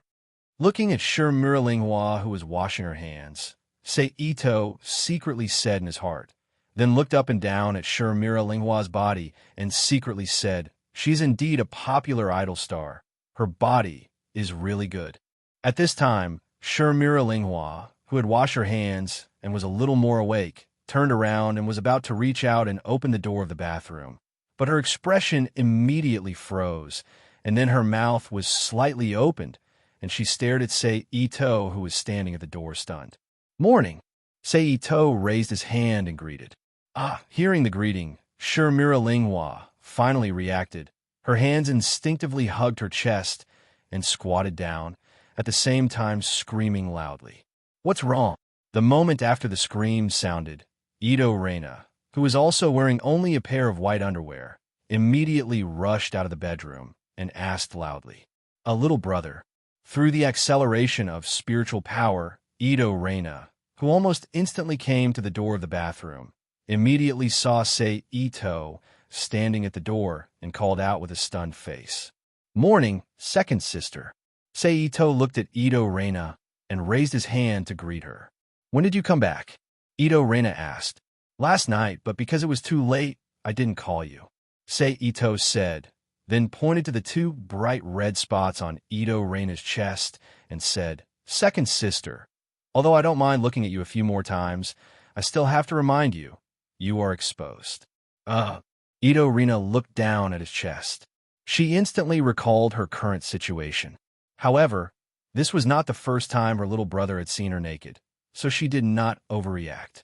Instead, she raised an arm in front of her chest and glared fiercely at Ito before walking to the bathroom. She looked at Shimiping Linghua, who was squatting on the ground with her arms crossed. "Look at what you're doing." Ito Reina, who had roughly guessed what had happened from the situation of Shimihira Linghua, turned his head and glared fiercely at Seito. "I didn't expect her to be here." Seito shrugged helplessly. "That's enough. Hurry up and turn around. You're making trouble as soon as you come back." "Really?" Ito Reina said angrily. Yes, it's all my fault." Seito turned around. He admitted his mistake in a relaxed tone. Ito Reina obviously heard that there was not much apology in her little brother's tone, but she did not say anything. After a cold snort, she said to Shimiping Linghua, "Well, Linghua, let's go back to the bedroom first." Shimiping Linghua stood up from the ground with a red face and quietly glanced at Ito, who had his back to them. She followed behind Ito Reina and quickly walked to their bedroom. "Finally, I can pee." After Ito Reina and Shimiping Linghua walked away, Ito turned and walked into the bathroom, unbuttoned his pants, and took out his tools to pee the morning water. After a while, Ito, whose arm moved slightly, pulled up his pants and refastened them. After washing his hands, he turned and walked out of the bathroom and went to the kitchen to prepare breakfast. After all, after the disturbance just now, whether it was Ito Reina or Shimiping Linghua, they were both awake. It was impossible for them to go back to sleep. Sure enough, a moment later, with the sound of the door, a person wearing off-white three-quarter pants came out. Ito Reina, who was wearing a light yellow round-neck, short-sleeve casual hoodie, with her long hair casually tied into a ponytail, walked out barefoot. "How was it?" Seito asked while putting a piece of fry bread on the plate. "How else could it be? Hiding in the quilt with a red face, not daring to come out to see you." Ito Reina walked to the refrigerator. She opened the refrigerator door and took a bottle of mineral water from it, unscrewed it, and took a sip. Then she rolled her eyes at Seito and said, "Oh." Seito nodded. "You got lucky." Seeing Seito's performance, Ito Reina said angrily, "Okay, don't be angry. I will take you to the beach to play next time as an apology." Seito put the last piece of fried egg on the plate and smiled. "What? Is there a sea here now?" Ito Reina's eyes lit up when she heard the words, and she said in a hurry, "Well, there is, but the area is not big, and there are not many fish." Seito explained. "That's nothing," Ito Reina said indifferently. "I haven't been to the beach for a long time. I remember that every year, my mother would take us to the beach in Yokohama for a vacation." Speaking of Eriko, Ito Reina's mood quickly fell. Finally, he leaned against the kitchen door frame and didn't say anything. "Second sister, if the situation outside is stable, I will take you back." Seeing this, Seito sighed slightly and said to Ito Reina, "Really?" Ito Reina looked at Seito and asked, "Really?" Seito nodded and confirmed, then turned around and handed the plate with breakfast in front of him to Ito Reina. "In fact, if possible, I would like to let my mother and sister come in. The outside world, especially Tokyo, is too dangerous. Then bring my mother and sister in. Ito Rina, who was holding breakfast in her hand, said, "Do you think I haven't tried?" Sei Ito, who was also holding breakfast in his hand, said angrily, "But my mother said that I can't leave the foundation handed down by my ancestors, so I didn't agree." Hearing this, Ito Rina, who understood the key point of the matter, sighed helplessly. "Well, don't think so much. I believe that there will always be a chance in the future." Sei Ito, who was sitting at the table, looked at Ito Rina sitting opposite him and said, "I can only hope so."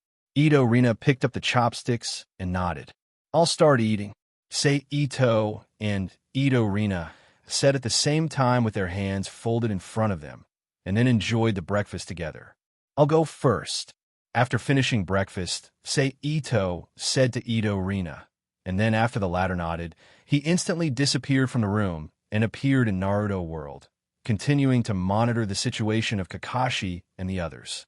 Of course, their situation was still the same. Kakashi, who was weak, was still lying in bed. Uchiha Sasuke, Uzumaki Naruto, and Haruno Sakura took turns to protect Tazuna and watch the villagers build the bridge. In this way, Sei Ito spent a week monitoring Kakashi and the others during the day, and took turns to accompany Margot, Bakulu, Karen, Valletta, and Uchiha Yoshiko at night, or teasing Erika Simmons when he was free, or returning to his home in the southern plains to stay with Ito Rina. On this day, Sei Ito, who was still wearing the dog mask on his face, suddenly came to Tazuna's house and called out to Uchiha Sasuke, who was practicing. "It's you."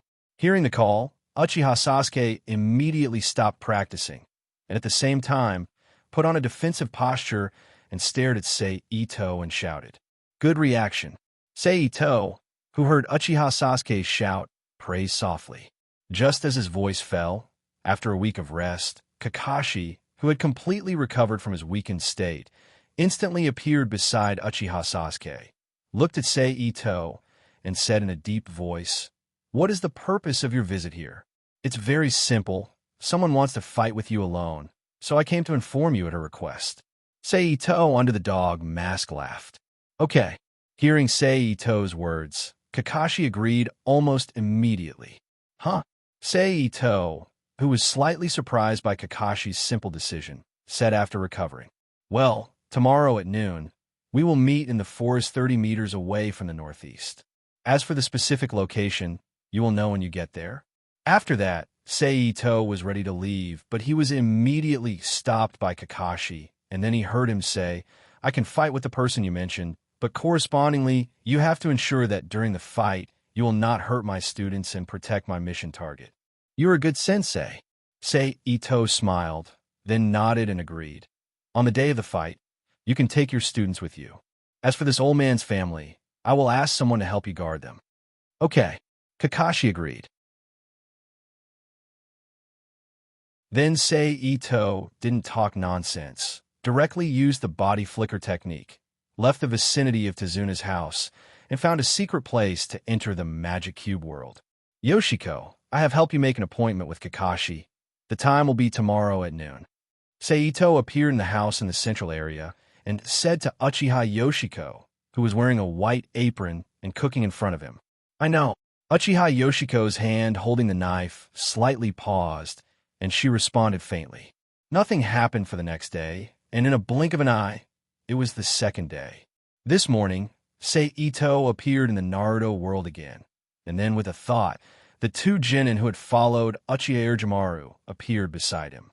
"Put these two masks on." Then Sei Ito turned his hand and took out two masks and handed them to them.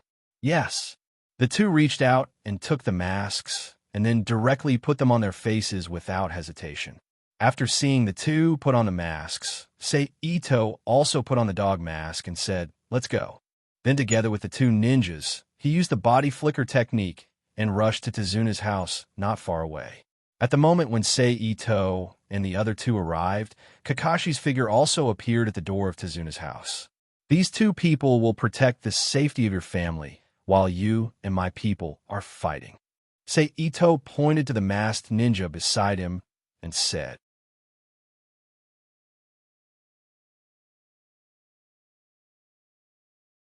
Chapter 457. P.S. Thanks to Yinixinyan, Tikin, the one who wants to fly, and Shinigami Sirius for their monthly votes. Thanks to Xiao Mafeng, Nickfany, and Brother is Not a Legend, just a myth for their comments. When it comes to taijutsu, Kakashi had been taught by Sakomo, the white fang of Konoha, since he was a child. He had participated in the Second and Third Shinobi World Wars and studied under Minato.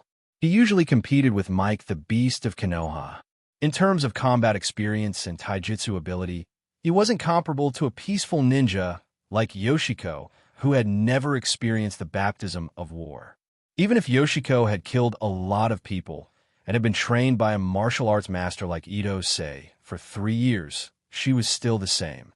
Therefore, it didn't take long for Miko to be forced into a disadvantageous position by Kakashi, and she was on the verge of being defeated.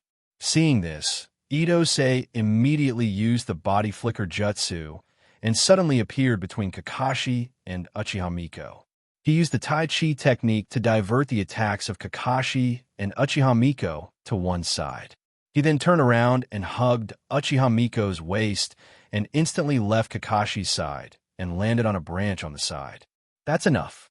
Sei Ito, who was holding Miko in his arms, looked at Kakashi, who quickly turned around and said, Sure enough, Hatake Kakashi, the copy ninja who has been called a genius since childhood, is excellent in both combat experience and improvisation.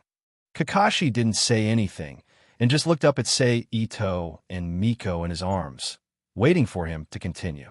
Today's battle, we admit defeat, Sei Ito said, and then looked down at Miko, who was in his arms, and said, Miko, is this okay? Yeah. She also knew that she had lost a long time ago. If it weren't for the fact that Kakashi didn't kill her for some reason, he wouldn't have fought with her until now. Therefore, she didn't insist and obediently agreed in a low voice. Then, we'll take our leave, Sei Ito said. Just as he was about to leave with Miko, he was immediately stopped by Sasuke, who shouted, Who the hell are you? Why do you also have Sharingan?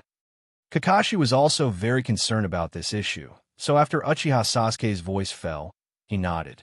His eyes immediately stared at Miko's face without blinking. He listened attentively. Just do what you want. Sei Ito looked at Miko, who looked up at him and asked if she should answer. I am Uchiha Miko.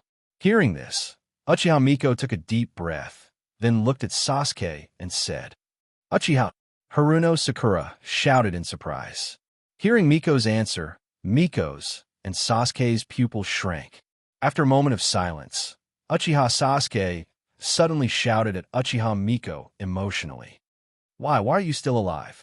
There is no reason, Uchiha Yoshiko said softly, and then asked, But you, why are you still alive after the destruction of your family?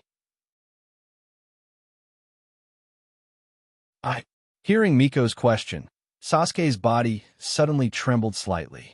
His hands clenched into fists, and he was speechless. Humph. Miko coldly snorted and said to Sei Ito, Let's go. Okay. Sei Ito agreed, and then looked at Kakashi and said, Goodbye. After saying that, he and Uchiha Miko both disappeared from the tree branch. Seeing Sei Ito and Miko suddenly disappear, Kakashi's pupils shrank, and he thought, Time-space ninjutsu? Sasuke? Haruno Sakura looked at Uchiha Sasuke with concern. Sasuke, do you know who that woman is? At this time, Kakashi, who had pulled down the headband to cover his left eye, walked to Sasuke and asked, I know. Sasuke lowered his head. Then he said in a deep voice, She is my aunt. Sakura repeated in surprise. However, Sasuke wasn't in the mood to explain her surprise. He just stood there silently, trembling slightly. Okay, let's go back. You know, Tazuna-san is still waiting for us to protect him. Seeing this, Kakashi clapped his hands to attract everyone's attention. Yes, Uzumaki Naruto and Sakura Haruno immediately agreed. Uchiha Miko, it seems that I have to report to Hokage-sama. On the way back, Kakashi thought to himself, On the other side, Sei Ito, who used the flying thunder god jutsu to instantly return to Tezuna's house, returned the two ninjas to Rubik's Cube world and retrieved the special kunai he left when he first arrived here. Kuroda took Uchiha Yoshiko and walked towards the Land of Fire. Then, after arriving at the first town in the Land of Fire, Sei Ito went straight to the underground trading house and received all the bounty targets that hadn't been accepted yet, except for those in the Land of Water, and began his hunting journey.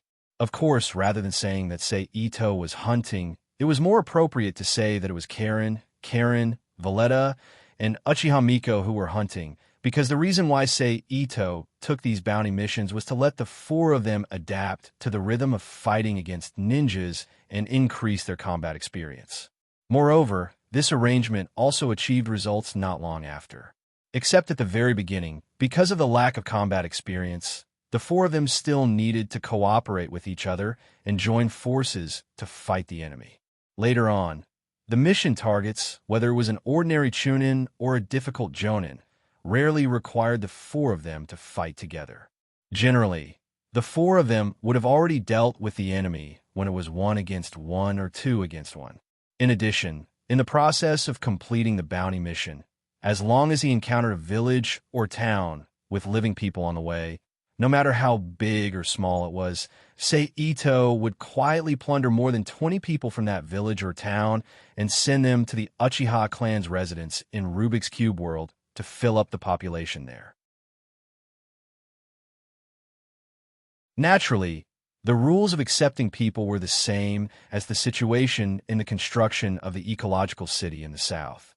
The ratio of men to women was 1 to 2, but compared to the situation where almost all the people in the ecological city were adults, the population in the forest was mostly teenagers.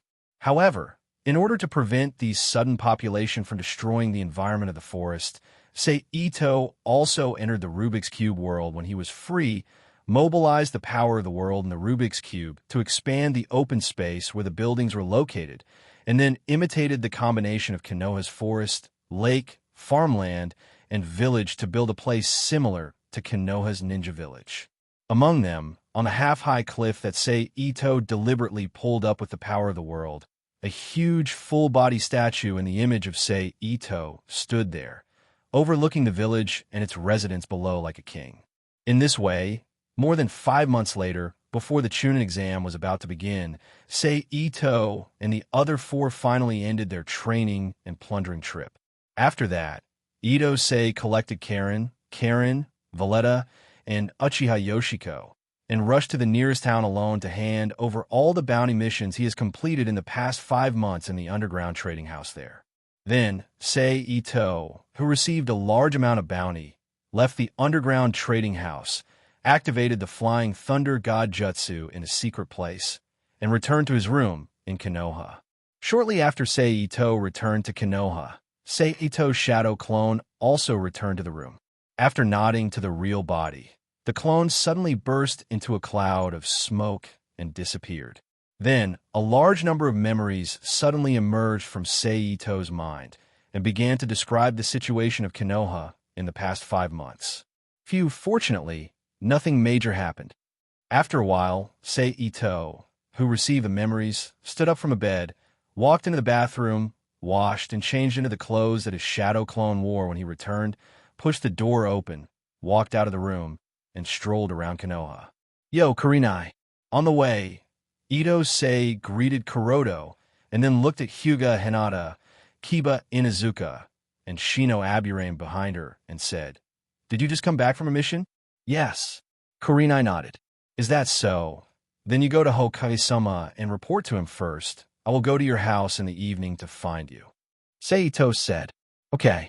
Kurenai replied. Then, Sei Ito watched Kurenai's team go away and continued to stroll around Konoha until more than half an hour later. He came to Kurenai's house with a pile of vegetables and rang the doorbell. "Haven't you come back yet?" After a while, seeing that there was still no answer, Sei Ito curled his lips, walked aside, put the vegetables on the ground, leaned back against the wall, and waited. After a while, when the sky was completely dark, Kurenai appeared in front of Ito-sei's eyes.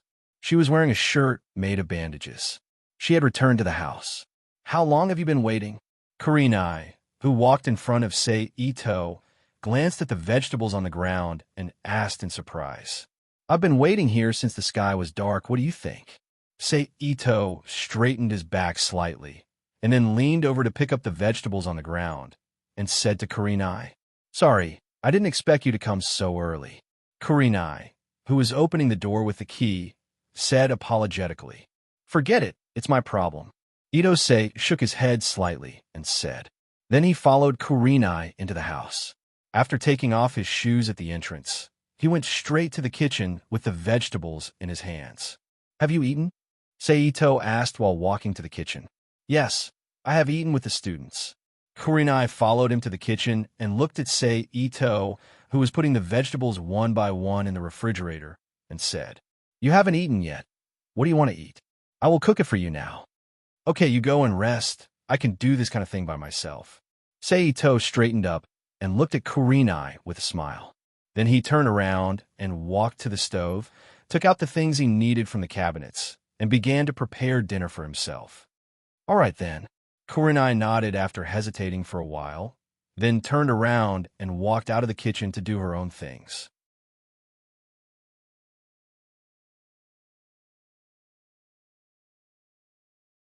Chapter 458. 10 minutes later, Ito-sei walked out of the kitchen with a big bowl of Lantau ramen and a pair of wooden chopsticks. He came to the living room and turned on the TV in Kurenai's house with the remote control.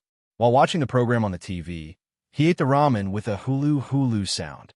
At this time, Kurenai, who was wearing a dark blue dress, walked out of the inner room and sat down beside Ito-sei. Her black hair was still wet and scattered naturally. "Would you like some?" Ito-sei asked Kurenai, who was sitting next to him, while holding a bowl. "No." Kurenai shook her head slightly as she reached for the air conditioner to change the TV channel. "Then forget it." Seito didn't insist and continued to eat happily. After a while, Seito, who finished the noodles, stood up from the sofa and walked slowly into the kitchen. After washing the dishes, he returned to Kurenai's side and sat down. He held Kurenai's left hand in his hand and asked with a smile, "The Chunin exam is in 2 days. How about it? Do you want to recommend your students?" "Of course," Kurenai confirmed. "It seems that you are very confident in them." Seito asked. "Of course, they are all very good students. Their progress has been so great that even I am a little surprised." Kurenai said, "Is that so? Then I'll have to take a good look at them." Seito smiled. "What?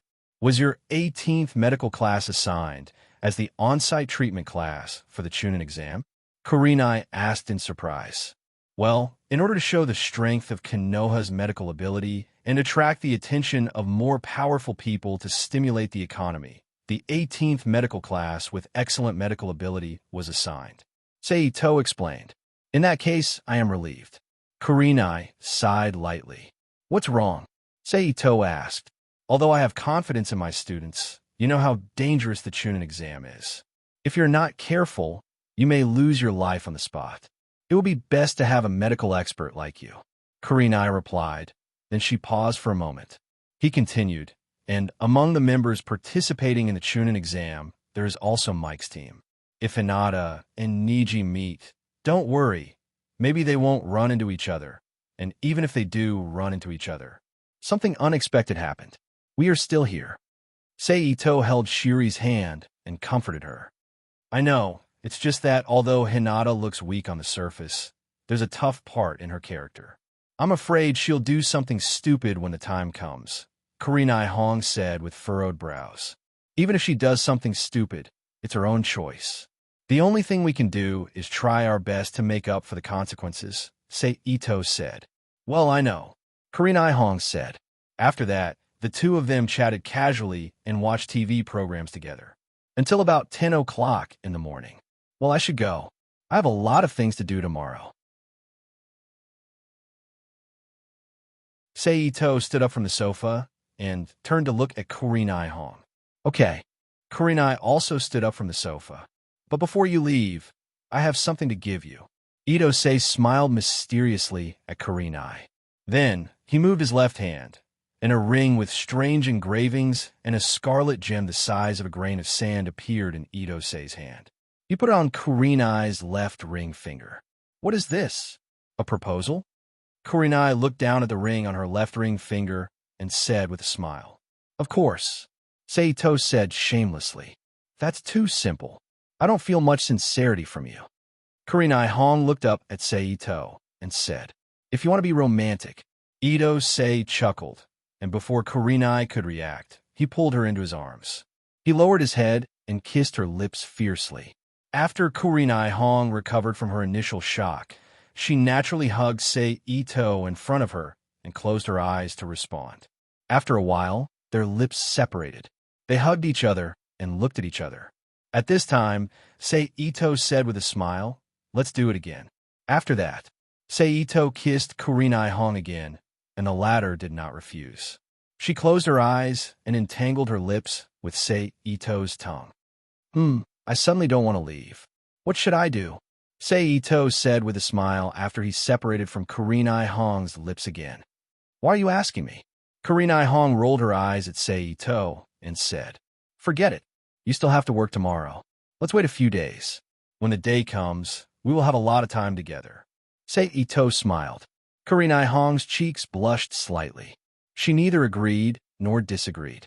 After all, no normal woman would take the initiative to propose this kind of thing. Good night.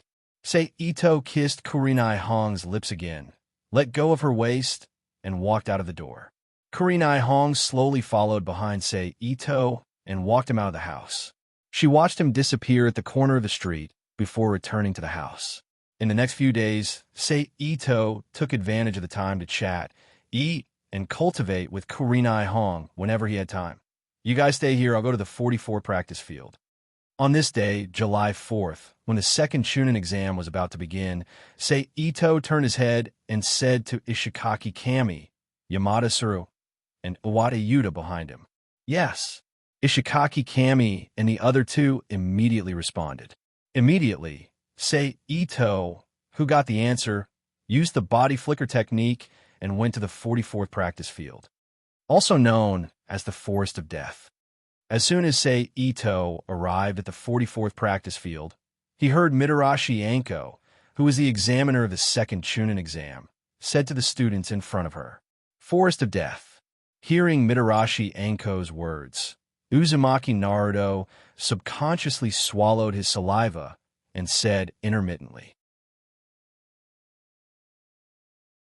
It's just that before he and the other candidates felt nervous and afraid because of Mitarashi Anko's words, a strange thing with snake-like patterns on its surface suddenly crawled to Uzumaki Naruto's side.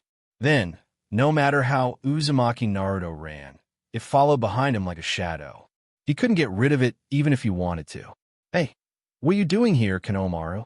Finally, after staring at the strange thing on the ground, Uzumaki Naruto suddenly pointed his finger at it and said loudly, As expected of the person I took a fancy to, so sharp. A very young voice replied from the strange thing.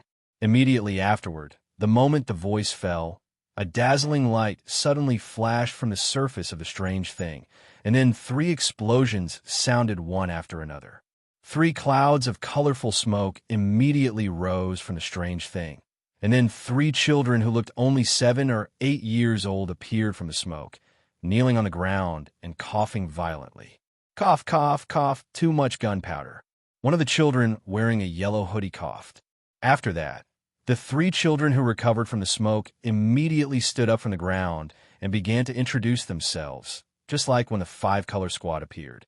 A female ninja that even adults will be afraid of, Mo Huang. The little girl said, I like factoring through dawn. The little boy with glasses said, the village's #1 genius ninja, Konohamaru. The last child in a yellow shirt said, Trinity, Konohamaru Corporation. The 3 said together, What are you doing? I said, I'm participating in the second round of the Chunin exam, and I don't have time to play with you. Uzumaki Naruto said with his hands behind his head, We're not here to play with you. We're here for an interview. The 3 children said, Interview? Uzumaki Naruto said strangely. Well, we were asked by the Academy's academic news to interview you for the special report of the Chunin exam. Kanomaru explained with his hands on his hips. So we're here to interview you, boss. Please help us. Mo Huang clenched her fists and said to Uzumaki Naruto with a cute look, "What are you doing over there?" At this time, Mitarashi Anko, who finally remembered her duty as an examiner, walked towards Uzumaki Naruto and the others. Kanomaru is doing an interview for the university news. Uzumaki Naruto explained. Ah, now that you mention it, Hokage-sama did tell me about this matter. I forgot, Anko, Mitarashi exclaimed, then rubbed the back of her head with her right hand and explained with a silly smile on her face. Then she said loudly to all the candidates present, "Okay, let's take a 10-minute break. Those who are being interviewed must cooperate well." Seeing Mitarashi Anko walking to the side, Sei Ito slowly walked to her side and said with a chuckle, "I say, you're really good. You even forgot about Hokage-sama's arrangement." Well, Mitarashi Anko smiled embarrassedly, then asked, "Why are you here?" "There's nothing to do in the rear for the time being. I'm bored and don't know where to go, so I came to find you." Sei Ito looked at the many candidates in front of him and explained to Mitarashi Anko. "Where's your family?" Mitarashi Anko asked. "Probably in the central tower. After all, they'll be staying there for the next few days." Sei Ito shrugged his shoulders. At this time, he finally found a candidate with a strange shape and chakra fluctuation among the many candidates. His eyes slightly paused and paid attention. Well, at this time, although Mitarashi Anko looked careless on the surface, she immediately noticed Sei Ito's strangeness. She followed his gaze and saw the female candidate dressed as a Kusanagi, then asked with some surprise, "What's wrong?"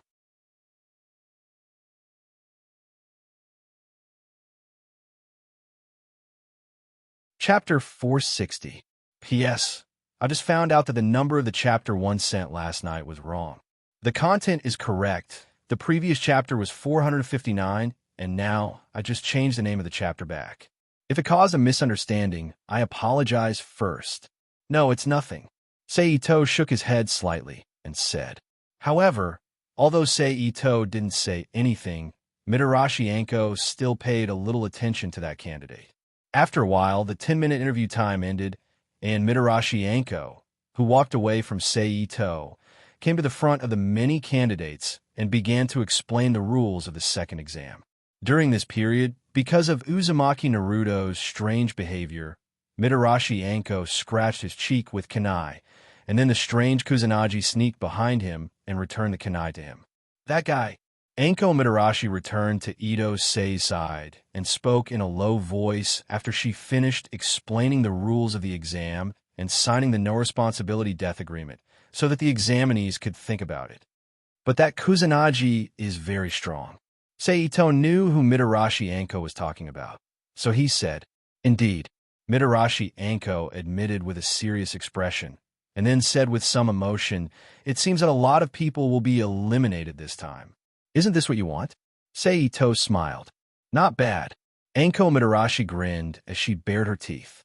An hour later, at 12:30 noon, the second Chunin selection exam officially began.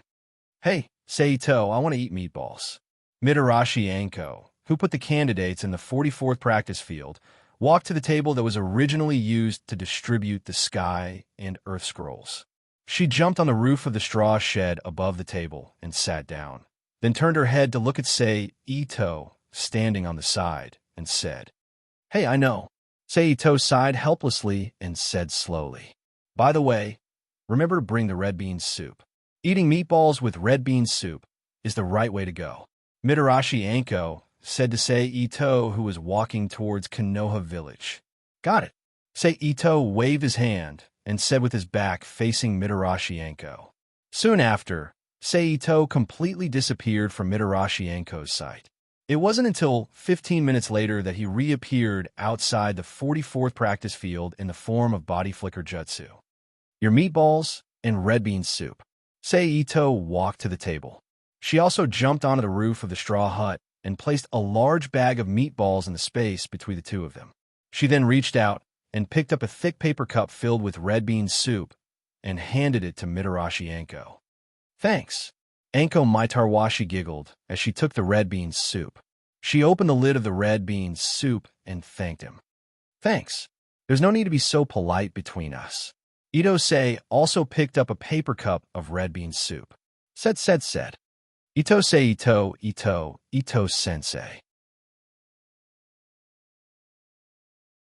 Then, the two of them sat at the top of the straw hut and listened to the violent screams coming from the 44th maneuver field from time to time.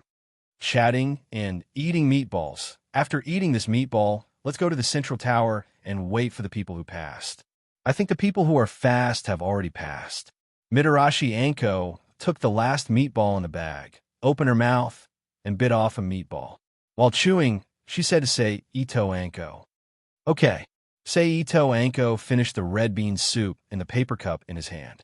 Sei Ito Anko squeezed the meatball into a flat shape and agreed. Konoha's symbol completed.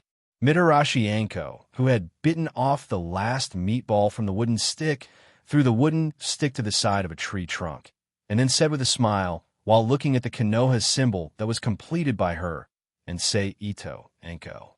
Just as Anko swallowed the meatball and enjoyed the aftertaste, a cloud of smoke suddenly appeared in the field. Then, a ninja wearing a full set of gray uniform, a Konoha headband, glasses on his nose, and a pile of information in his hand appeared from the smoke. He knelt on the ground and hurriedly reported to Mitarashi Anko. "Anko-sama, it's not good." "Yep, what happened?" Anko Mitarashi asked as she lightly swung her dangling legs. 3 corpses were found, a total of 3. The ninja reported.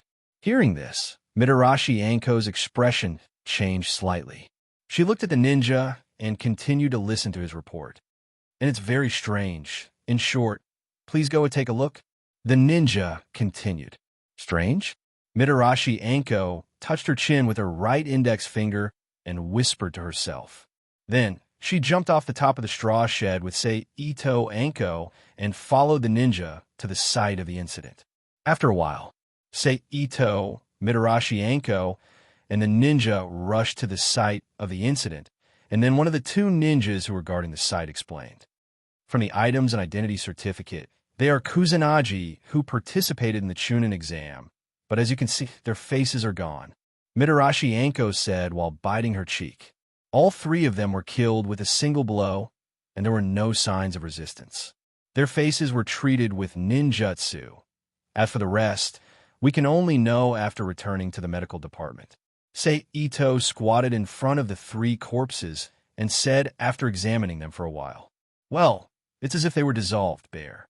The ninja waited for Sei Ito Anko to finish and said to Mitarashi Anko. At this time, Mitarashi Anko's right hand was covering the joint between her left shoulder and neck, and she was thinking with a fierce expression. After a while, she turned around and ordered the ninja beside her, "Show me their photos. It's on the application." "Yes." The ninja who was holding the information immediately responded, and then quickly took out the information of the 3 ninjas from the application and handed it to Mitarashi Anko. Seeing the photos on the information, Mitarashi Anko's expression suddenly changed, and she turned around and ordered the 3 ninjas. "This matter is very serious. Quickly go and inform Hokage-sama, and apply to send more than 2 Umbu teams to the Forest of Death. I will chase after them first." "Yes." The 3 ninjas immediately responded loudly, and then used the body flicker technique to rush to the Hokage's location. "You should also go to the central tower." Mitarashi Anko turned around and said to Sei Ito Anko, "Looking at your expression, it's obvious that you know who the other party is, and from what you said just now, the other party is obviously not easy to deal with. In this case, how can I leave you alone to chase after such a dangerous person?" Sei Ito slightly shook his head and said, "As a special jonin, I order you to return to the central tower." Mitarashi Anko frowned and shouted in a deep voice, "Don't use your rank to pressure me. You know that it's useless." Sei Ito looked at Mitarashi Anko and said, "You."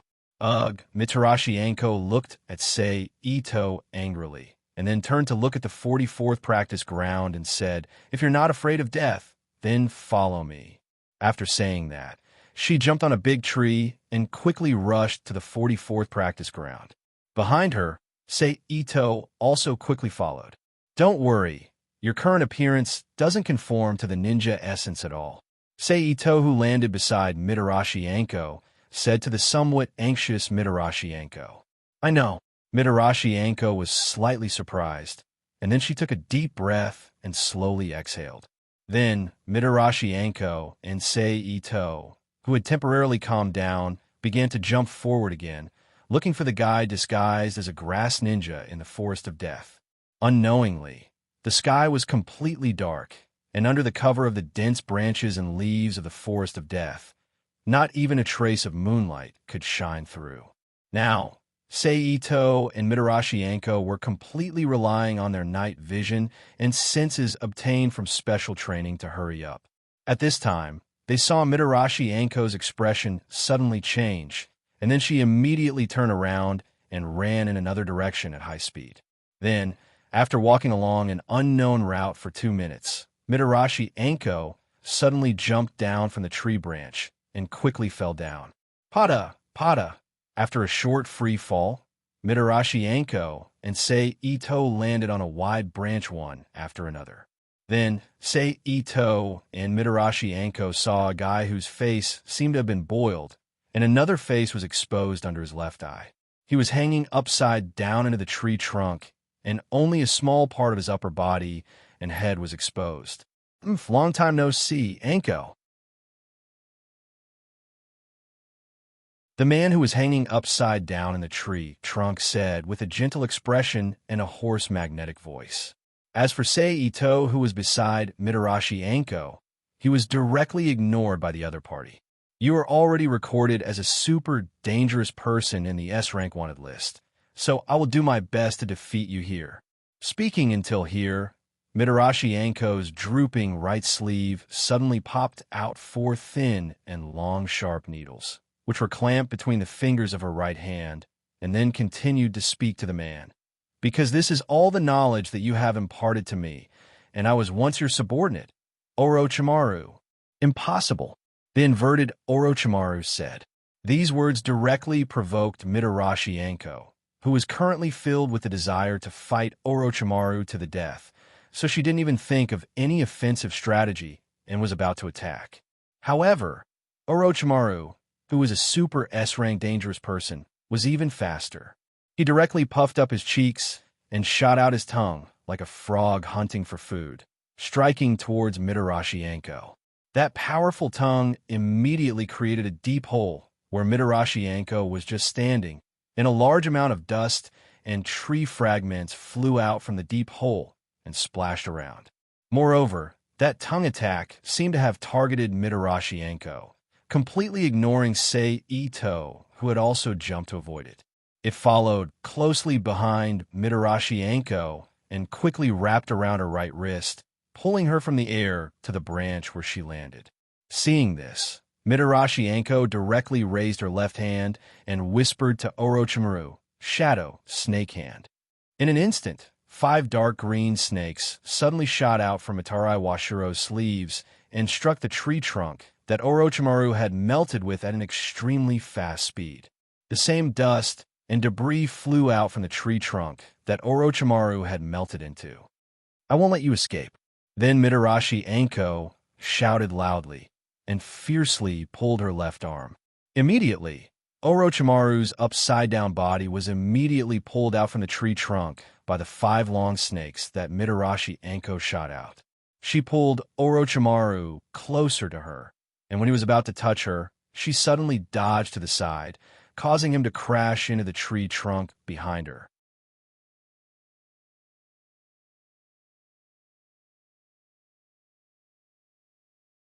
Chapter 461. Then, Mitarashi Anko retracted her shadow snake claw and quickly ran in front of Orochimaru. She pressed Orochimaru's right palm with her left hand and used the kunai in her right hand to stab the back of Orochimaru's left hand. The sharp tip of the kunai instantly pierced the back of Mitarashi Anko's hand, pierced through Orochimaru's palm, and pierced into the trunk behind his palm. A stream of blood immediately came out from the place where the kunai was stabbed and flowed down the back of Mitarashi Anko's hand. "Caught you, Orochimaru. Let me borrow your left hand." Mitarashi Anko looked at Orochimaru with a smile on her face, and at the same time, she inserted the fingers of her right hand into Orochimaru's left hand and made a hand seal. This hand seal is... Seeing the hand seal made by Mitarashi Anko, Orochimaru's eyes moved slightly, and he said, "Yes, you're going to die here with me." Mitarashi Anko said, softly with a smile on her face, as if dying together with Orochimaru was something she dreamed of, without the slightest fear or fluctuation. But just as Mitarashi Anko was about to launch a ninjutsu, Ito, who had been ignored by her, and Orochimaru, suddenly came to her side and destroyed the ninjutsu seal. "Anko, are you going to die together with a pile of mud?" Ito stretched out his hand and pulled out the kunai that was nailed to the back of Mitarashi Anko's hand, and turned his head to look behind Mitarashi Anko, and said softly, "Oh, you actually noticed? It seems that you're not an ordinary Konoha ninja." Orochimaru, who suddenly appeared, stretched out his hand and pulled off the skin on his face, revealing his intact but strangely pale face, and said to Seito, "Well, compared to you, I'm just a small character." Seito shrugged and said, "But disturbing me and my beloved subordinate like this can't be forgiven." Orochimaru looked at Seito with a smirk on his face and said, "Seito, run, you're not his opponent." Mitarashi Anko immediately shouted at Seito, who was standing in front of her, "Oh, it seems that this person is someone you cherish, Anko." Orochimaru looked at Mitarashi Anko with interest. "What are you doing back here?" Mitarashi Anko, who didn't know how to respond to Orochimaru's words, changed the topic and asked Orochimaru coldly, "We haven't seen each other for so long, but your attitude is still so cold." Orochimaru also didn't entangle the problem with Seito, but instead spoke to Mitarashi Anko in a reminiscing tone. "Could it be that you're here to assassinate Hokage-sama?" Anko Mitarashi asked. "No, that's not enough for you to be my subordinate. I just want to find outstanding talents here." Orochimaru shook his head slightly and said, "I just gave the same seal to another person. I really want that child. You still like to mess around." Mitarashi Anko touched the strange black mark on her neck and said softly, "He will die here." Indeed, he only has a 1 in 10 chance of surviving, but it's also very likely that he will survive like you. Orochimaru turned his head and looked at the faint moonlight in the sky. "It seems that you like that child very much." Mitarashi Anko looked at Orochimaru. She said sarcastically, "Are you jealous of him? It seems that you resent me for abandoning you." Orochimaru retracted his gaze and looked at Mitarashi Anko again, saying, "He's different from you. He's a very good child. He inherited the bloodline of the Uchiha clan, and he's also very beautiful. He's very suitable to be my successor." Seito, who had been playing the role of a bystander, trembled for no reason after hearing Orochimaru's words.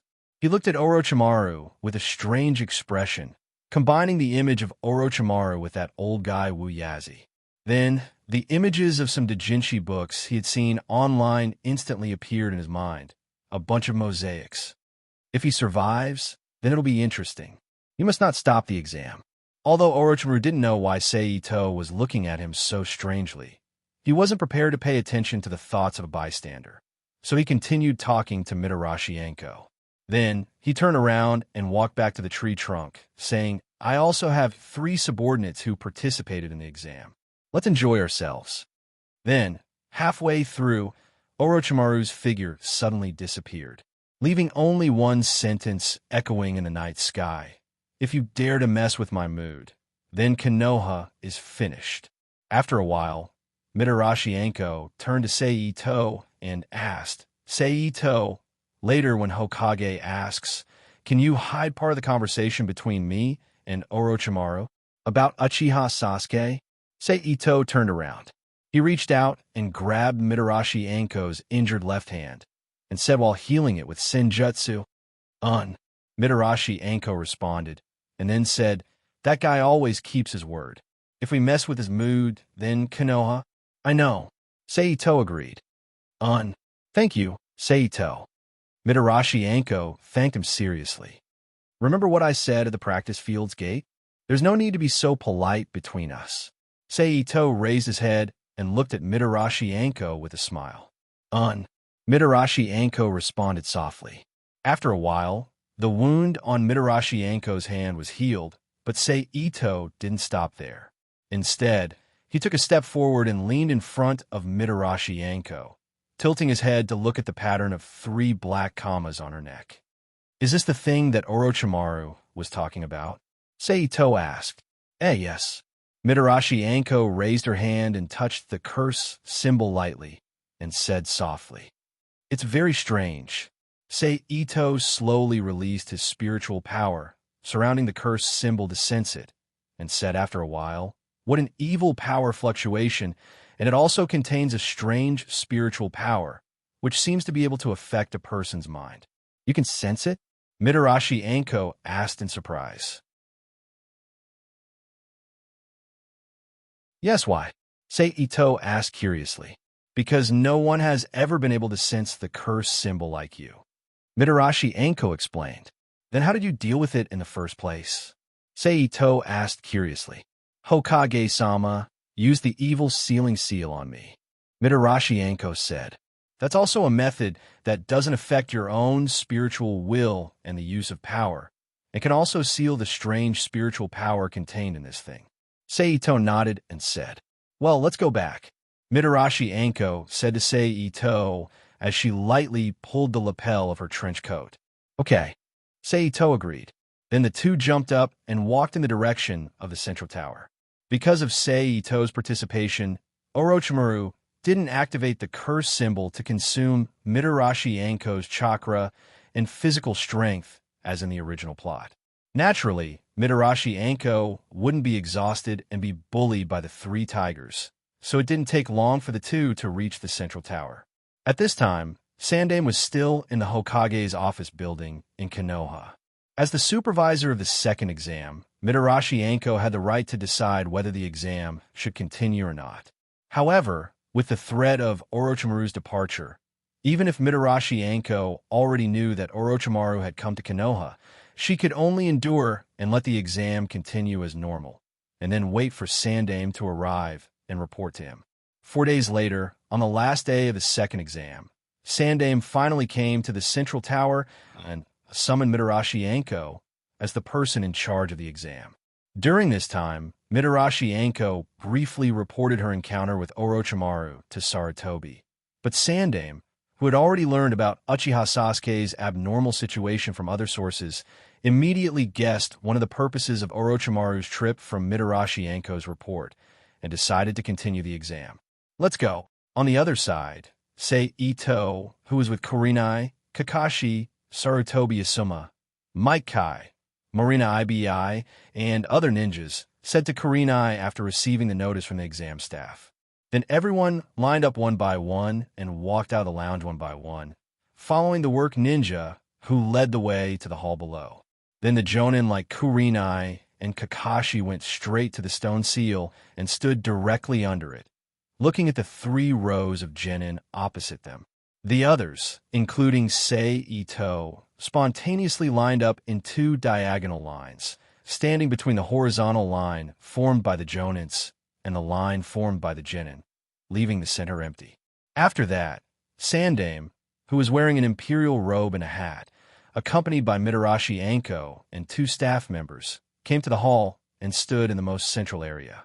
"First of all, congratulations on passing the second exam," Mitarashi Anko loudly announced to the candidates.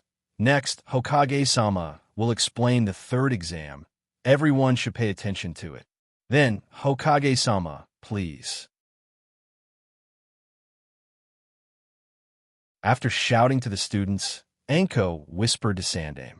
Immediately, Sarutobi took 2 steps forward.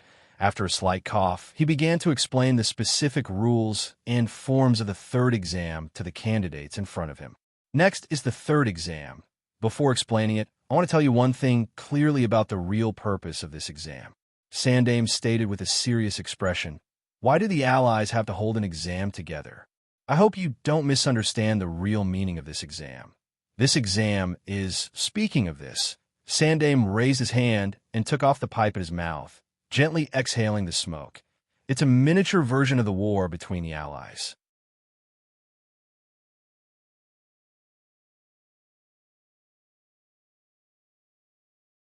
Chapter 462. P.S.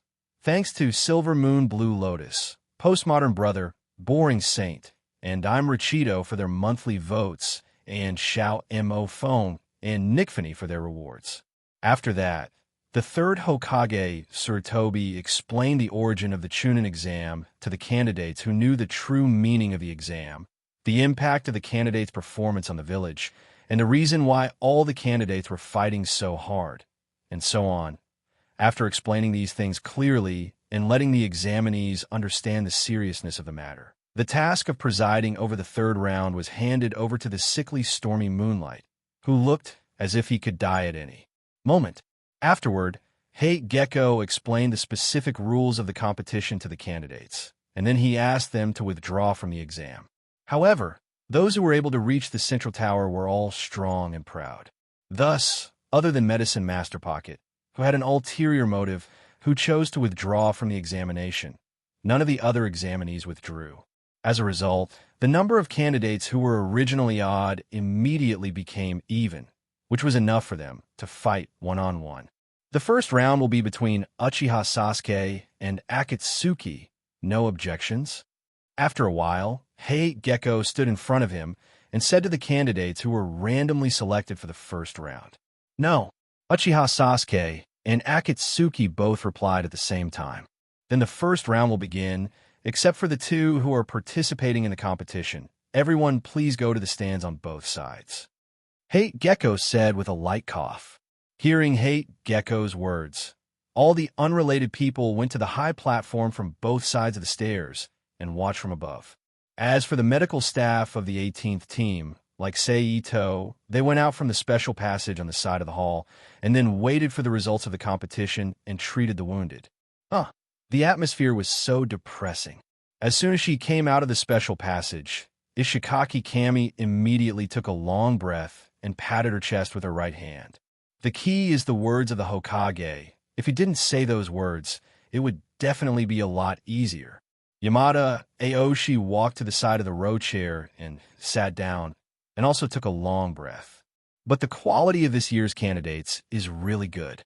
They're all newcomers who just graduated. Iwata Yuta looked up at the electronic screen on the wall, where Uchiha Sasuke and Akatsuki were facing each other. Indeed, Ishikaki Kami also turned to look at the screen and said, but Kabuto actually chose to withdraw.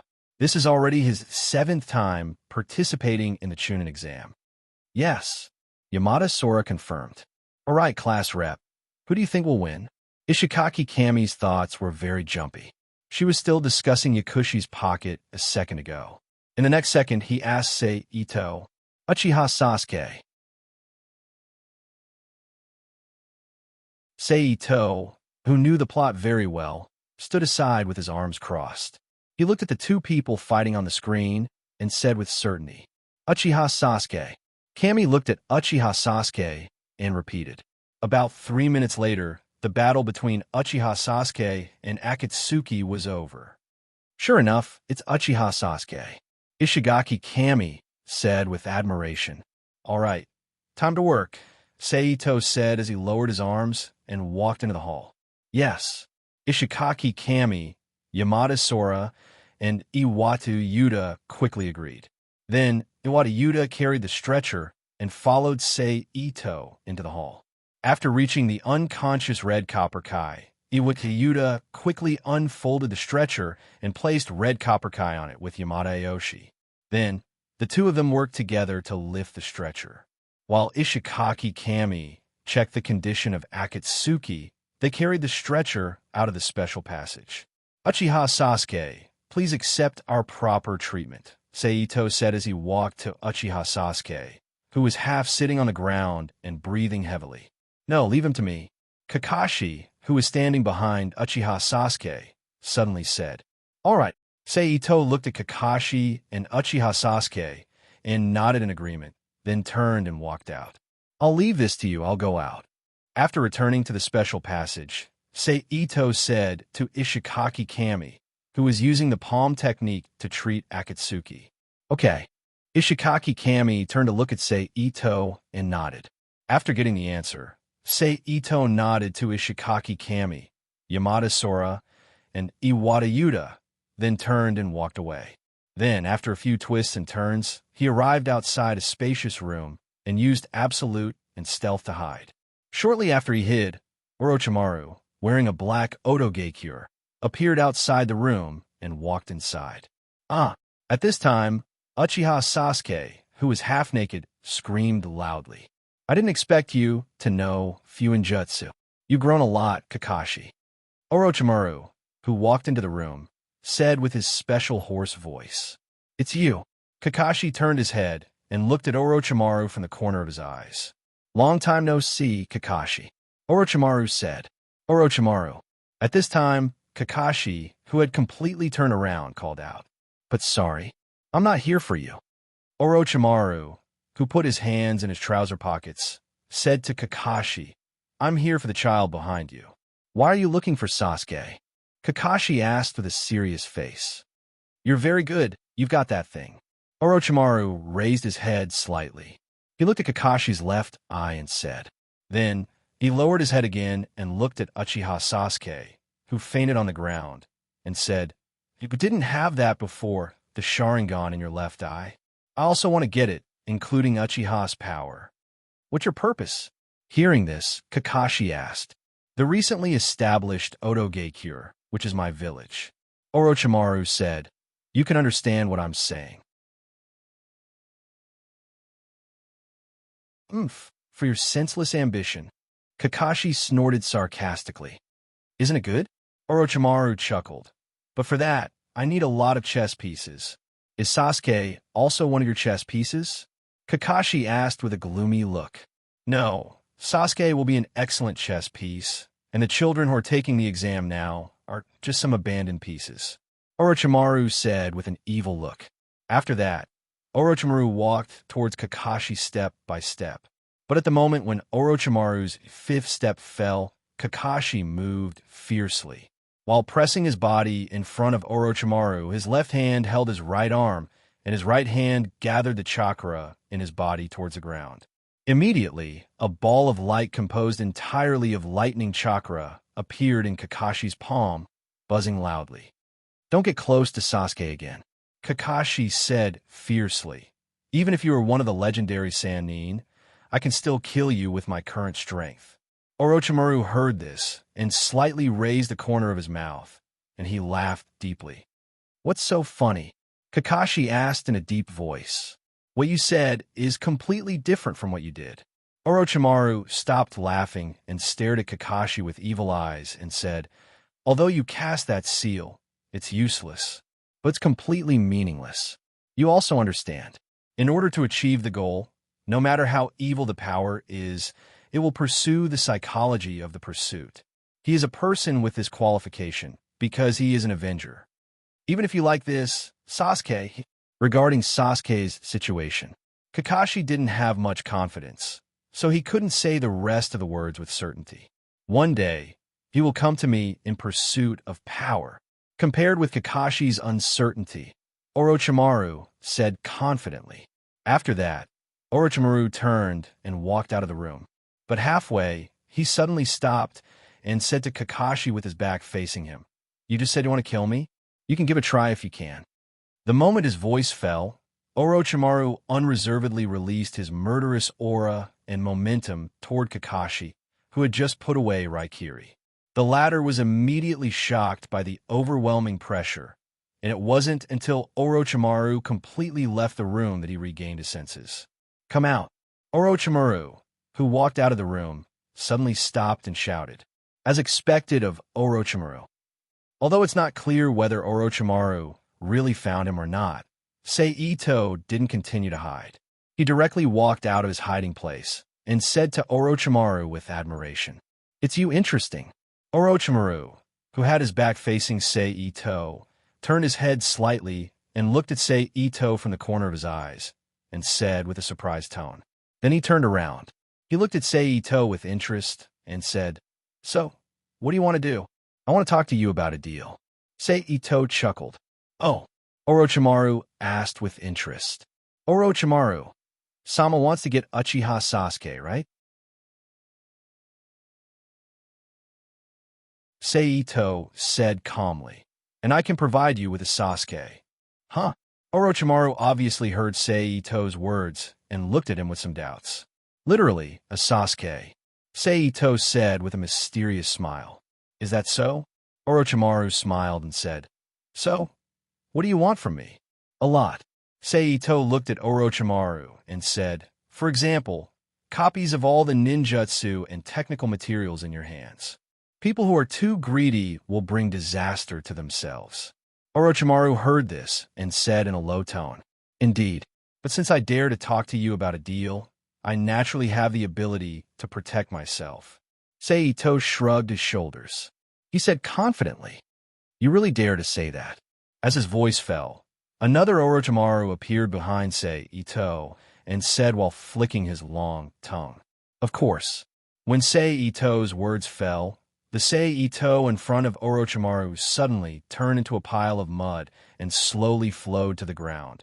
And then a new Sei Ito appeared behind Orochimaru's mud double and said with a chuckle, "Oh, it seems that you really have the strength to say that."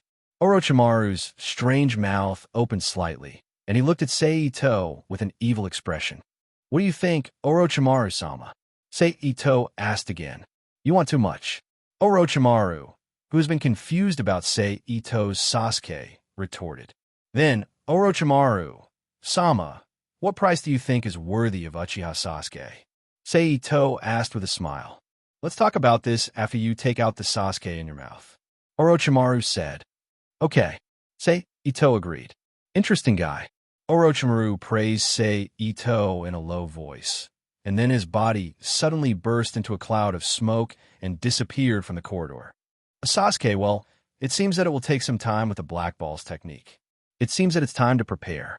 Sei Ito, who saw Orochimaru leave, walked to the emergency room while thinking. That was... Sei Ito, who walked into the emergency room, asked Ishikaki Kami, who had her back to him. "Ah, it's the class leader. That was the wounded from the last exam. His opponent, Sand Ninja, used a puppet to crush his bones. We can't treat him in our current situation, so we asked someone to transfer him to the medical department." Ishikaki Kami turned to look at Sei Ito and explained. "Oh." Sei Ito nodded and looked at Haruno Sakura and Yamanaka Ino who were fighting on the screen. The two of them have been fighting for a few minutes. It seems that it will be a protracted battle. Ishikaki Kami, who also looked back at the electronic screen, said to Sei Ito, "It's an evenly matched battle." Ito-sei looked at the screen and said. Both of them were bruised and battered. Subsequently, after a 15-minute-long battle, Haruno Sakura and Yamanaka Ino both exhausted their physical strength and fainted on the ground together. They were judged to lose by Hei Gecko. "It's a pity." Ishikaki Kami, who was also a female ninja, clenched her fist in front of her chest and said regretfully. Next is the battle between Temari and Tion Tion. Although Tion Tion has the wealth of a rich second generation and accurate projectile skills, except for the Trijutsu, body flicker technique, and ninjutsu related to hidden weapons, she has almost no attribute ninjutsu, and was defeated by Temari, who is good at using wind release ninjutsu in less than 2 minutes. It's just that Temari, as the winner, did a little too much. She tried to throw Tion Tion, who fainted because of the cracked lumbar bone, into the ground, which directly triggered the conflict between Lee and her. Fortunately, as their instructor, McKay stopped Lee in time and did not let the conflict continue to expand. But seeing his students being bullied and despised without doing anything to fight back, he is not the invincible young McKay. So in the end, McKay said provocative words to Gaara, the only one who has not appeared in the sand at present. "Please take care of Tion Tion." Afterwards, Mackay put Tian Tian on the stretcher carried by Yamada, Aoshi, and Iwayuda, turned to Sei Ito, and asked, "Don't worry, it's just a small injury, and it will be fine soon." Sei Ito laughed. Immediately, Yamada, Aoshi, Iwayuda, and Ishikaki Kami, who were carrying Tian Tian, walked to the emergency room. You're tuning into the Warrior Lore YouTube channel. Don't forget to subscribe and join us on this journey to catch the most captivating stories.